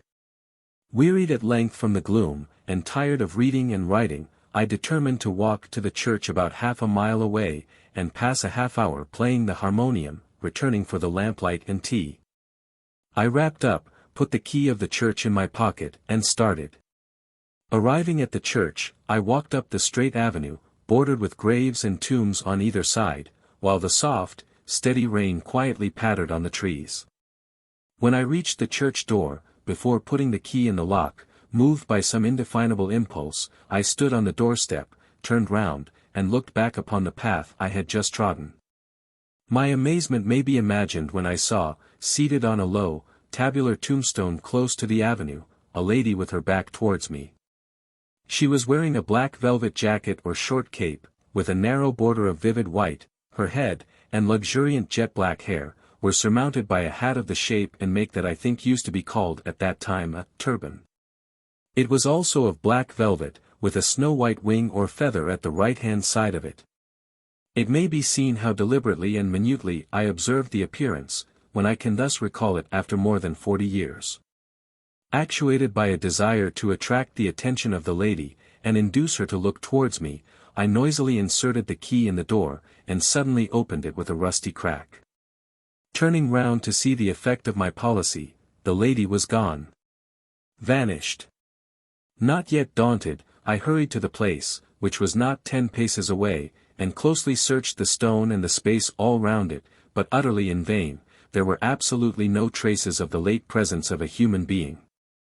I may add that nothing particular or remarkable followed the singular apparition, and that I never heard anything calculated to throw any light on the mystery. Here is a story of a ghost who knew what it wanted, and got it. In the part of company. Wicklow, from which my people come, writes a Miss D., there was a family who were not exactly related, but of course of the clan. Many years ago a young daughter, aged about 20, died. Before her death she had directed her parents to bury her in a certain graveyard. But for some reason they did not do so, and from that hour she gave them no peace.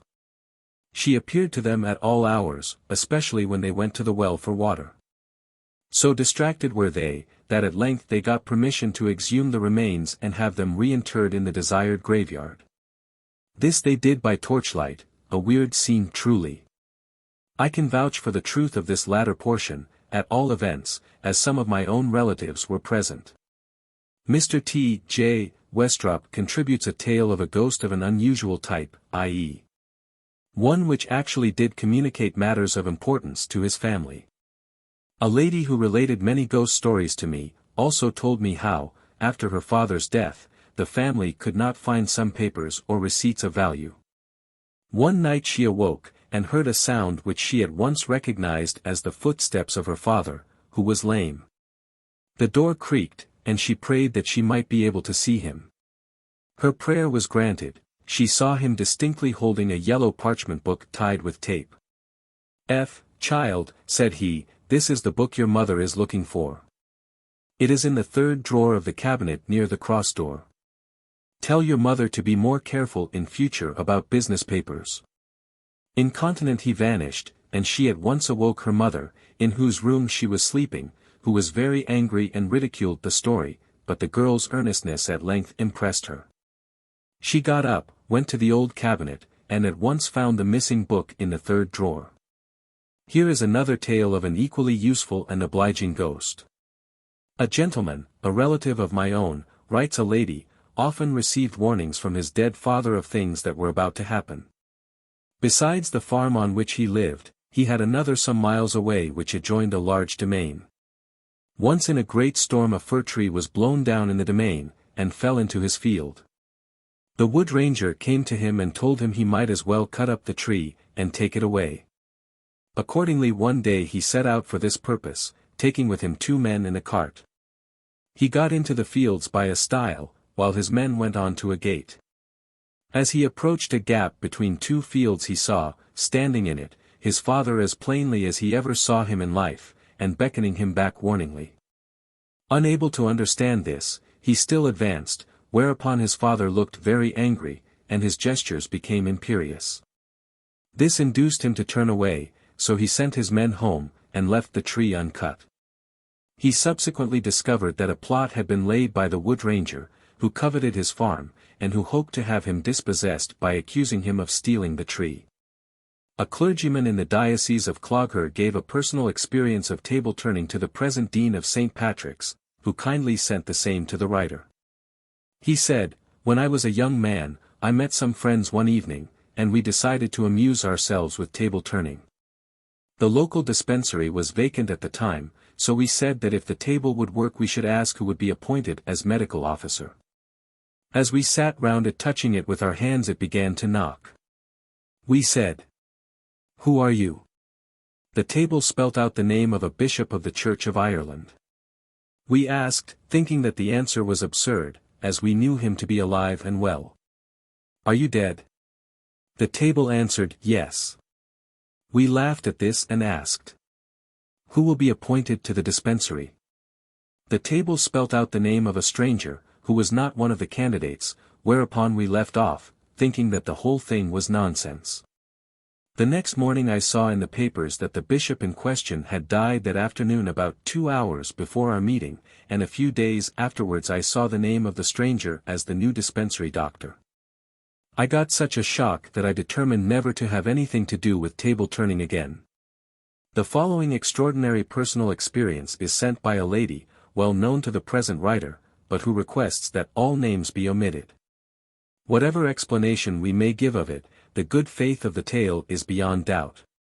2 or 3 months after my father-in-law's death my husband, myself, and 3 small sons lived in the west of Ireland. As my husband was a young barrister, he had to be absent from home a good deal. My 3 boys slept in my bedroom, the eldest being about 4, the youngest some months. A fire was kept up every night, and with a young child to look after, I was naturally awake more than once during the night. For many nights I believed I distinctly saw my father-in-law sitting by the fireside. This happened, not once or twice, but many times. He was passionately fond of his eldest grandson, who lay sleeping calmly in his cot. Being so much alone probably made me restless and uneasy, though I never felt afraid. I mentioned this strange thing to a friend who had known and liked my father-in-law, and she advised me to have his soul laid, as she termed it. Though I was a Protestant and she was a Roman Catholic, as had also been my father-in-law, yet I fell in with her suggestion. She told me to give a coin to the next beggar that came to the house, telling him, or her, to pray for the rest of Mr. So-and-so's soul. A few days later a beggar woman and her children came to the door, to whom I gave a coin and stated my desire. To my great surprise I learned from her manner that such requests were not unusual. Well, she went down on her knees on the steps, and prayed with apparent earnestness and devotion that his soul might find repose. Once again he appeared, and seemed to say to me, "Why did you do that, E?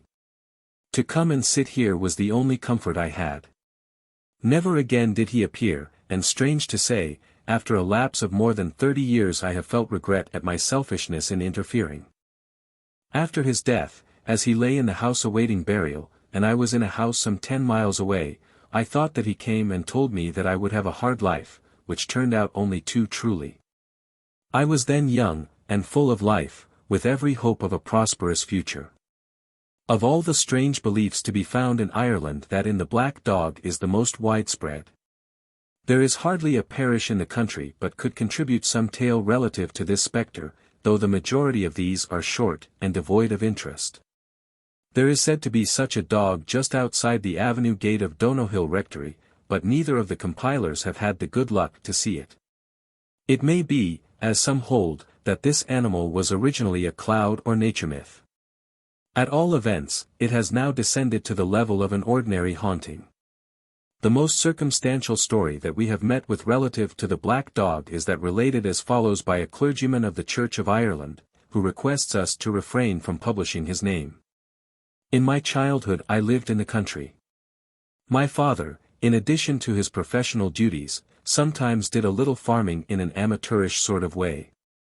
He did not keep a regular staff of laborers, and consequently when anything extra had to be done, such as hay cutting or harvesting, he used to employ day laborers to help with the work. At such times I used to enjoy being in the fields with the men, listening to their conversation. On one occasion I heard a laborer remark that he had once seen the devil. Of course I was interested and asked him to give me his experience. He said he was walking along a certain road, and when he came to a point where there was an entrance to a private place, the spot was well known to me, he saw a black dog sitting on the roadside. At the time he paid no attention to it, thinking it was an ordinary retriever, but after he had passed on about 200 or 300 yards he found the dog was beside him, and then he noticed that its eyes were blood red. He stooped down, and picked up some stones in order to frighten it away, but though he threw the stones at it they did not injure it, nor indeed did they seem to have any effect. Suddenly, after a few moments, the dog vanished from his sight. Such was the laborer's tale.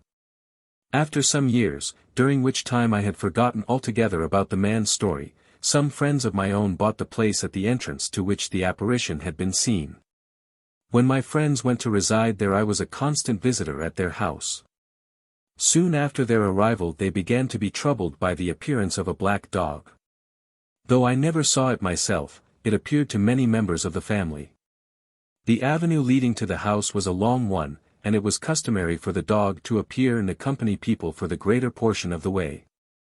Such an effect had this on my friends that they soon gave up the house, and went to live elsewhere. This was a curious corroboration of the laborer's tale. As we have already stated in Chapter 7, a distinction must be drawn between the so-called headless coach, which portends death, and the phantom coach, which appears to be a harmless sort of vehicle. With regard to the latter we give two tales below, the first of which was sent by a lady whose father was a clergyman, and a gold medalist of Trinity College, Dublin.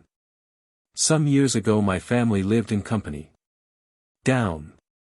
Our house was some way out of a fair-sized manufacturing town, and had a short avenue which ended in a gravel sweep in front of the hall door. One winter's evening, when my father was returning from a sick call, a carriage going at a sharp pace passed him on the avenue. He hurried on, thinking it was some particular friend's, but when he reached the door no carriage was to be seen, so he concluded it must have gone round to the stables. The servant who answered his ring said that no visitors had been there, and he, feeling certain that the girl had made some mistake, or that someone else had answered the door, came into the drawing-room to make further inquiries. No visitors had come, however, though those sitting in the drawing-room had also heard the carriage drive up. My father was most positive as to what he had seen, viz. a closed carriage with lamps lit. And let me say at once that he was a clergyman who was known throughout the whole of the north of Ireland as a most level-headed man, and yet to the day of his death he would insist that he met that carriage on our avenue. One day in July one of our servants was given leave to go home for the day, but was told she must return by a certain train. For some reason she did not come by it, but by a much later one, and rushed into the kitchen in a most penitent frame of mind. "I am so sorry to be late," she told the cook, especially as there were visitors. "I suppose they stayed to supper, as they were so late going away, for I met the carriage on the avenue." The cook thereupon told her that no one had been at the house, and hinted that she must have seen the ghost carriage, a statement that alarmed her very much, as the story was well known in the town. And car drivers used to whip up their horses as they passed our gate, while pedestrians refused to go at all except in numbers. We have often heard the carriage, but these are the only two occasions on which I can positively assert that it was seen. The following personal experience of the phantom coach was given to the present writer by Mr. Matthias Fitzgerald, coachman to Miss Cook, of Kappa House, Company, Limerick. He stated that one moonlight night he was driving along the road from Askeaton to Limerick when he heard coming up behind him the roll of wheels, the clatter of horses' hoofs, and the jingling of the bits. He drew over to his own side to let this carriage pass, but nothing passed. He then looked back, but could see nothing. The road was perfectly bare and empty, though the sounds were perfectly audible. This continued for about a quarter of an hour or so, until he came to a crossroad, down one arm of which he had to turn. As he turned off he heard the phantom carriage dash by rapidly along the straight road. He stated that other persons had had similar experiences on the same road. Chapter 9. Legendary and Ancestral Ghosts. Whatever explanations may be given of the various stories told in our previous chapters, the facts as stated therein are in almost every case vouched for on reliable authority.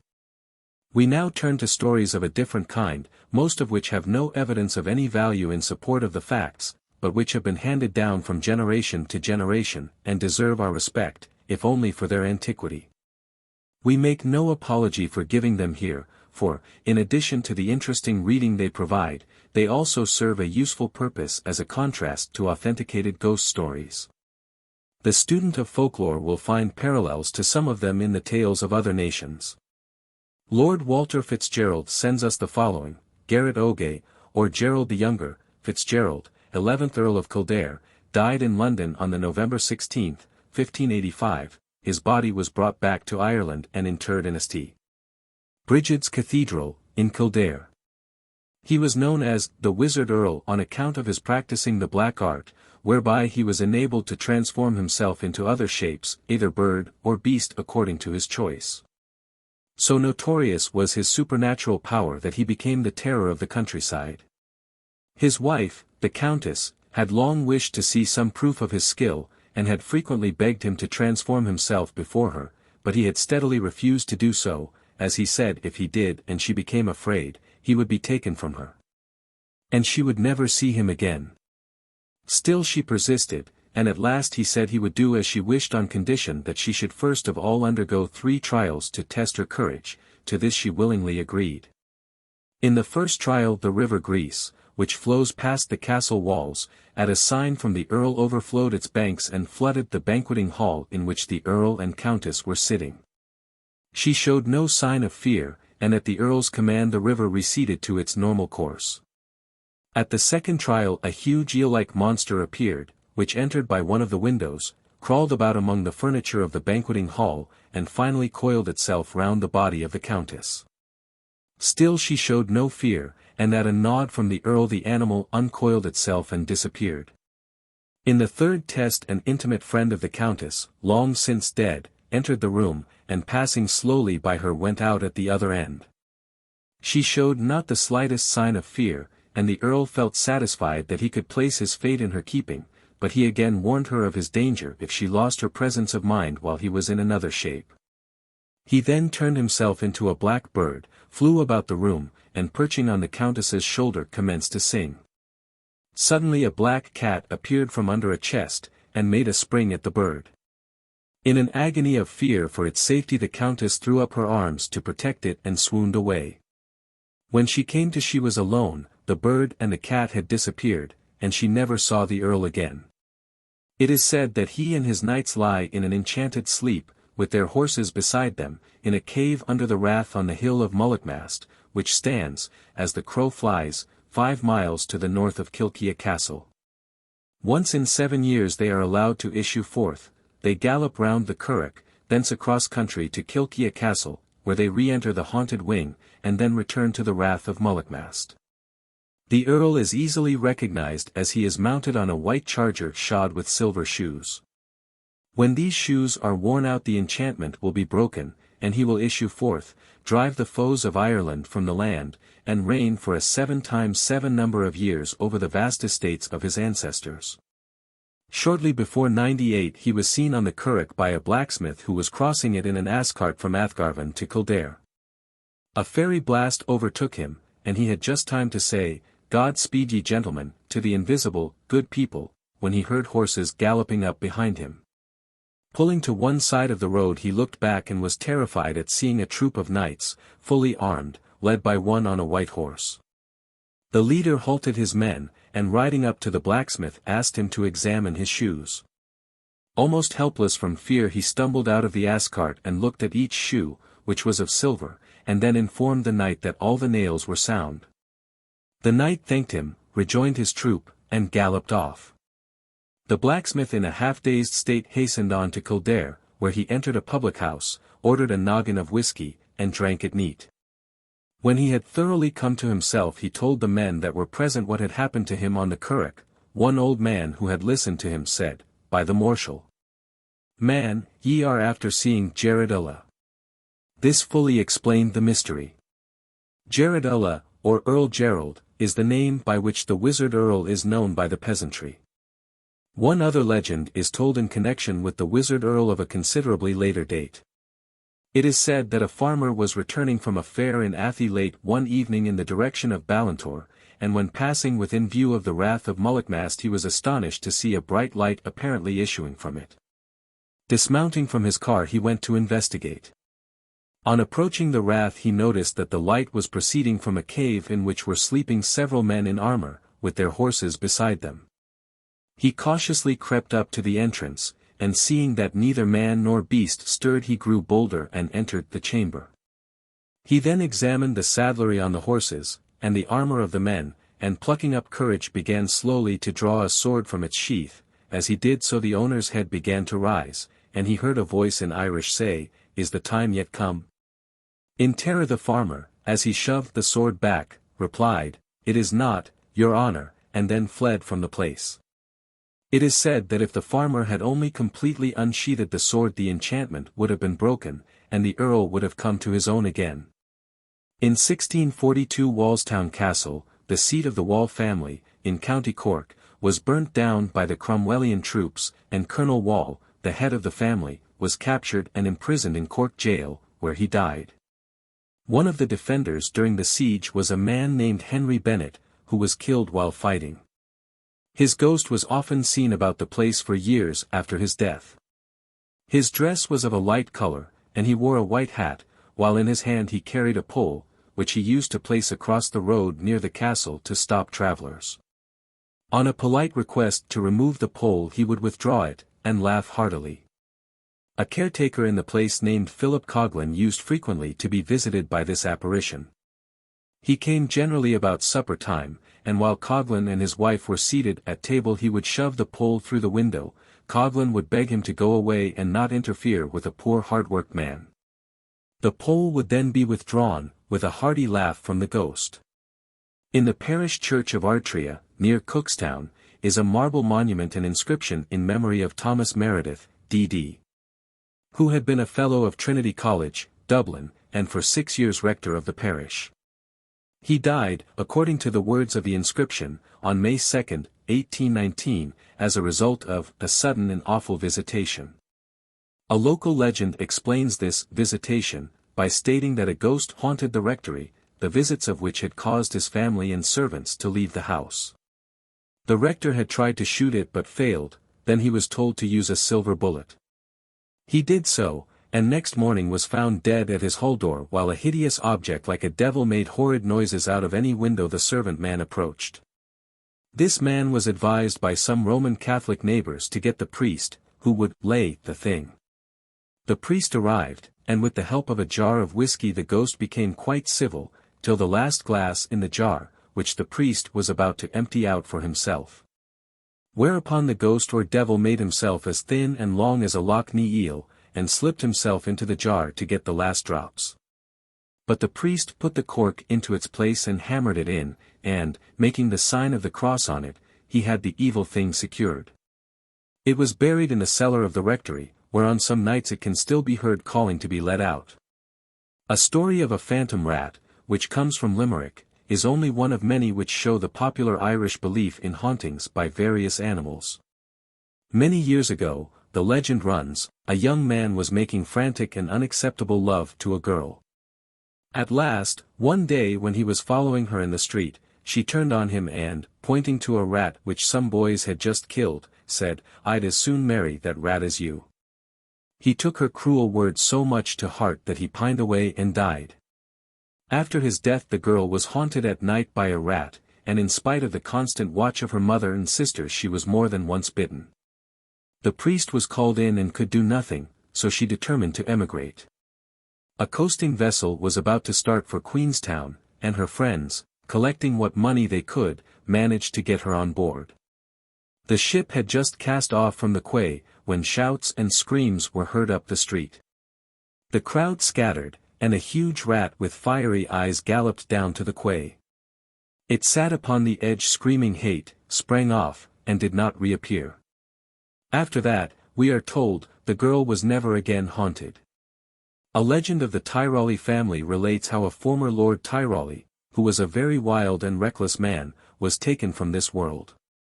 One evening, it is said, just as the nobleman was preparing for a night's carouse, a carriage drove up to his door, a stranger asked to see him and, after a long private conversation, drove away as mysteriously as he had come.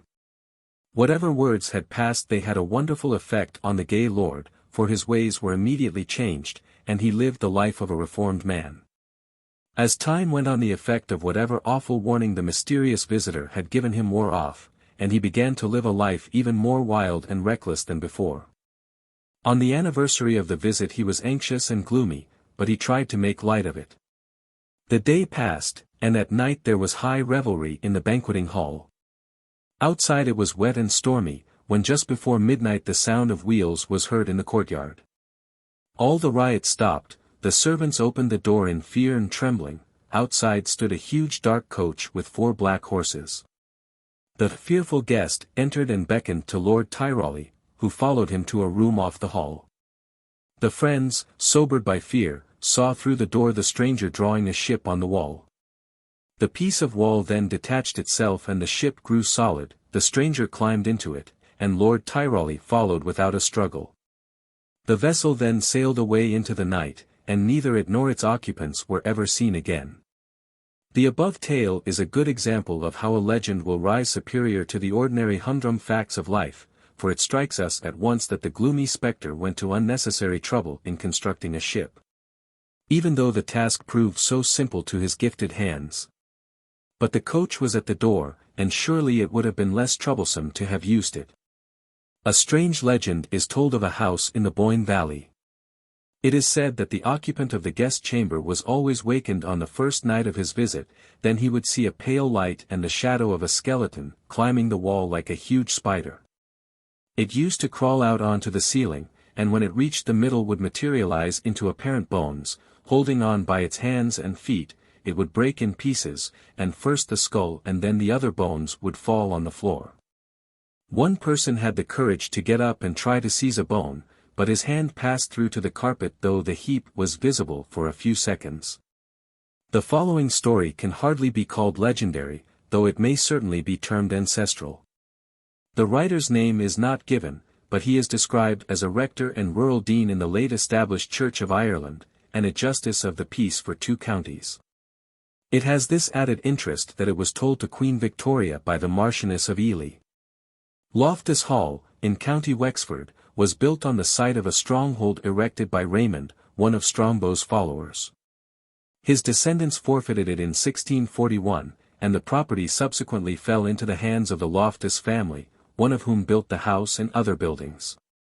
About the middle of the 18th century, there lived at Loftus Hall Charles Tottenham, a member of the Irish Parliament, known to fame as Tottenham and his Boots. Owing to his historic ride to the Irish capital in order to give the casting vote in a motion which saved £80,000 to the Irish treasury. The second son, Charles Tottenham, had 2 daughters, Elizabeth and Anne, to the latter of whom our story relates. He came to live at Loftus Hall, the old baronial residence of the family, with his second wife and the 2 above-mentioned daughters of his first wife. Loftus Hall was an old rambling mansion, with no pretence to beauty, passages that led nowhere, large dreary rooms, small closets, various unnecessary nooks and corners, panelled or wainscot walls, and a tapestry chamber. Here resided at the time my story commences Charles Tottenham, his second wife and his daughter Anne, Elizabeth, his second daughter, having been married. The father was a cold austere man. The stepmother such as that unamiable relation is generally represented to be. What and how great the state of lonely solitude and depression of mind of poor and must have been in such a place, without neighbors or any home sympathy, may easily be imagined. One wet and stormy night, as they sat in the large drawing-room, they were startled by a loud knocking at the outer gate, a most surprising and unusual occurrence. Presently the servant announced that a young gentleman on horseback was there requesting lodging and shelter. He had lost his way, his horse was knocked up, and he had been guided by the only light which he had seen. The stranger was admitted and refreshed, and proved himself to be an agreeable companion and a finished gentleman, far too agreeable for the lone scion of the house of Tottenham, for a sad and mournful tale follows. And one whose strange results continued almost to the present day. Much mystery has involved the story at the present point, and in truth the matter was left in such silence and obscurity, that, but for the acts of her who was the chief sufferer in it through several generations, nothing would now be known. The fact, I believe, was, which was not unnatural under the circumstances, that this lonely girl formed a strong attachment to this gallant youth chance had brought to her door, which was warmly returned. The father, as was his stern nature, was obdurate, and the wife no solace to her as she was a stepmother. It is only an instance of the refrain of the old ballad, he loved, and he rode away. He had youth and friends, and stirring scenes, and soon forgot his passing attachment. Poor Anne's reason gave way. The fact is but too true, she became a confirmed maniac, and had to be confined for the rest of her life in the tapestried chamber before mentioned, and in which she died. A strange legend was at once invented to account for this calamity. It tells how the horseman proved such an agreeable acquisition that he was invited to remain some days, and made himself quite at home. And as they were now 4 in number, whist was proposed in the evenings. The stranger, however, with Anne as his partner, invariably won every point. The old couple never had the smallest success.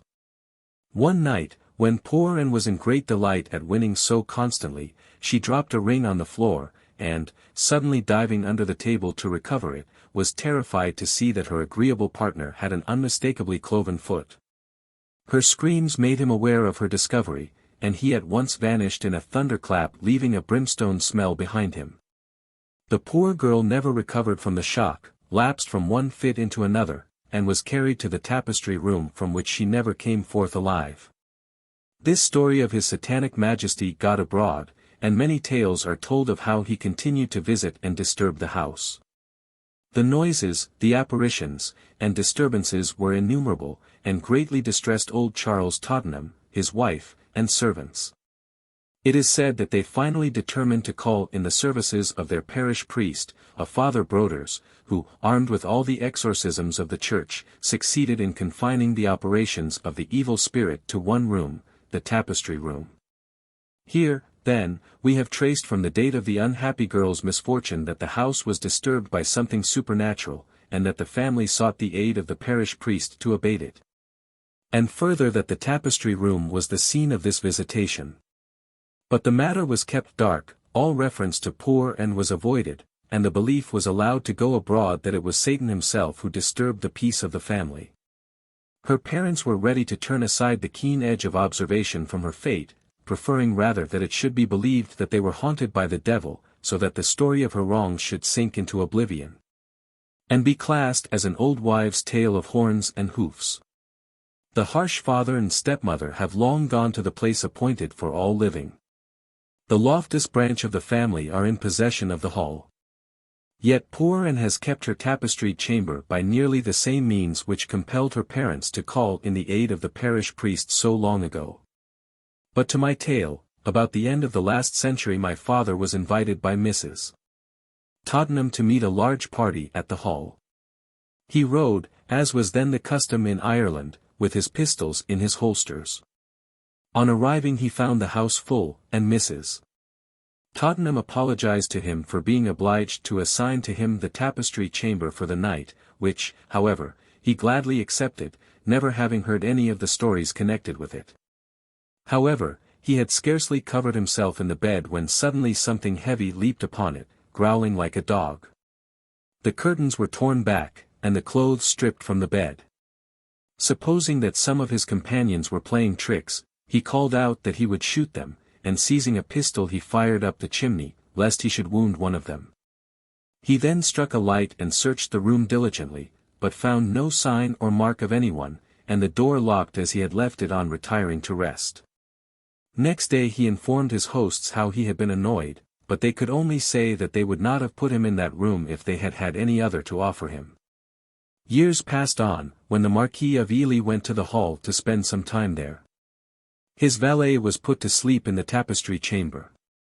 In the middle of the night the whole family was aroused by his dreadful roars and screams, and he was found lying in another room in mortal terror.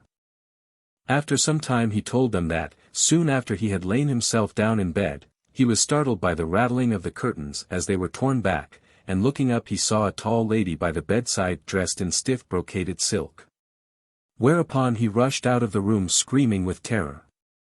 Years afterwards I was brought by my father with the rest of the family to the hall for the summer bathing. Attracted by the quaint look of the tapestry room, I at once chose it for my bedroom, being utterly ignorant of the stories connected with it. For some little time nothing out of the way happened. One night, however, I sat up much later than usual to finish an article in a magazine I was reading. The full moon was shining clearly in through two large windows, making all as clear as day. I was just about to get into bed, and, happening to glance towards the door, to my great surprise I saw it open quickly and noiselessly, and as quickly and noiselessly shut again. While the tall figure of a lady in a stiff dress passed slowly through the room to one of the curious closets already mentioned, which was in the opposite corner. I rubbed my eyes. Every possible explanation but the true one occurred to my mind, for the idea of a ghost did not for a moment enter my head. I quickly reasoned myself into a sound sleep and forgot the matter. The next night I again sat up late in my bedroom, preparing a gun and ammunition to go and shoot seabirds early next morning, when the door again opened and shut in the same noiseless manner. And the same tall lady proceeded to cross the room quietly and deliberately as before towards the closet. I instantly rushed at her, and threw my right arm around her, exclaiming, "Ha! I have you now."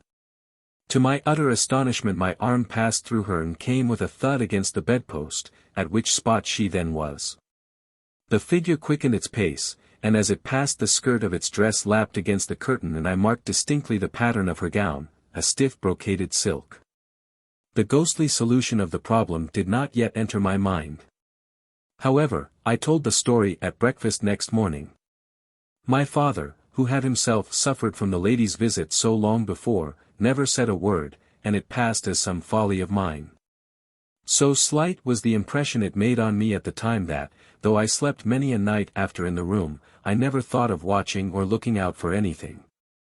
Years later I was again a guest at the Hall.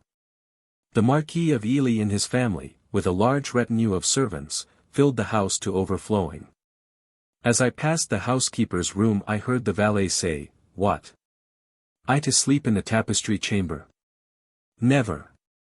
I will leave my lord's service before I sleep there." At once my former experience in that room flashed upon my mind. I had never thought of it during the interval, and was still utterly ignorant of Tottenham, so when the housekeeper was gone I spoke to the valet and said, "Tell me why you will not sleep in the tapestry room." "As I have a particular reason for asking." He said, "Is it possible that you do not know that Miss Tottenham passes through that room every night, and, dressed in a stiff flowered silk dress, enters the closet in the corner?" I replied that I had never heard a word of her till now, but that I had, a few years before, twice seen a figure exactly like what he had described, and passed my arm through her body. "Yes," said he, "that was Miss Tottenham, and, as is well known, she was confined, mad, in that room, and died there, and, they say, was buried in that closet." Time wore on and another generation arose, another owner possessed the property, the grandson of my friend. In the year 185, he being then a child came with his mother, the Marchioness of Ely, and his tutor, the Rev. Charles Dale, to the Hall for the bathing season. Mr. Dale was no imaginative person, a solid, steady, highly educated English clergyman, who had never even heard the name of Miss Tottenham. The tapestry room was his bedchamber. One day in the late autumn of that year I received a letter from the uncle of the Marquis, saying, "Do tell me what it was you saw long ago in the tapestry chamber, for something strange must have happened to the Rev. Charles Dale, as he came to breakfast quite mystified. Something very strange must have occurred, but he will not tell us, seems quite nervous, and, in short, is determined to give up his tutorship and return to England. Every year something mysterious has happened to any person who slept in that room, but they always kept it close. Mr. D., a Wexford gentleman, slept there a short while ago. He had a splendid dressing case, fitted with gold and silver articles, which he left carefully locked on his table at night. In the morning he found the whole of its contents scattered about the room. Upon hearing this I determined to write to the Rev. Charles Dale, then incumbent of a parish near Dover, telling him what had occurred to myself in the room, and that the evidence of supernatural appearances there were so strong and continued for several generations, that I was anxious to put them together, and I would consider it a great favor if he would tell me if anything had happened to him in the room, and of what nature. He then for the first time mentioned the matter, and from his letter now before me I make the following extracts. For 3 weeks I experienced no inconvenience from the lady, but one night, just before we were about to leave, I had sat up very late. It was just 1 o'clock when I retired to my bedroom, a very beautiful moonlight night. I locked my door, and saw that the shutters were properly fastened, as I did every night. I had not lain myself down more than about 5 minutes before something jumped on the bed making a growling noise. The bedclothes were pulled off though I strongly resisted the pull. I immediately sprang out of bed, lighted my candle, looked into the closet and under the bed, but saw nothing. Mr. Dale goes on to say that he endeavored to account for it in some such way as I had formerly done, having never up to that time heard one word of the lady and her doings in that room. He adds, I did not see the lady or hear any noise but the growling. Here then is the written testimony of a beneficed English clergyman, occupying the responsible position of tutor to the young Marquis of Ely, a most sober-minded and unimpressionable man. He repeats in 1867 almost the very words of my father when detailing his experience in that room in 1790, a man of whose existence he had never been cognizant, and therefore utterly ignorant of Miss Tottenham's doings in that room nearly 80 years before. In the autumn of 1868 I was again in the locality, at Dunmore, on the opposite side of the Waterford estuary. I went across to see the old place and what alterations Miss Tottenham had forced the proprietors to make in the tapestry chamber. I found that the closet into which the poor lady had always vanished was taken away, the room enlarged, and 2 additional windows put in. The old tapestry had gone and a billiard table occupied the site of poor Anne's bed. I took the old housekeeper aside, and asked her to tell me how Miss Tottenham bore these changes in her apartment. She looked quite frightened and most anxious to avoid the question, but at length hurriedly replied, "Oh, Master George, don't talk about her, last night she made a horrid noise knocking the billiard balls about." I have thus traced with strict accuracy this most real and true tale, from the days of Tottenham and his boots to those of his great-great-grandson. Loftus Hall has since been wholly rebuilt, but I have not heard whether poor Anne Tottenham has condescended to visit it, or is wholly banished at last. Chapter 10. Mistaken Identity, Conclusion. We have given various instances of ghostly phenomena wherein the witnesses have failed at first to realize that what they saw partook in any way of the abnormal. There are also many cases where a so-called ghost has turned out to be something very ordinary. Though more often than not such incidents are of a very trivial or self-explanatory nature, e.g.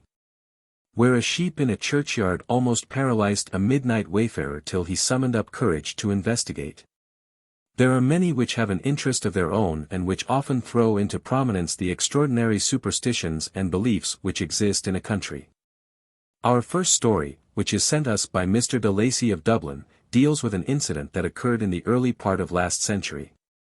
An epidemic which was then rife in the city was each day taking its toll of the unhappy citizens. The wife of a man living in Merrion Square was stricken down and hastily buried in a churchyard in Donnybrook which is now closed. On the night after the funeral one of the city police, or Charlies, as they were then called, passed through the churchyard on his rounds. When nearing the centre he was alarmed to hear a sound coming from a grave close at hand, and turning, saw a white apparition sit up and address him. This was all he waited for. With a shriek he dropped his lantern and staff and made off as fast as his legs would carry him.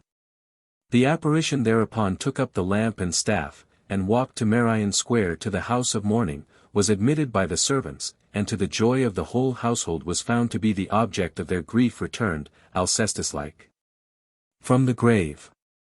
It seems that the epidemic was so bad that the bodies of the victims were interred hastily and without much care. The unfortunate lady had really been in a state of coma or trance, and as the grave was lightly covered, when she came to she was able to force her way up, and seeing that Charlie passing, she called for assistance. An occurrence which at first had all the appearance of partaking of the supernormal, and which was afterwards found to have a curious explanation, is related by Dean Ovenden of St. Patrick's Cathedral, Dublin. At Dunluce Rectory, Company Antrim, he writes, I had a strange experience. There was a force pump attached to the back wall of the house, and many people drew water from it, as it was better than any obtained at that time in Bushmills. We used to notice, when going to bed, the sound of someone working the pump. All the servants denied that they ever used the pump between 11 p.m. and 12 midnight. I often looked out of the back window when I heard the pump going, but could not see anyone.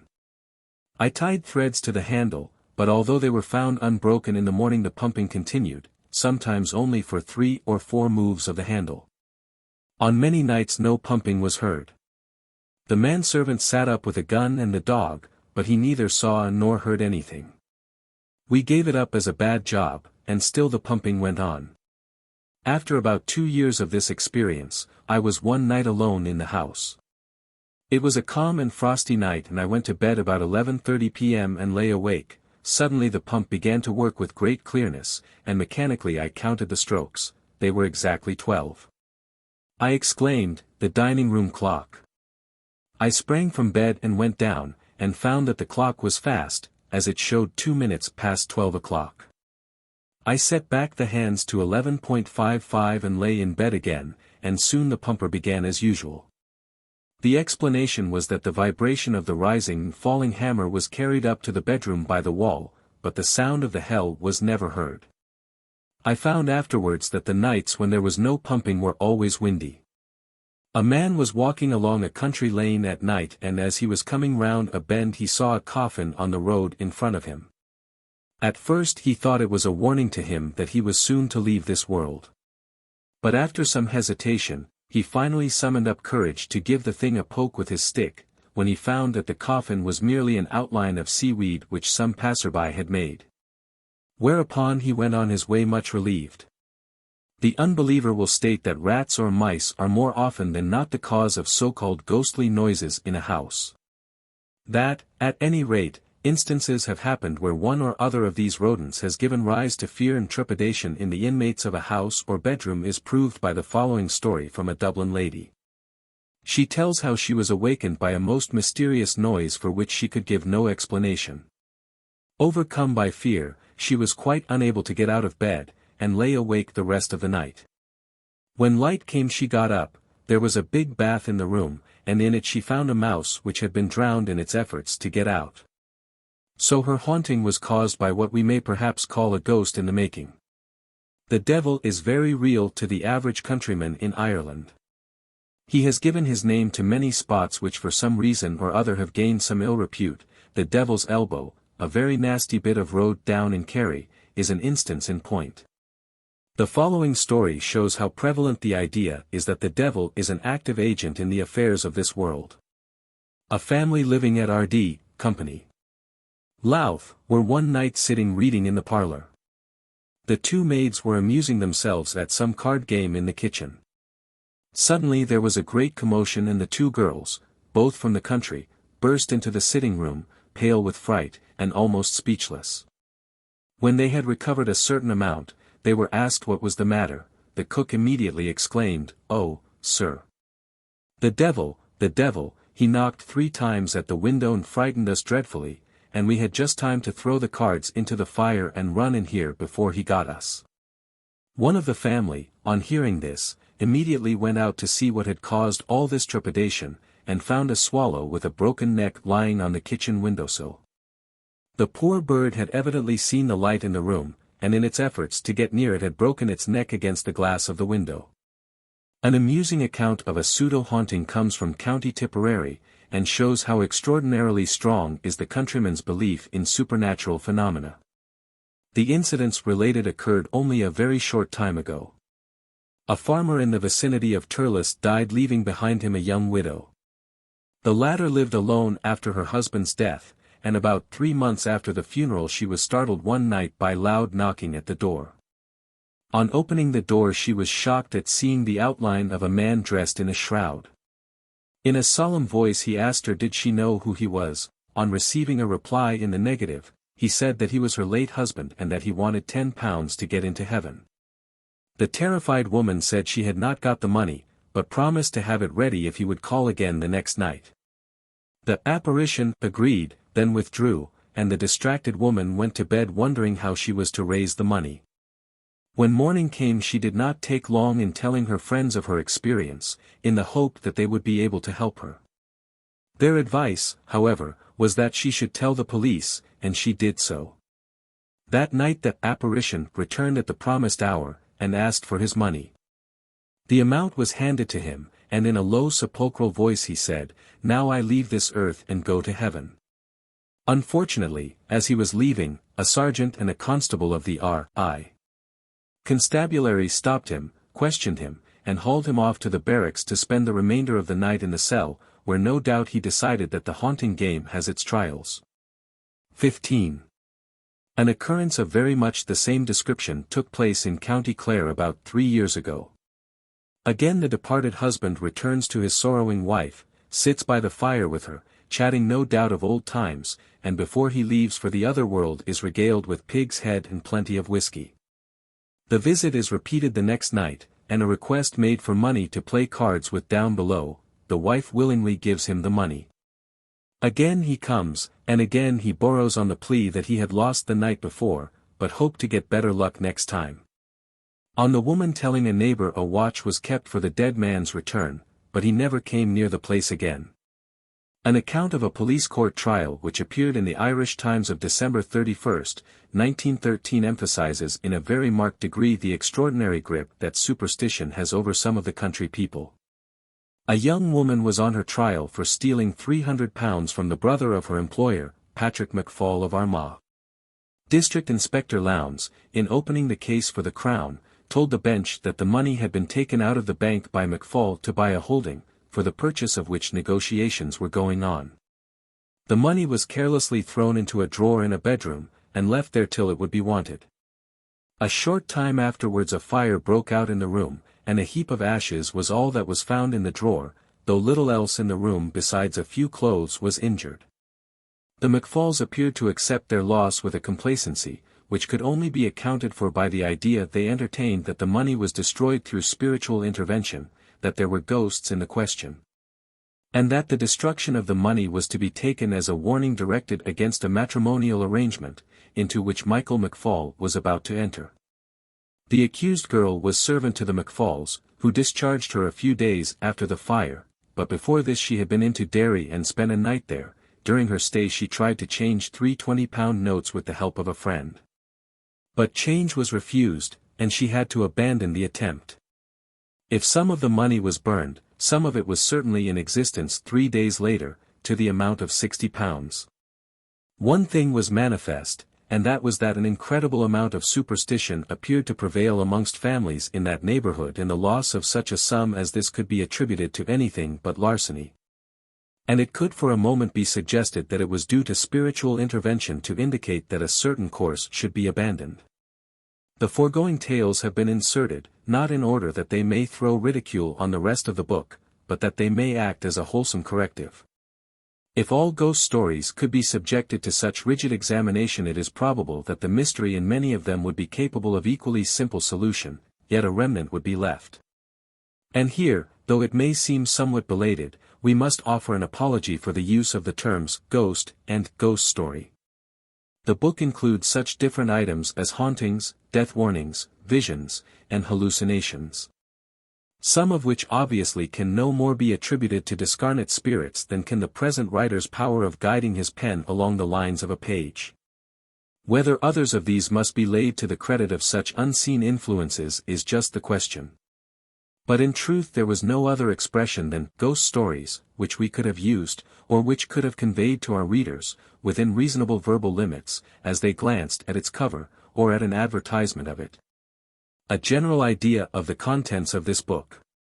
The day will certainly come when, before the steady advance of scientific investigation, and the consequent influencing of public opinion, the word ghost will be relegated to limbo, and its place taken by a number of expressions corresponding to the results obtained from the analysis of phenomena hitherto grouped under this collective title. That day is approaching. And so, though we have used the term throughout the pages of this book, it must not therefore be assumed that we necessarily believe in ghosts, or that we are bound to the theory that all, or any, of the unusual happenings therein recorded are due to the action of visitants from the other world. We may now anticipate 1 or 2 possible points of criticism. It might be alleged that the publication of such a book as this would tend to show that the Irish nation was enslaved in superstition. Without stopping to review the question as to what should, or should not, be classed as superstition, we would rejoin by gleefully pointing to a leading article in the Irish Times of January 27, 1914, which gives a short account of a lecture by Mr. Lovett on the folklore of London. Folklore in London. In the metropolis of the stolid Englishman. The fact is that the Irish people are not one whit more superstitious than their cross-channel neighbours, while they are surely on a far higher level in this respect than many of the continental nations. They seem to be more superstitious because, we speak without wishing to give any offence, the popular religion of the majority has incorporated certain elements which may be traced back to pre-Christian times. But that they are actually more superstitious we beg leave to doubt. Another and more important series of objections is stated by one of our correspondents as follows. I must confess that I can never reconcile with my conception of an all-wise creator the type of ghost you are at present interested in. It seems to me incredible that the spirits of the departed should be permitted to return and indulge in the ghostly repertoire of jangling chains, gurgling, and apparently for the sole purpose of scaring housemaids and other timid or hysterical people. The first and most obvious remark on this is, that our correspondent has never read or heard a ghost story, save of the Christmas magazine type. Else he would be aware that the above theatrical display is not an integral part of the ghostly repertoire. And also that persons, who are not housemaids, and who cannot be classed as timid or hysterical, but who, on the other hand, are exceedingly sober-minded, courageous, and level-headed, have had experiences, and been frightened by them too, which cannot be explained on ordinary grounds. But on the main point our correspondent is begging the question, or at least assuming as fully proved a conclusion which is very far from being so. Is he quite sure that the only explanation of these strange sights and weird noises is that they are brought about by the action of departed spirits? We naturally exclude cases of deliberate fraud, which in reality are very unusual. And if so, what meaning would he put upon the word spirits? And even if it be granted that the phenomena are caused by the inhabitants of another world, why should it be impossible to accept such a theory, because of its apparent incompatibility with any conception of an all-wise creator, of whose workings we are so profoundly ignorant? Are there not many things in the material world which to the limited human mind of our correspondent must seem puzzling, meaningless, useless, and even harmful? He does not therefore condemn these offhand. He is content to suspend judgment, is he not? Why cannot he adopt the same attitude with respect to psychic phenomena? Our correspondent might here make the obvious retort that it is we who are begging the question, not he, because such happenings as are described in this book have no existence apart from the imaginative or inventive faculties of certain persons. This would be equivalent to saying bluntly that a considerable number of people in Ireland are either liars or fools, or both. This point we shall deal with later on. Our correspondent belongs to a type which knows nothing at all about psychical research, and is not aware that some of the cleverest scientists and deepest thinkers of the day have interested themselves in such problems. They have not found the answer to many of them, goodness knows if they ever will this side of the grave, but at least they have helped to broaden and deepen our knowledge of ourselves, our surroundings, and our God. They have revealed to us profundities in human personality hitherto unsuspected, they have suggested means of communication between mind and mind almost incredible. And, in the writer's opinion at least, these points have a very important bearing on our conceptions of the final state of mankind in the world to come. And so they are preparing the way for that finer and more ethical conception of God and His creation which will be the heritage of generations yet unborn. The materialist's day is far spent, and its sun nears the horizon. Another objection to the study of the subjects dealt with in this book is that we are designedly left in ignorance of the unseen world by a wise creator, and therefore that it is grossly presumptuous, not to say impious, on the part of man to make any attempt to probe into questions which he has not been intended to study.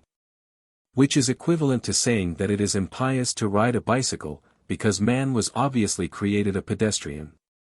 This might be true if we were confined within a self-contained world which had, and could have, no connection with anything external to itself. But the very essence of our existence here is that the material and spiritual worlds interpenetrate, or rather that our little planet forms part of a boundless universe teeming with life and intelligence, yet lying in the hollow of God's hand. He alone is supernatural, and therefore transcendent and unknowable. All things in the universe are natural, though very often they are beyond our normal experience, and as such are legitimate objects for man's research. Surely the potential energy in the human intellect will not allow it to remain at its present stage, but will continually urge it onwards and upwards. What limits God in His providence has seen fit to put upon us we cannot tell, for every moment the horizon is receding, and our outlook becoming larger, though some still find it difficult to bring their eyesight to the focus consequently required. The marvelous of today is the commonplace of tomorrow. Our notion of what is natural grows with our greater knowledge.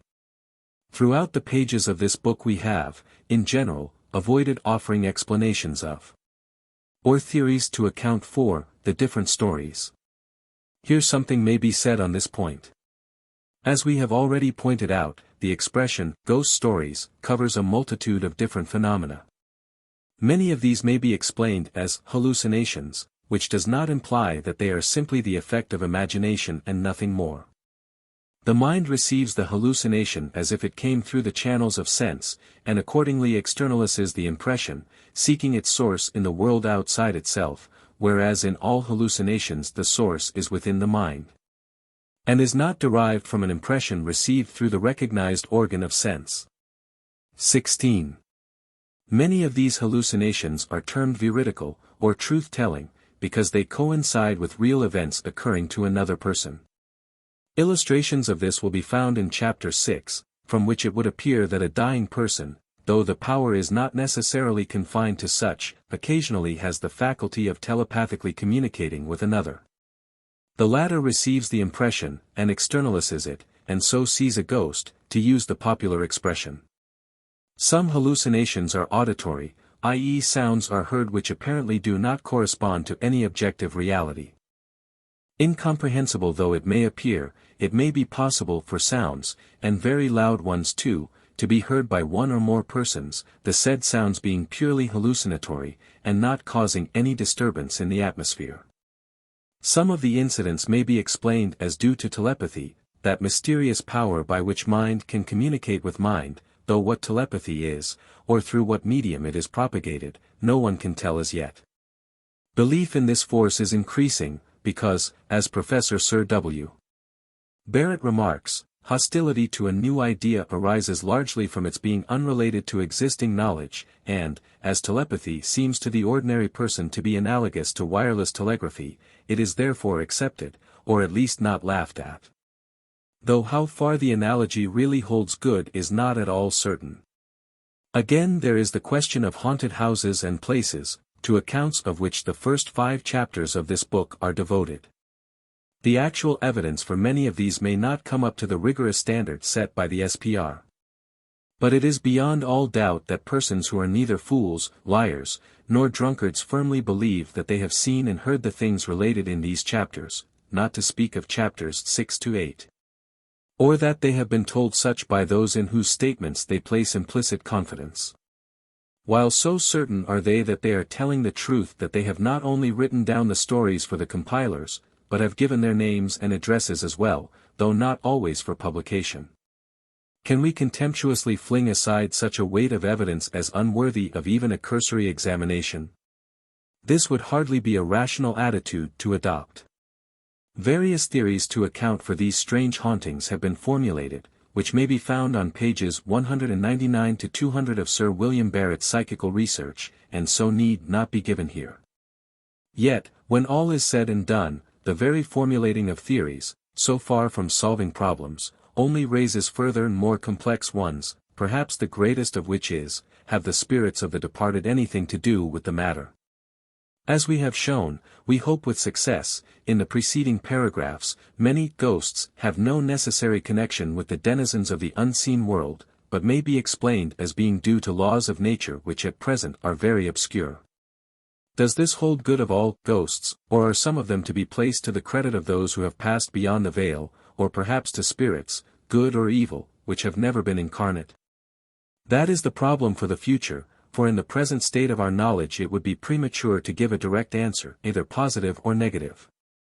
This book was written with a twofold purpose: first, that of entertaining our readers, in which we trust we have been successful; secondly, to stimulate thought. For, strange though it may seem, authenticated ghost stories have a certain educative value. Taking them at their lowest, they suggest inquiry into the strange workings of the human mind; at their highest, how many strange lines of inquiry do they not suggest? For it is obvious that we have now arrived at one of those interesting periods in the history of human thought which might be described as the return of the pendulum.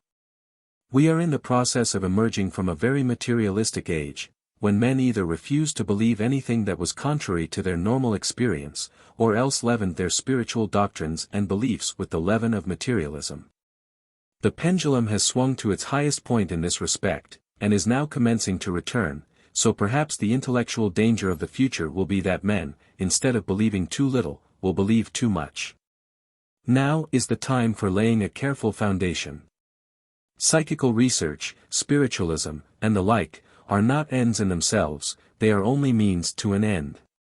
At the present state of thought, the transition from the old to the new, from the lower to the higher, it is inevitable that there must be confusion and doubt, and the earnest thinker must be prepared to suspend judgment on many points.